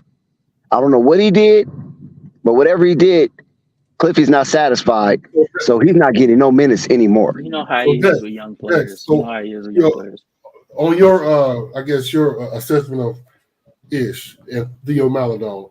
So if Theo Maladon is out there during these crucial moments against the Celtics, do you think he makes better decisions than Ish Smith on the court? I think Ish Smith made a couple of good passes. I give him credit for that, but I don't know. I really don't know, to be honest with you. The answer is no. I just think Theo Maladin brings a better energy, a better charge on defense. I think he's more focused. He ain't out there laughing and smiling with everybody, dapping him up because he's still in the league. You know what I'm saying? I'm watching Ish Smith, on the mosaic, and he over here talking to Celtics players, dapping them up and smiling and like like he'd have no care in the world. I Dex, don't like that. that's not right. Charlotte's losing. Listen, All if right. Theo All right. Mount So I got the correct dates then. Whatever you want as far as the free agents and stuff. if Theo Maldon was out there, they would have lost that lead or lost even by a lot, and lost the lead or lost even by more during the time when Ish Smith was on the court. If Theo Maldon was on the court instead. So Oh boy, I just found the boogeyman. I'm sorry, Al. The boogeyman is in the chat. OG Sky. Yes, Sky, the Hornets won. Go ahead, Big Al. yeah, I'm just saying, Theo is that a solid shooter. So for some reason he didn't know that. Ish for the is the same way, but he does know that. He usually takes it to the basket, shoots where he needs to or where he can. He's pretty efficient, and he makes better decisions. I give you that on defense, but they have to. I think they need to keep Melo, Melo, Bridges, Miller, and Gordon. Don't be afraid to say his name. No, Gordon Hayward. that's what I meant. Mark Williams on the court if they can 40 minutes a game, because that's the people that can actually win you the game. And Gordon closer to 40. I don't think he needs to be out there too long because he starts becoming really focused on him getting shots all the time. Hell, he started getting brittle. Okay, Yeah, I feel you. But Gordon got to be in there, and when it matters, though. Gordon got to play when it matters. Oh my goodness, the Clippers are cooking the Spurs right now, and the Pelicans are beating down the Kings. My goodness. I guess it bring the Kings down to earth, huh? Because Kings was doing pretty good lately. Yeah, they brought the Kings down to earth. Right? Shoot, Zion Williamson and Brandon Ingram got a totality of 57 points. And God goodness, they couldn't the Kings. Yeah, that's a big win for the Hornets tonight. They beat the best team in the NBA. And what more can you say? I mean, Jason Tatum came to play. It wasn't like Jason Tatum was trying to take the night off. No, he didn't want to eat crow tonight based on what he did in the offseason. Oh, yeah, you talking about that clip he made? Yes. So he definitely came to play. So we can't be mad at Jason Tatum. Yeah. What about Mark Williams, 18 and 16, God? 57% from the floor. That's why I wanted him more on the floor, man. He was rebounding well, man. He was playing bully ball with Porzingis, So I loved his energy tonight. He came to play. He showed up. He was a presence down. That's what we need for him every night. I know every night, exactly. But when you play against those big men, see, Porzingis is still a stickly, He's still very thin. But when Mark Williams play against those big men, he doesn't have these type of showing. Yeah, he just gotta get there, get more consistency. I think once he realized, he just gotta make sure he gotta turn it on every night. Play with consistency, play with effort, play with energy. Still a young player, still only 21, 22. Once he really taps into that, I think we're gonna really see a different change with the Hornets. But I love the energy tonight. They didn't come out flat. They played well. They stuck with it. One thing I can say is that they stuck with it. They allowed the Celtics to make some mistakes, whether it was turnovers or getting too happy with the 3-point shot.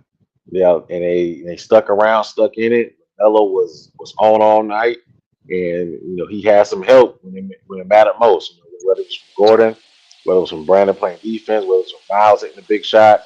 PJ hit a couple of shots. Mark had a couple of rebounds and defensive stops. They played as a unit. They played together. They played hard. So that's all you can ask for. And what you think, casual? What you think about the switching of the lineup for the Charlotte Hornets? Switching of the lineup. What do you mean? They replaced PJ Washington with Miles Bridges in the starting lineup. Oh, no, I don't really care. PJ Washington and Miles Bridges is sort of As far as Okay. production wise, not the same exact thing, but they basically Well, did the same thing. Miles more of a playmaker, and Miles is more of a window washer than PJ Washington, because PJ Washington, outside of scoring, is very malnourished. One rebound, one assist. Yeah, that's why I'm like outside. Like PJ Washington gives you, he's a stretch, right? So like he has he has the capability of being able to shoot around the 3 point line, potentially be able to show some ability to slash. But outside of that, like rebounding, playmaking, like he's really not giving you much on that end. Whereas Miles Bridges he's giving you rebound and his scoring isn't going to be as efficient, but he's going to try. He's going to definitely be more aggressive, as you saw tonight. Like that shot that Miles Bridges took at the end of the game, you would not see PJ Washington dare take that shot. You Yeah, would not Miles see that Bridges nigga. shot That nigga very wouldn't even poor think from about the that. field, right? 23% from the field and 28% from three. So that's Yeah. very underwhelming, but he hit that big shot. So you forget Yeah, about those numbers. you wouldn't. Yeah, you would see PJ Washington be a little discouraged if anything, and you definitely wouldn't see PJ Washington give you 15 rebounds, and 5 assists. So, shout out to Miles Bridges. He's getting himself back into shape and stuff like that. So, I hope this season is if anything a positive sign for the Lamelo Miles Bridges duo to get back on the ish that they were 2 seasons prior. And I think that 20 points from El Presidente, aka Gordon Hayward, is probably the quietest 20 points that you probably ever hear in an You NBA think? game. I think that 20 points was the loudest. I felt like that 20 points from Gordon Hayward was louder than LaMelo Ball's 36, to be quite honest with you. Oh, is that right? Okay. Yeah, I felt like LaMelo was more of a game manager, so you were more enticed. Like when I was looking at the game, I was like more so looking at how much attention LaMelo was drawing, and so how much it created for guys like Mark Williams to have 18 points, guys like Miles Bridges. You know what I'm saying? But in the So, case of Gordon Hayward, that 20 points when LaMelo came off the floor and the Celtics were going on that run with their bench. Peyton Pritchard was on a streak when McGowan's and Ish Smith guarding him, where this nigga looked like Kyrie Irving. And so for Gordon Hayward to come back at that and give you an efficient, I want to say for that quarter, I think he gave about like 8 points or 6 points. okay. That was pivotal. That was pivotal. His 20 points was loud. Okay. But you said it was louder than LaMelo's, huh? LaMelo had the game Even tying with shot. because LaMelo's 30 that game time layup that got you to overtime was loud as shit. But otherwise, this was not LaMelo like the scoring that he was doing. It wasn't like it was just like, oh shit, he keeping them in the game with his scoring. Now he was keeping y'all in the game with his playmaking. There was a play specifically where, to be honest with you, if it would have just been a missing the Celtics would have grabbed the rebound and been on the other way, I felt like it would have been over. But LaMelo not quitting on the play, going for that putback layup, Right. that Yeah. kept you guys in the game. Stuff like that is what kept what felt like louder in LaMelo's game than his scoring. But He that's had part of his scoring, 36. though. That's part of his No, scoring. no, no, no. I'm saying the hustle plays, and using his scoring gravity to create for others. He had 8 assists as well. Okay, I'm just saying 55% from the field, Mm-hmm. 45% from three. That's pretty Mm-hmm. loud to me. But okay, what you got, Purple? Give me a second. I'm looking at something right quick. Okay. So, Murga, how you feel about the switching up of PJ Washington and Miles Bridges?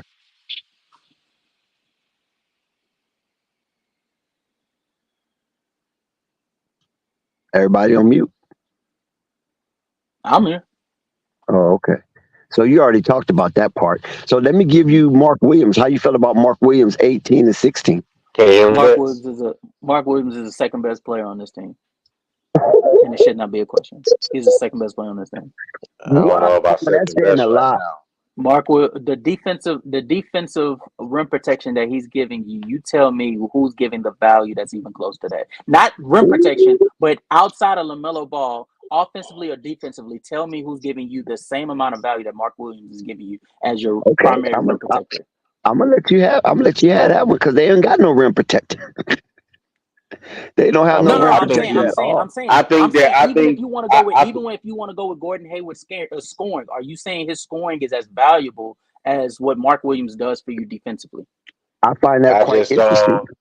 I find it interesting too. I think he's probably the second valuable player. I just don't think he's the best player.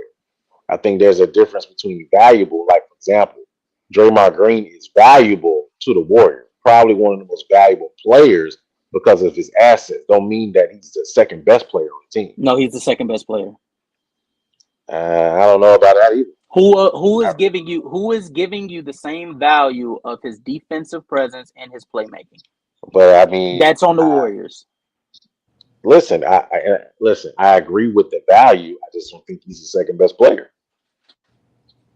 Then if you don't think that Mark Williams is your second best player, then I will give you time to catch up because it didn't take me long to realize the presence that Mark Williams has on the floor. Like, it wasn't just the problem of LaMelo Ball being off the floor. Mark Williams was off the floor as well. And when you took Mark Williams off the floor, that means you lost rim protection and the floodgates truly opened for the Celtics bench. They don't have a bench with Al Horford out, and they were able to have their way with you guys because Mark Williams' rim protection is that important. Yeah, I think it is very important. Very important. I just don't think he's the second best player. Who is the second best player to you? Well, right now, is probably the second best player will probably be Miles or Gordon. Miles Gordon. Okay, all right. Hey, Casual, you realize Miles had like 16 rebounds or something like that?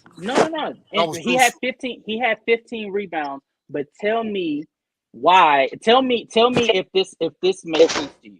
Why is Mark Williams able to cover so much ground defensively for you guys, and then on top of that, give you a more efficient on the same amount of shots, 18 points versus Miles Bridges, who, if he did not hit that shot, you do realize he would have went 2 for 13 from the field. Okay, but listen, Casual, that's all good numbers, but Mark Williams don't shoot no outside shots. Oh, I understand, but you do realize that the paint was packed the majority of the time this game. And really for this entire season, that's been the case. You guys have been like Mark Williams, when he's in the paint, is literally getting doubled as soon as LaMelo passes the ball to him because they know he's the most efficient scorer, really, to be honest with you, in the league. He's the most efficient scorer around the rim. I don't like Mark over Zion Williamson. Mark Williams. Yeah, he is. Yes, Zion Williamson is having a year efficiency.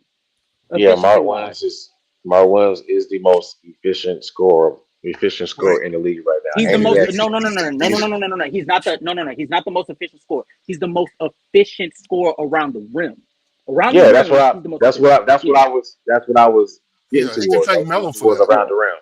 Yeah, I was getting towards around the rim. So if he's giving you that amount of value, on the offensive end, being the most efficient scorer around the rim on pretty good attempts, and then on the defensive end being by far your best defender, I don't know what to tell you if you're not sold on him being your second best player.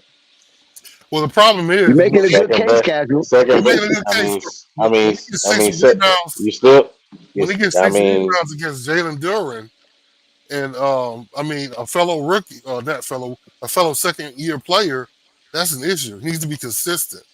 And take it from me, I love Mark Williams. I love his game. I've been on him for a long time. I love Mark.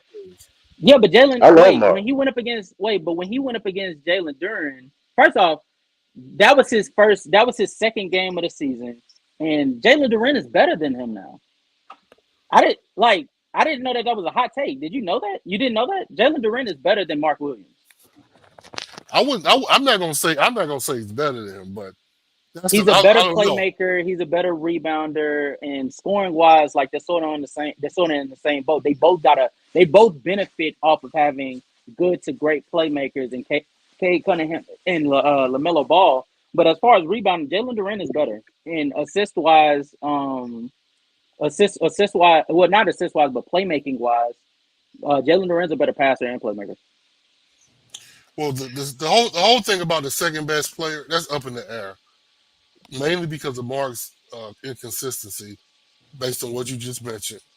I And mean, it's like the example they just played against the Knicks the other night. Mark Williams was non-existent. Matter of fact, he was non-existent both times they played against the Knicks. So, I right, mean, I love Mark Williams. I love what he can develop into. I just don't think he's the second best player right now.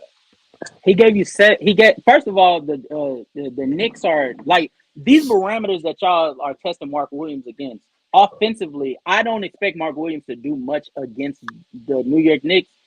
Nigga, It's the New not the York Knicks front it's line not is the playing offensive. phenomenal defensively. It's not the points I'm concerned about with Mark Williams. It was the rebound. It was the rebounding and the defensive effort those two games.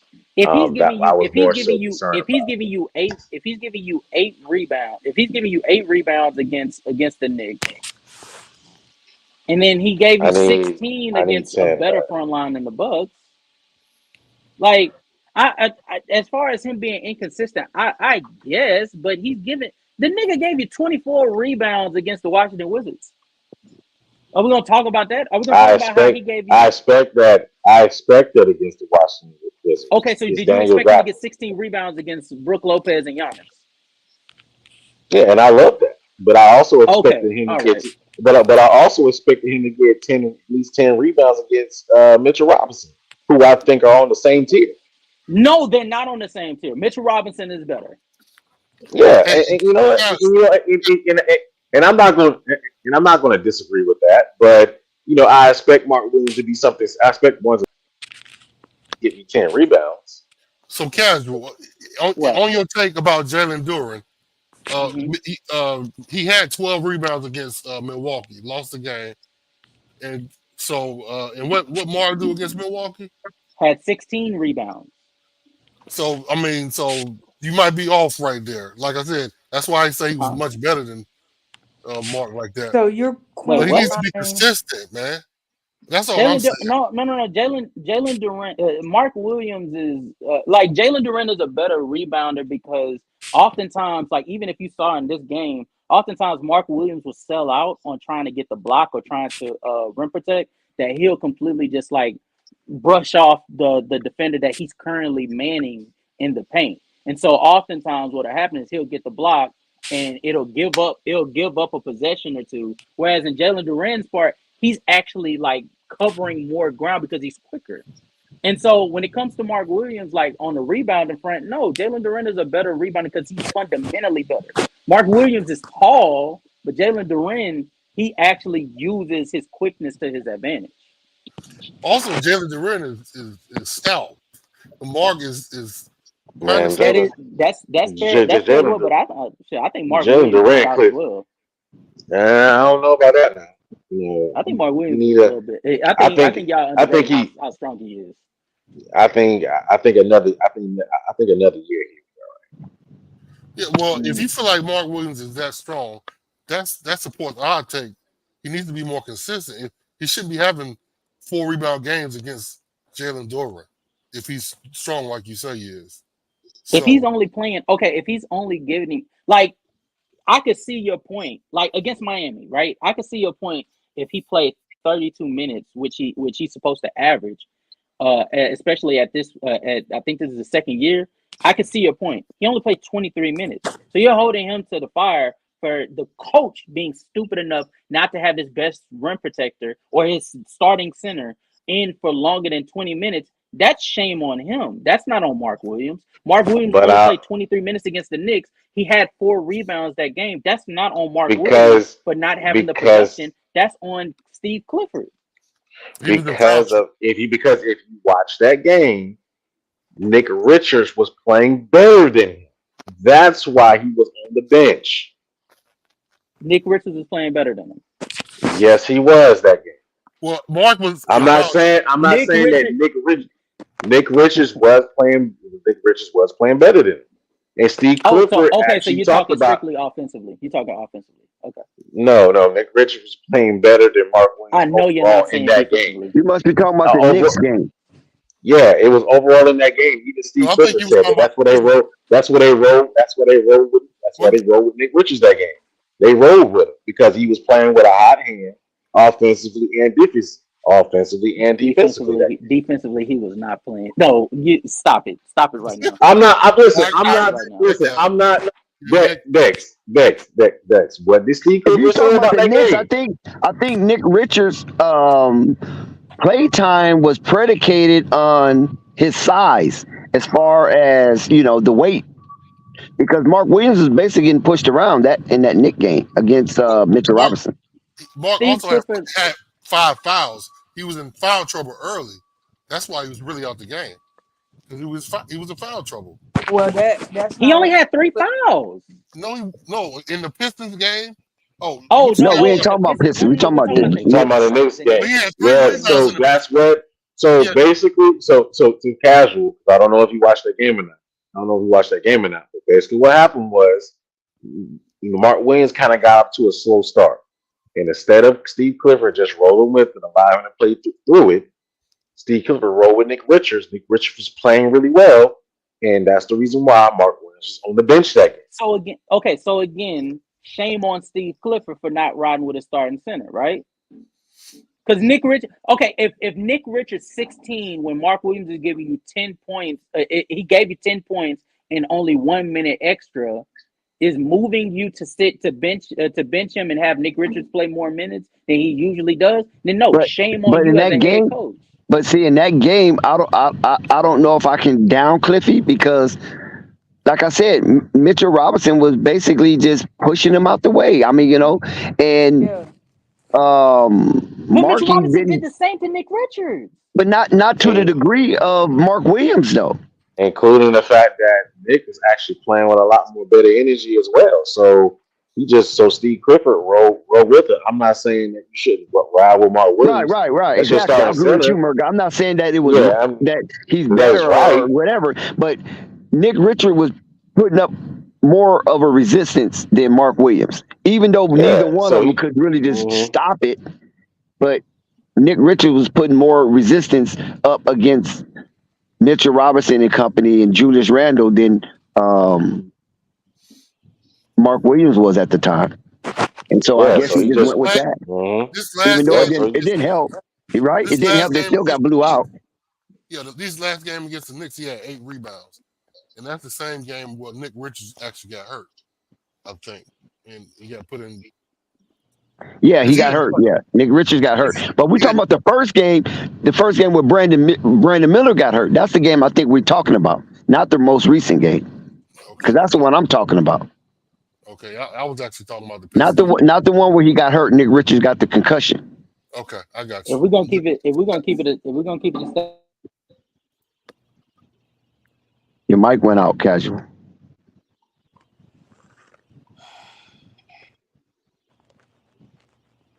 But nevertheless, the Hornets got a big victory tonight, man. And right now on X, that's trending. That damn crossover, Lamelo put on Drew Holiday, who's supposed to be a stout defender, and which he is. Man, that looked ugly, man. I mean, he crossed them, paused, hesitated, and then took off and made a fancy layup. Right. I know Drew Holiday got a headache right now. the way he smashed that hardwood, man, that was a hell of a crossover, man. That was JBA Lamelo right there. Yeah, he got the game-winning 3 scored on him, and he got crossed up like nobody's business. I know you got to tighten up them dreads, because man, that was ugly. Because it's different if it wasn't Drew, right? If it was just somebody else that's so. But Drew is known for his defense and his lower center of gravity balance. And LaMelo made that guy do the splits. Mm-hmm. That's a big That's deal. crazy. Mm-hmm. That's crazy. Mm-hmm. and then waited. The guy still didn't get up, and he's like, "Okay, well, I'm gone." Right. That was insane. And then he, like you say, he got the three put in his eye. Pause. Wow. Hey, Dex, go back to that discussion between Murgaard and Casual. I see where he's going with Mark Williams being the second, but his inconsistency is an issue for me. I feel like there's a second tier of players under LaMelo that haven't hit that mark yet. Excuse the pun. To be that second player on the team, best player, they got it's everybody under. Well, Melo is getting more consistent, but everybody under Melo is sort of inconsistent. They have off and on games. That's So true. if we get somebody else who's really consistent and really contributes consistently like LaMelo, we can really start winning, and then we can say, "Oh, this guy he's I the think second Miles best." is that person. That's what I was going to say. I'm Miles. gonna go ahead and jump out the window. Miles is the second best player on that team. Because how many games has he? I think it was 3, right? Dude, At this point. Miles been back Man, we get so 2, 3 because this is my Friday. this Miles is been my back since Friday. Okay. yeah, because this is my issue right here. It's like Mile had 2 good games, 17, 19. He has 1 bad game. Now we harping on him basically downplaying Well, because you he saying shoot this well is his tonight. bad game? Are you saying this is bad game? I mean, shooting percentage Okay, shooting wise, percentage. yes. Gotcha. Shooting Gotcha. percentage wise, yes. But it's like, he's allowed to have it. He just got back. He's allowed to have it. He just got back, man. So I'm not gonna get on him about that, man. At least gotta give him the month to get his legs up on him. Right. And I would say Murgaard, I would damn near say that Bridges encourages these other niggas to be more physical. Because he's a physical player. Yeah. Man, I love his physicality tonight, man. He was out there guarding Tatum, guarding Brown, switching, Right. So rebounding really well. I mean, how many rebounds he had tonight? 14? 14, 15? Yeah, I can't remember. My bad. So my question Yeah, is 15. Miles at 15. My question is this right here. When was the last time we had, 2 players Oh, that had double digit rebounds at the forward position in the game? You see what I'm saying? Like this, we haven't had that. We haven't had that all season. So for the simple fact that, man, I'm starting him, man, because not all season. When the last if time you guys had it? Period. I mean, yeah, man, because PJ, he just don't clean the glass, man. Because the problem with PJ is this. PJ. I mean, just be honest with you. You call him a stretch. You call him a stretch 4, whatever. I call him a pretty boy. That's what he is, man. He got like he's good to go rebound. PJ a pretty boy, man. You're a pretty boy, man. You got like too good to go get a rebound. Yeah, you're a pretty boy. Yeah, man. Like PJ playing a home game, so he's trying to save that stamina. Man, exactly, man. It's like he don't want to do the dirty work. Yeah, and that's funny though. Sometimes he does. And that's the issue I have with it. You don't want to do the dirty work. Miles did the dirty work.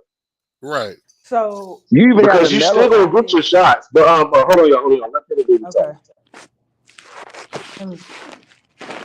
You ready, Purple? Go ahead. Do your thing. Oh no, I was about to say, when Terry comes back, who's going to the bench, Miller or Hayward? Miller? No, I won't Hayward to go to the bench. No, we ain't saying what you want. We all probably want that. We ain't saying. Listen. We can. Go ahead. I want Terry to go to the bench. Nah, Terry ain't finna go to no bench. Yeah, listen. We can say what we want, but we all know what's going to happen. Miller's going to that bench. Yeah. Okay, Terry's trying to get dealt anyway, so we really don't know, because I think Terry's healthy to come back. I think he could have came back 2 games ago, so I don't know what's going on with Terry. All I know is whoever they get back in return needs to play.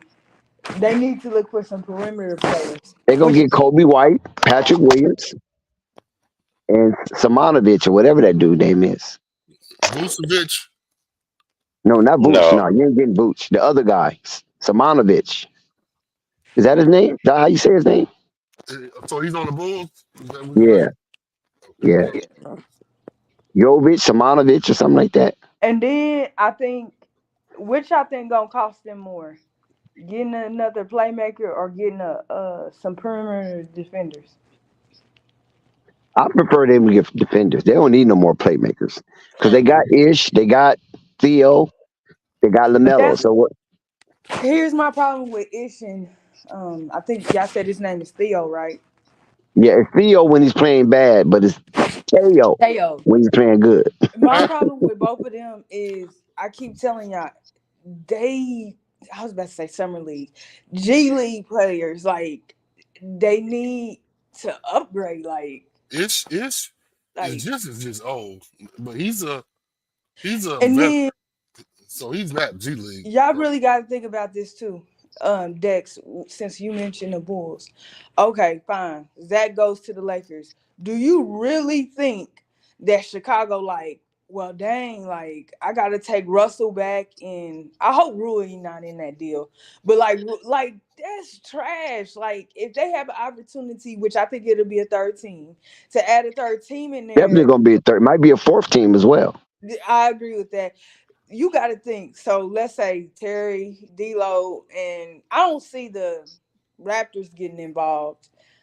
Mm, shit, I'm trying to think of a They're trying team. to get rid of Siakam because see the Chicago Bulls can get stuff off the Raptors because they got to get rid of Patrick Not Williams. Siakam. Chicago ain't I got don't, nothing. I'm saying if it's a multi-team trade, that's what I'm saying. But in order for that to happen, It's not like Toronto dealing straight with Chicago. oh, I know that. But again, you got to remember, Charlotte don't have they pick next year, But and Charlotte I might don't not know be how the many team to first give up the round picks. picks. You understand what I'm saying? When Chicago you got got that. multi-team trade, Charlotte Again, might but not give. the best player in that deal is now Siakam, and then Levine after him. So You it's still gonna be got some first round picks. you got Bridges available. You got Kerry Rozier available. You got Pascal Siakam available. You got Zach Levine available. You're gonna have Patrick Williams, Kobe White maybe available. They not. From the Lakers, you're gonna have Rui, Austin, and Russell available, and maybe Cam, and maybe Cam. So I Jabari mean, Carter. and then Nah. I don't know who else might get involved. You never know who else might get involved. Like Golden State might get involved. They Maxey might want to get rid of Klumunga and some Moody. You just don't know what else is out there that might want to be a part of this if trade Charlotte get because that deal, they everybody gonna going to want. Go first ahead, round them huh? or Chicago. Because you got they getting Toronto's getting their first round pick. Whenever it's said and done, they getting their picks back. But And they might get it Chicago from some has other team. It might not have to do with Charlotte or the Lakers.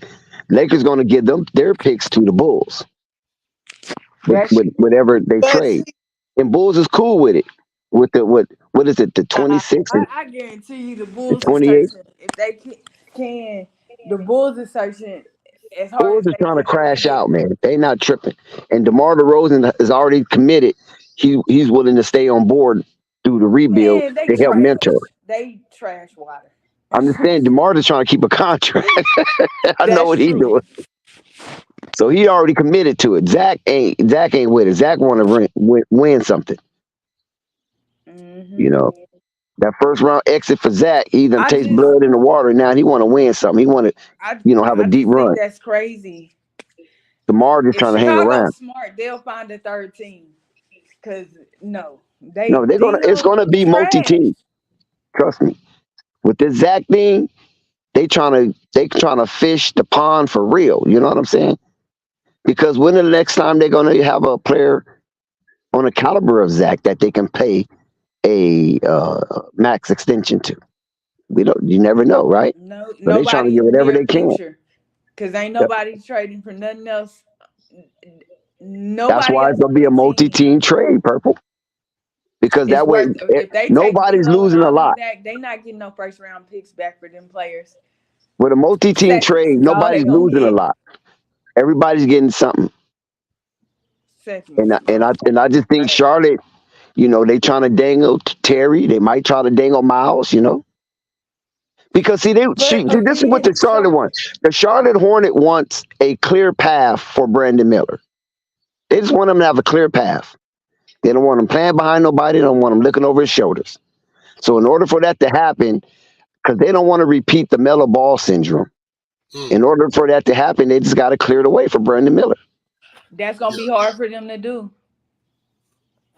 Might not, because there are teams out there that's probably licking their chops to have a Terry Rozier. I doubt that. I think Terry is way better than D'Angelo Russell, but I doubt that. Cause ain't We'll D'Angelo see. like 6'4", 6'3", Yeah, 6'4"? he's like 6'4", yeah. Yeah, see, yeah. But we'll You see, have to look because at his boneheaded plays. but see, one thing about Terry, all he wants to do is focus on scoring. And there's some competitive teams like the Philadelphia 76ers could need that firepower coming off the bench right behind Maxey. They need well, never mind. I forgot that they got Covington in them, so they are right with their size now. Mm, I doubt that Philly. I don't see Philly doing that. Well, you ain't the GM, right? That's Daryl Morey's job. I see him trading for Gordon before I see him taking Terry. Well, if you trade for Gordon, then you're going to have a problem with Tobias Harris. No, Gordon would be coming off the bench because I think him and what's the name make the same amount. I think him and Tobias. And you think they're going to put that on the bench? That type of Yeah, salary, Philly? because my thing. I don't think so. Philly ain't giving out money Okay, you like that. gotta think about this. I don't think Covington starts for Philly right now. I know they took Covington back and they got Batum over there. Gordon don't play no defense like that. Not better than them two. I just think they need a rapid fire over there. And I think Terry Rozier could fit You that forgot bill. about Kelly Oubre. Yeah, but Kelly Oubre don't score like Terry Rozier. That's true, but you know, And you can package them together, right? Terry Rozier and Kelly Oubre. You can put them out there together. they just signed Oubre. I don't think Oubre can be traded until No, I didn't say trade.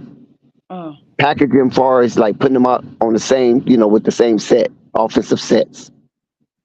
I'm telling you, they got so what they gonna do with Covington and Batum? That part, I don't know. Maybe they, send them somewhere else. I don't know. But whatever it is, I know Terry Rozier would be a good fit for Philly. Mm, Outside of Philly, Denver, nah, hell no. Denver got Christian Braun. I forgot the new rookie. they ain't scoring like Terry. No, he ain't going to Denver. I can tell you that right now. They took KCP. KCP play defense. Dex, Oh, okay. don't do KCP like that. Yeah, he did play defense though. But we'll see. We got a few more months before it happened. The end of December, going into January, that's when the talks will start Uh, percolating. shout out to the Lakers. Yeah, It's we because I want think Zach. they're gonna keep D'Lo. I If don't we, like if we everybody don't get talking Zach, we about want Kyrie. Kyrie name might even start popping up again. I don't know. Dallas is doing pretty good, so I don't know. Dallas. But I kept saying we'll see how Dallas do over these next. Or could Zach go to Dallas and Kyrie go to LA? Mm, I don't think so. it Yeah, that's what I was thinking. I'm like, at first I was like, nah, that ain't Hey Zach. And I'm Dex, you like, can go ahead and hang up that Kyrie dream up. Kyrie ain't coming to the Lakers no time soon right now. You hang that up, dog. Hang that up. Kyrie So is you having see, a ball. Kyrie having a ball down in Dallas. yeah. So do you see Zach going? Going where to the Lakers? I mean, it's possible he could. It's possible he can go there. But as far as Kyrie ain't going to the Lakers, man. And they winning I right now. know And they got like who the thought second. Donovan Mitchell would go to Cleveland. And nobody thought it, but I don't know if nobody thought it. But I think we saw the writing on the wall that he was going to leave. We don't even see the writing on the wall that Kyrie leaving. They winning right now. right. Shoot, they got the second best record in the West right now, Dix. I don't think that has anything to do with Kyrie. But they're winning. Why would Mark Cuban trade a valuable asset he has and they're winning right now? I can see if they were. I can see they were all to a rough start. You would start to hear Okay. rumors, but they're Okay. not. They're not having that. Are you saying it as if Mark Cuban is smarter, or are you just saying that Mark Cuban as an owner wouldn't want to jeopardize the chemistry of the team? He wouldn't want to jeopardize the chemistry of the team right now when they got the second best record in the West. Okay, then what about Brooklyn? What's the difference between Mark Cuban and Joe Tsai? Josiah, they were having issues on that team all year. Yep. So you compare two different situations. This situation is harmony. Brooklyn was absolute chaos. So it's two different situations. They were having issues all year with the front office. Okay. So because I see I'm just what you're saying it's the doing. NBA, right? You're trying to They're gonna you're trying to they're you're gonna trying make to throw out plans. you're trying to throw out these hypothetical situations that don't All exist. of it is Which hypothetical until it's that, done. you're throwing out these situations that don't exist. I don't think Kyrie gets traded this year. I don't think he gets traded next year either, unless there's an issue We that just never occurs. know. All I'm saying, we But just right never know. now, right now, the Mavericks are cooking, and then he ain't going nowhere. Well, I'm just saying, if he do, that'll be a shock, and if he don't, it's all good. But the NBA, they do. I think the NBA. This is my conspiracy theory. I think the NBA will move players around based on need to generate eyes and money and sponsorship for the NBA. So if it behooves the NBA financially to move Kyrie, they will.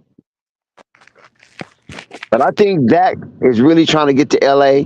I think Clutch Sports is working behind the scenes as we speak to line up three of their top dogs in the LA market: LeBron, Anthony Davis, and Zach LaVine, in order to push that product in LA. And if Zach LaVine ends up in purple and gold, does that move the needle for the Los Angeles Lakers and the pendulum of power in the Western Conference?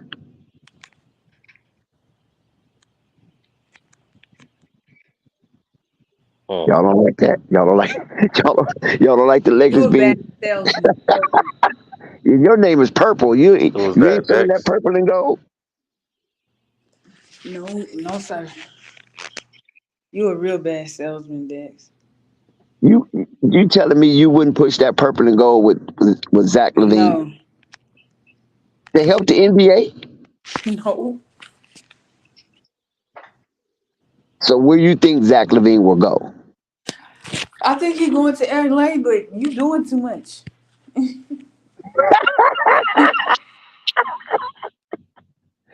You almost bought a Laker jersey, huh?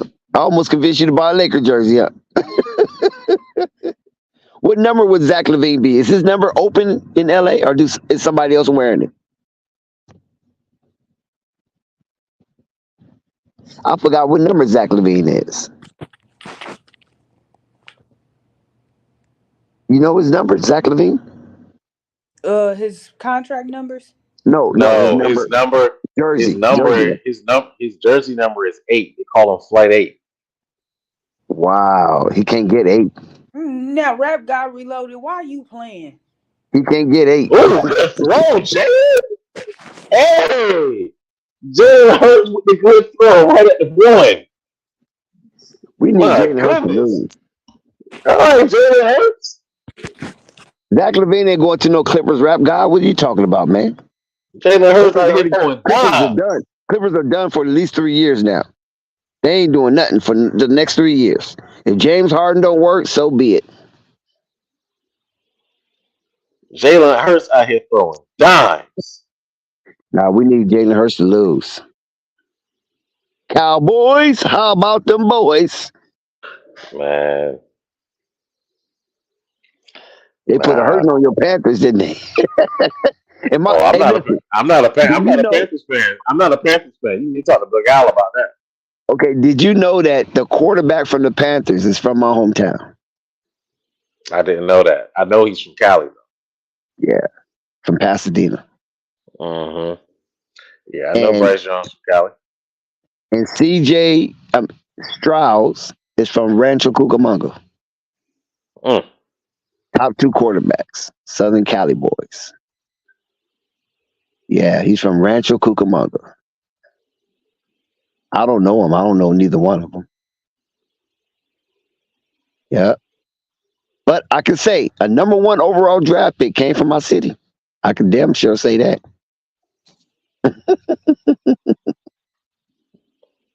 Hey, I still think he's a good player. A lot of people giving up on him. I ain't gonna give up Well, on listen, Bryce Young. you know what, Murgod? They don't know no better. Because you know why? If the same people saw Peyton Manning in his first year, they would probably felt the same way. Atrocious. He threw the most interceptions as a rookie. He was like 20, right? Yeah, like 20, right? He was Crazy. just giving that ball away. You want it? You want a football? You want a football? You want a football? Everybody have a Literally. football. Oh, that was so funny. And then that same year that Peyton Manning was stinking up the joint, T. Martin, who was the next up quarterback for Tennessee, went undefeated and won a national championship the year after Peyton Manning left. That's cold. But yeah. So good win for the Charlotte Hornets, and I hope this will be the Kickstarter for a win streak because they fought hard this game. And I know each and every one of the players that participated in this game tonight on behalf of Buzz City will be definitely taking an ice bath.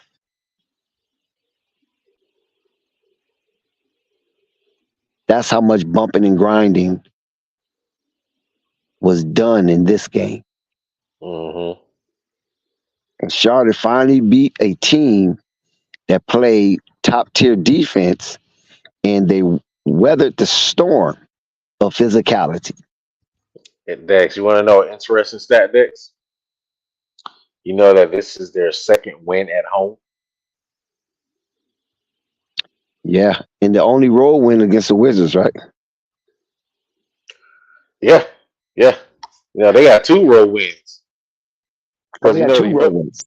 Yeah, they got 2 road wins and only got 1 win at home. This is their second win at home. Who was the other road win? They beat the Wizards and who did they beat? I had we keep the X. They beat someone else. Give me a second. I got it right here. Did they beat the Wizards twice?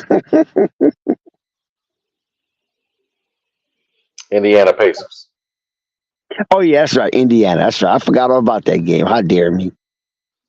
Yeah, Indiana Pacers. Yeah. So Lamelo Yeah, with and they was on a 4-game losing streak until that win tonight. they was stinking it up.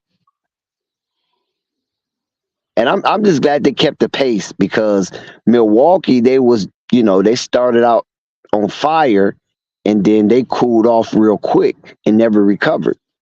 This game, they kind of started out a little sluggish and kind of stayed within arm's reach and squeaked it out. I mean, I couldn't predict it any better than what I did. The only thing that fault me is that I didn't put no bread on it. Shout out to you, Jay Smitty, Conversation Talk. Definitely LaMelo's that guy. We agree with that. We share the same sentiments.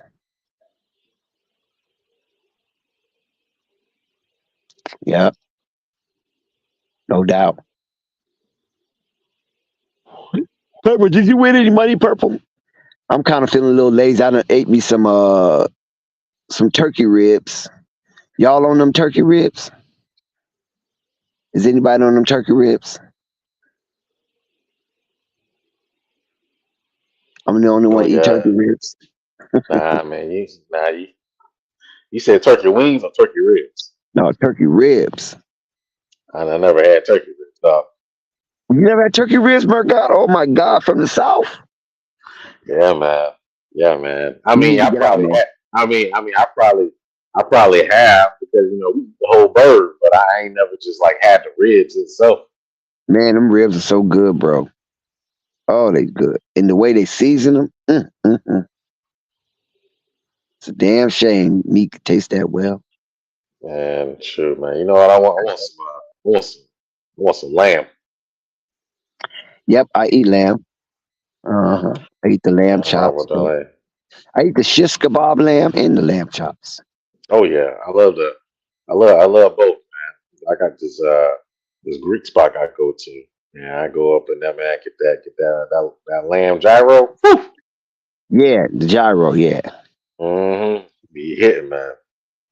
yeah, that's that Mediterranean food, right? Oh yes, sir, yes, sir. That's why they live so long. But you need to try some turkey ribs, man. You won't be I'm a, disappointed. I'm definitely hit my mom's about that. Ask her what them turkey ribs eating like this year. Mm, mm, mm. I gotta be careful because like when I don't eat them often because you can't find them everywhere. Everybody don't make turkey ribs, but when I do, I mean they give you a lot of ribs, and you have to be careful you won't overeat because they just be so seasoned. The meat just come right off the bone, and it is good. And if you're not careful, man, because they give you a lot of them, you be end up all like stuffed. You got turkey chops. You ever had turkey chops, like pork chops, but they turkey? hmm Yeah, I rock with the turkey. I just leave that pork to you. That's No, I don't eat the pork. I haven't leave that ate a swan, slice of leave that I swan, haven't ate a leave slice of that pork swan since to you. 1990. Look, Leave that swan to you, buddy. Leave that old that's swan to you, that's buddy. the devil's meat. Leave those look at that old swan to you, buddy. Oink oink. Yeah, yeah, you got it. You got it. You can have that You oink got that oink. Pete. Mm-hmm.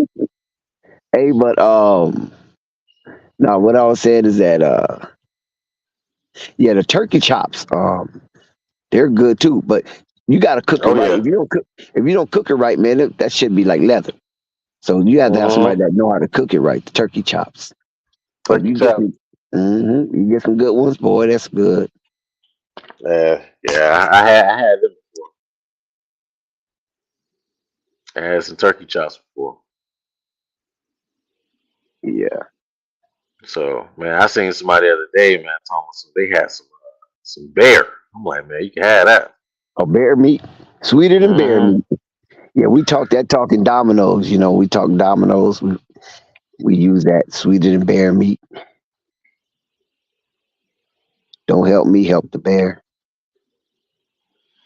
All right, mystical. Oh, Mystical said that in one of his songs? Yeah, he said that.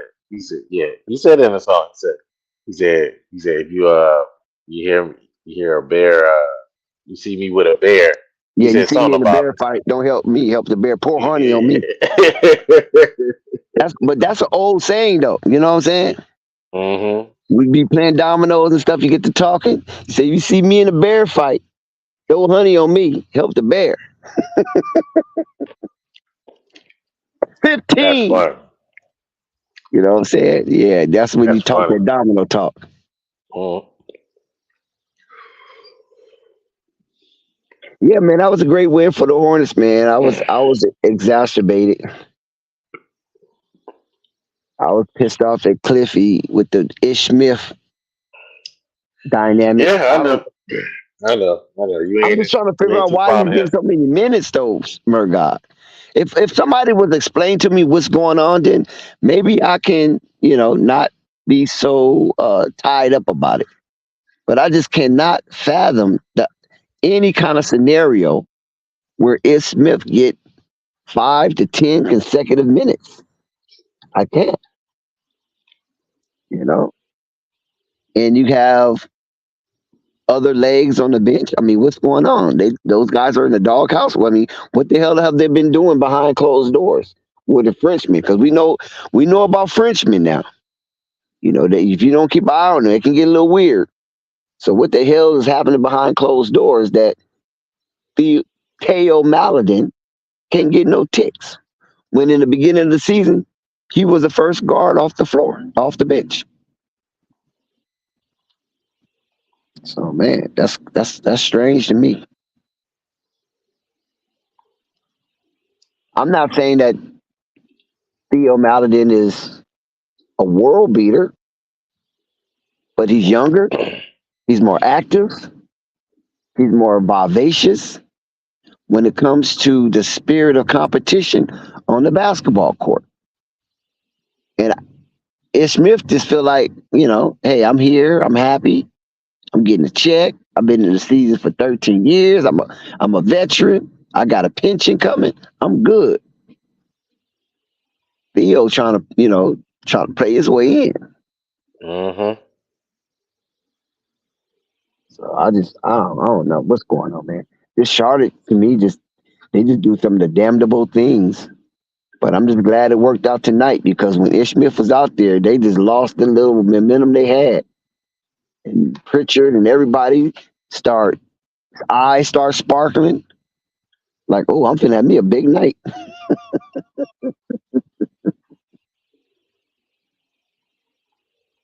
But boy, Yeah, man. Mellow and Miles. Yeah, sure, man. They was having. Yeah, because see, I just recall that from the coaching tree. I mean, I'm not saying much, so don't get me wrong. I'm not saying much. From the coaching tree that I extend from, you cannot give your competitor a psychological edge. That was something you have to guard against. So you have to be very meticulous in your substitution that you don't put a player in that will ignite a fire up under another player based on the psychological edge. And I just believe Ish Smith heightened the awareness of his competitors to strive to have a miraculous night. Oh shit, it's Smith? What? They put Ish Smith in the game? Well, I'm in the game on me. Oh shit. He ain't finna block no shot. He ain't finna steal no ball. you know, he ain't finna do nothing to become an inhibitor to his oppositional goals. And that's something that in coaching that you have to really guard against because most of these players are basically all on the same level. And it's any given night, a player can erupt for a career high. And those are things you have to guard against. It's not just about putting players in, taking players out based on performance or fatigue factor or stamina factor. It's also the psychological factor that you have to guard against. And the best coach or the best coaches do that aspect of coaching very well. That's why I remember when I played basketball, nothing high profile, just, some degree organized. I had a demeanor that I didn't want to get fouled. I didn't want to get touched. I felt uneasy when another player just getting all up under me, like, man, move, man. You don't got to get up on me close like that. And when that was exposed, then other coaches purposefully put those kind of players on me just to vex me and aggravate me while I was on the court. And I had to be mature enough to not allow myself to trend in a regressive manner by allowing that player to get up under my skin when that was his job. And so that's why I'm so keen on it, because I know how I was. And I want Coach Cliffy to be cognizant of that kind of behavior. And I just believe Ish Smith is a guy, when you look at him, you're like, shit, I'm finna have me a career night. This gonna be a walk in the park. Because he does not pose a threat.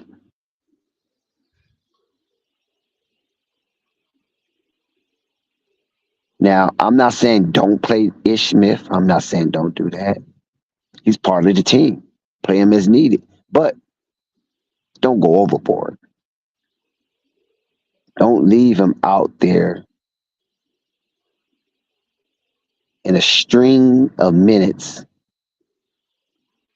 consecutively. I mean, Cliffy just gave him a long, long rope. It's almost like it was forced. It didn't seem organic.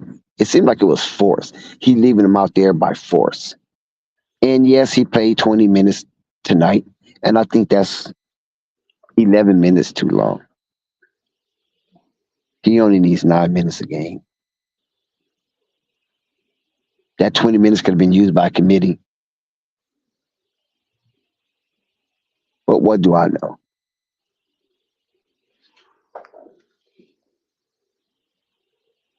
Big win tonight, baby. Go Hornets.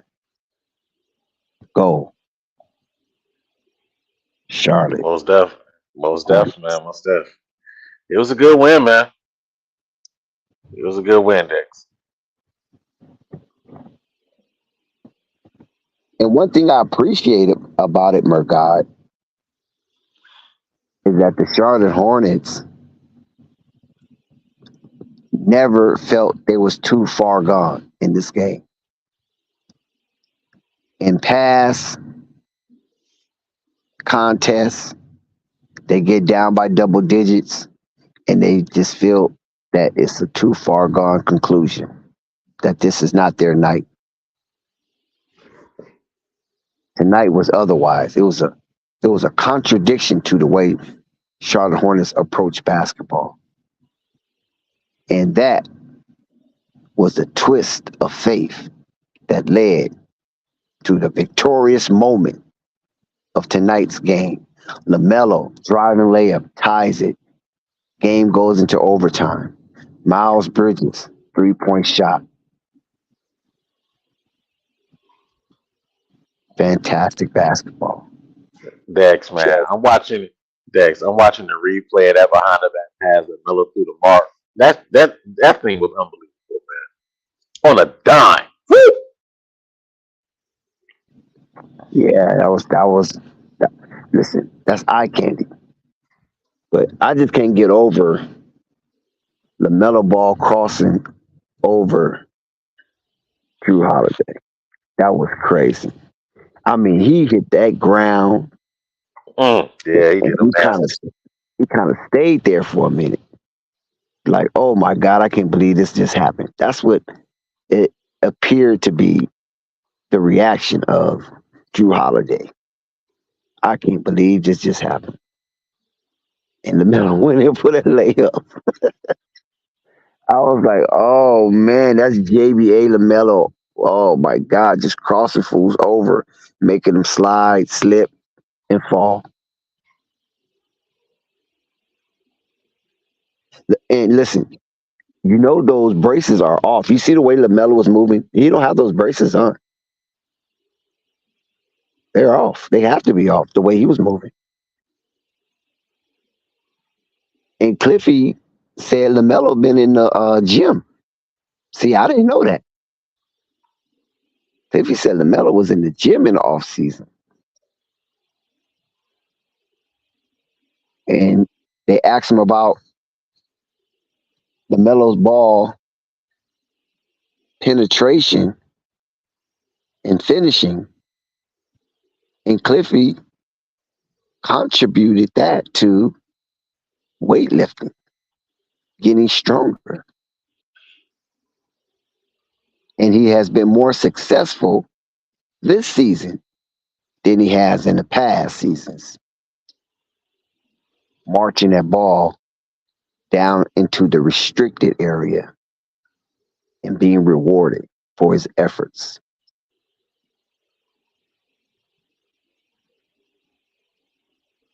Mm-hmm. That's what Cliffy said. Hey man, I love Mark Williams' effort. He played well. I always appreciate the diaper dandy himself, Mark Williams. Duke standout. Teammate Apollo Banchero.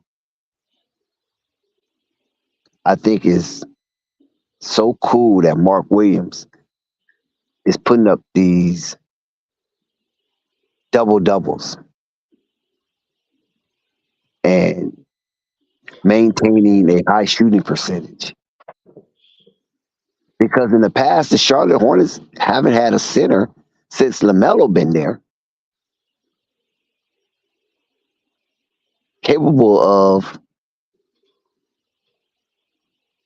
the display Mark Williams have been showing.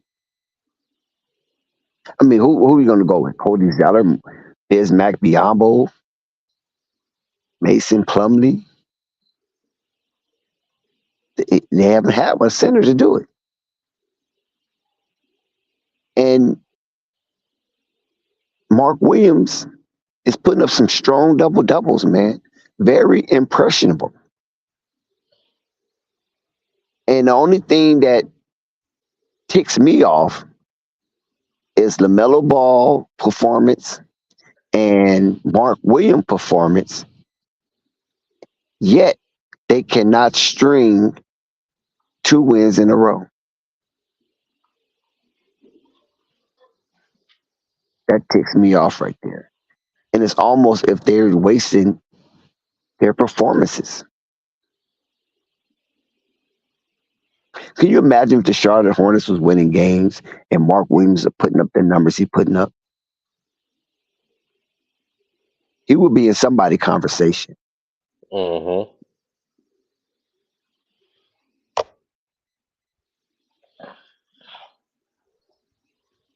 But since they're not winning, it's like, okay.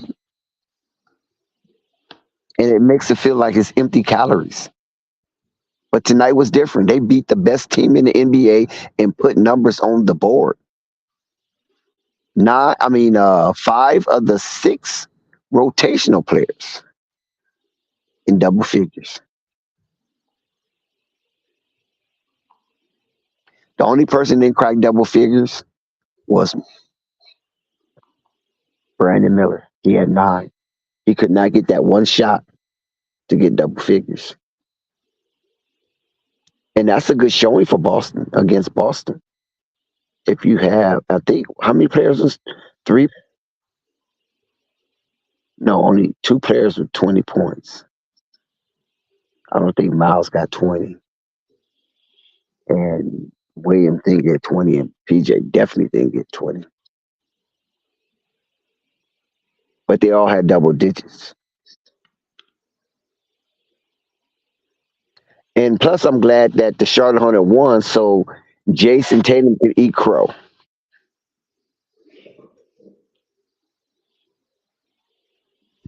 And he was trying his hardest not to eat crow, boy. Jason Tatum was playing his ass off.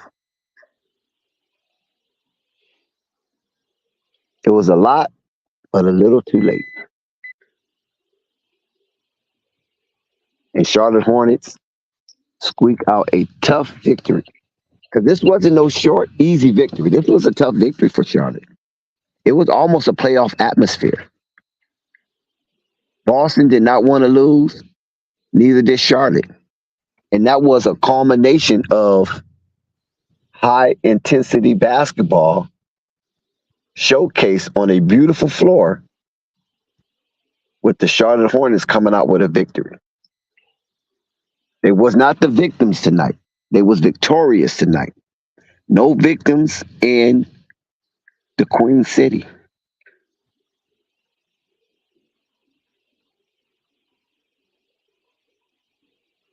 And that was a wonderful thing. And I'm glad Charlotte came out to match the physicality of the Boston Celtics. And let's see if they can string some of this good display of basketball for some games to come. You think they're capable of that, Margon? Absolutely, man. Definitely think they're capable of stringing together some wins and getting and righting the ship. So I think they can do it. I think they can do it this season. They just got to buy in. Players got to buy in more, and players got to step up. And I'm glad this wake up call, helped PJ because he was playing slumpy, man. And him not starting, put Miles in there, helped us behind out, gave him a wake up call.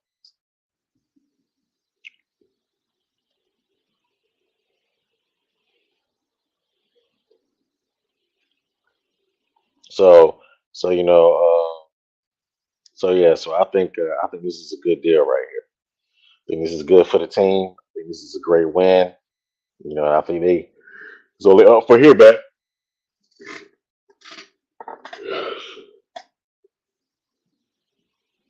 So the Charlotte Hornets need to win about at least go on a 4-game winning streak, just to show that it's not personal against Boston, but it's personal against everybody. And that way they can garner some respect amongst the league because the Charlotte Hornets was looking like a welcome doormat. And nobody was afraid to go inside the hive and play against them. And they need to turn that around. They need to make the hive a very scary place. And they need to sting their opponent. Because what is a hornet without a stinger? It's a freaking fly.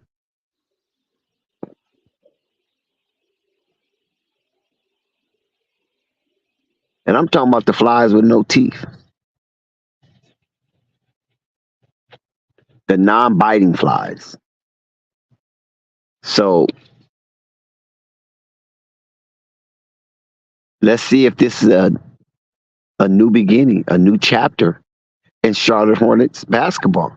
They got new ownership. They're supposed to be moving in new directions and things of that nature. So let's hope this win tonight is symbolic of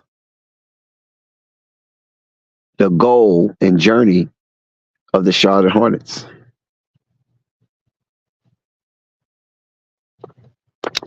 Well, guys, hit that like button. Please hit that like button. Like the stream up. Subscribe if you have yet to subscribe. Subscribe if you have yet to subscribe. And hit the notification bell so you won't miss one iota of an exuberant experience here at Flight Sports TV.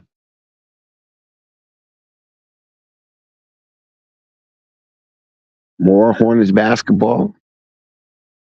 We will most likely stream every single Hornets basketball game. And we like for you to be a part of the stream. And this is why it's important to like, subscribe, even share if you want, and hit the notification bell. So you will be in the loop. You will be in the circle.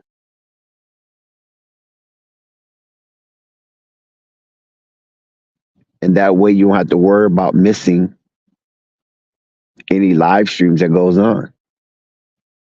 And despite the live stream, there is a treasure trove of content inside the vault of Flight Sports TV. And you can go down and look through the catalog and find an interesting topic and watch the video, because there's a lot of content. It's a cavalcade of content down there. And you are definitely invited to take a look. Scamper around Flight Sports Block. Seek out a title that is captivating to you, and watch the information as it scrolls off of the YouTube digital landscape. Shout out to Flight Sports TV.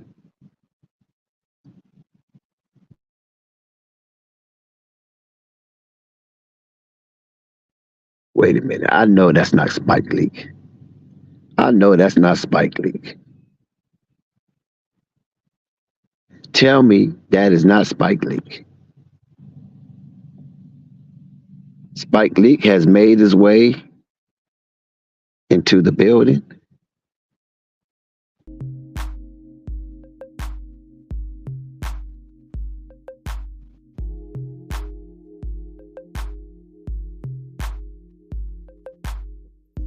I'm quite sure Spike Lee have some interesting, oh my God, tongue tied.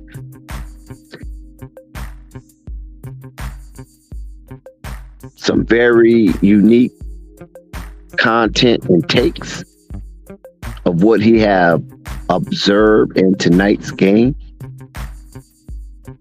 Fascinating as it was. Charlotte Hornets over the Boston Celtics, beating the mighty Leprechauns from Beantown.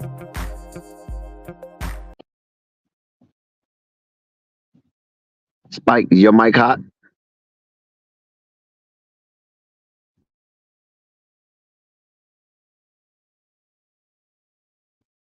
Oh, what happened? That Spike was here. But look, check this out. Please subscribe to Flight Sports TV, hit the like button, and leave a comment.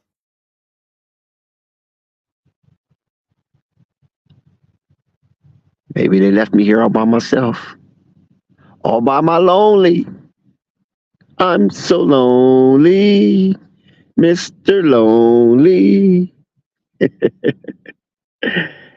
Y'all remember that one?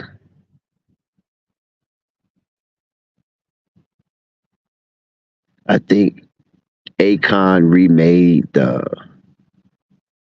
original classic. Was it Bobby Vinton that sung that song originally? And then Akon remade it?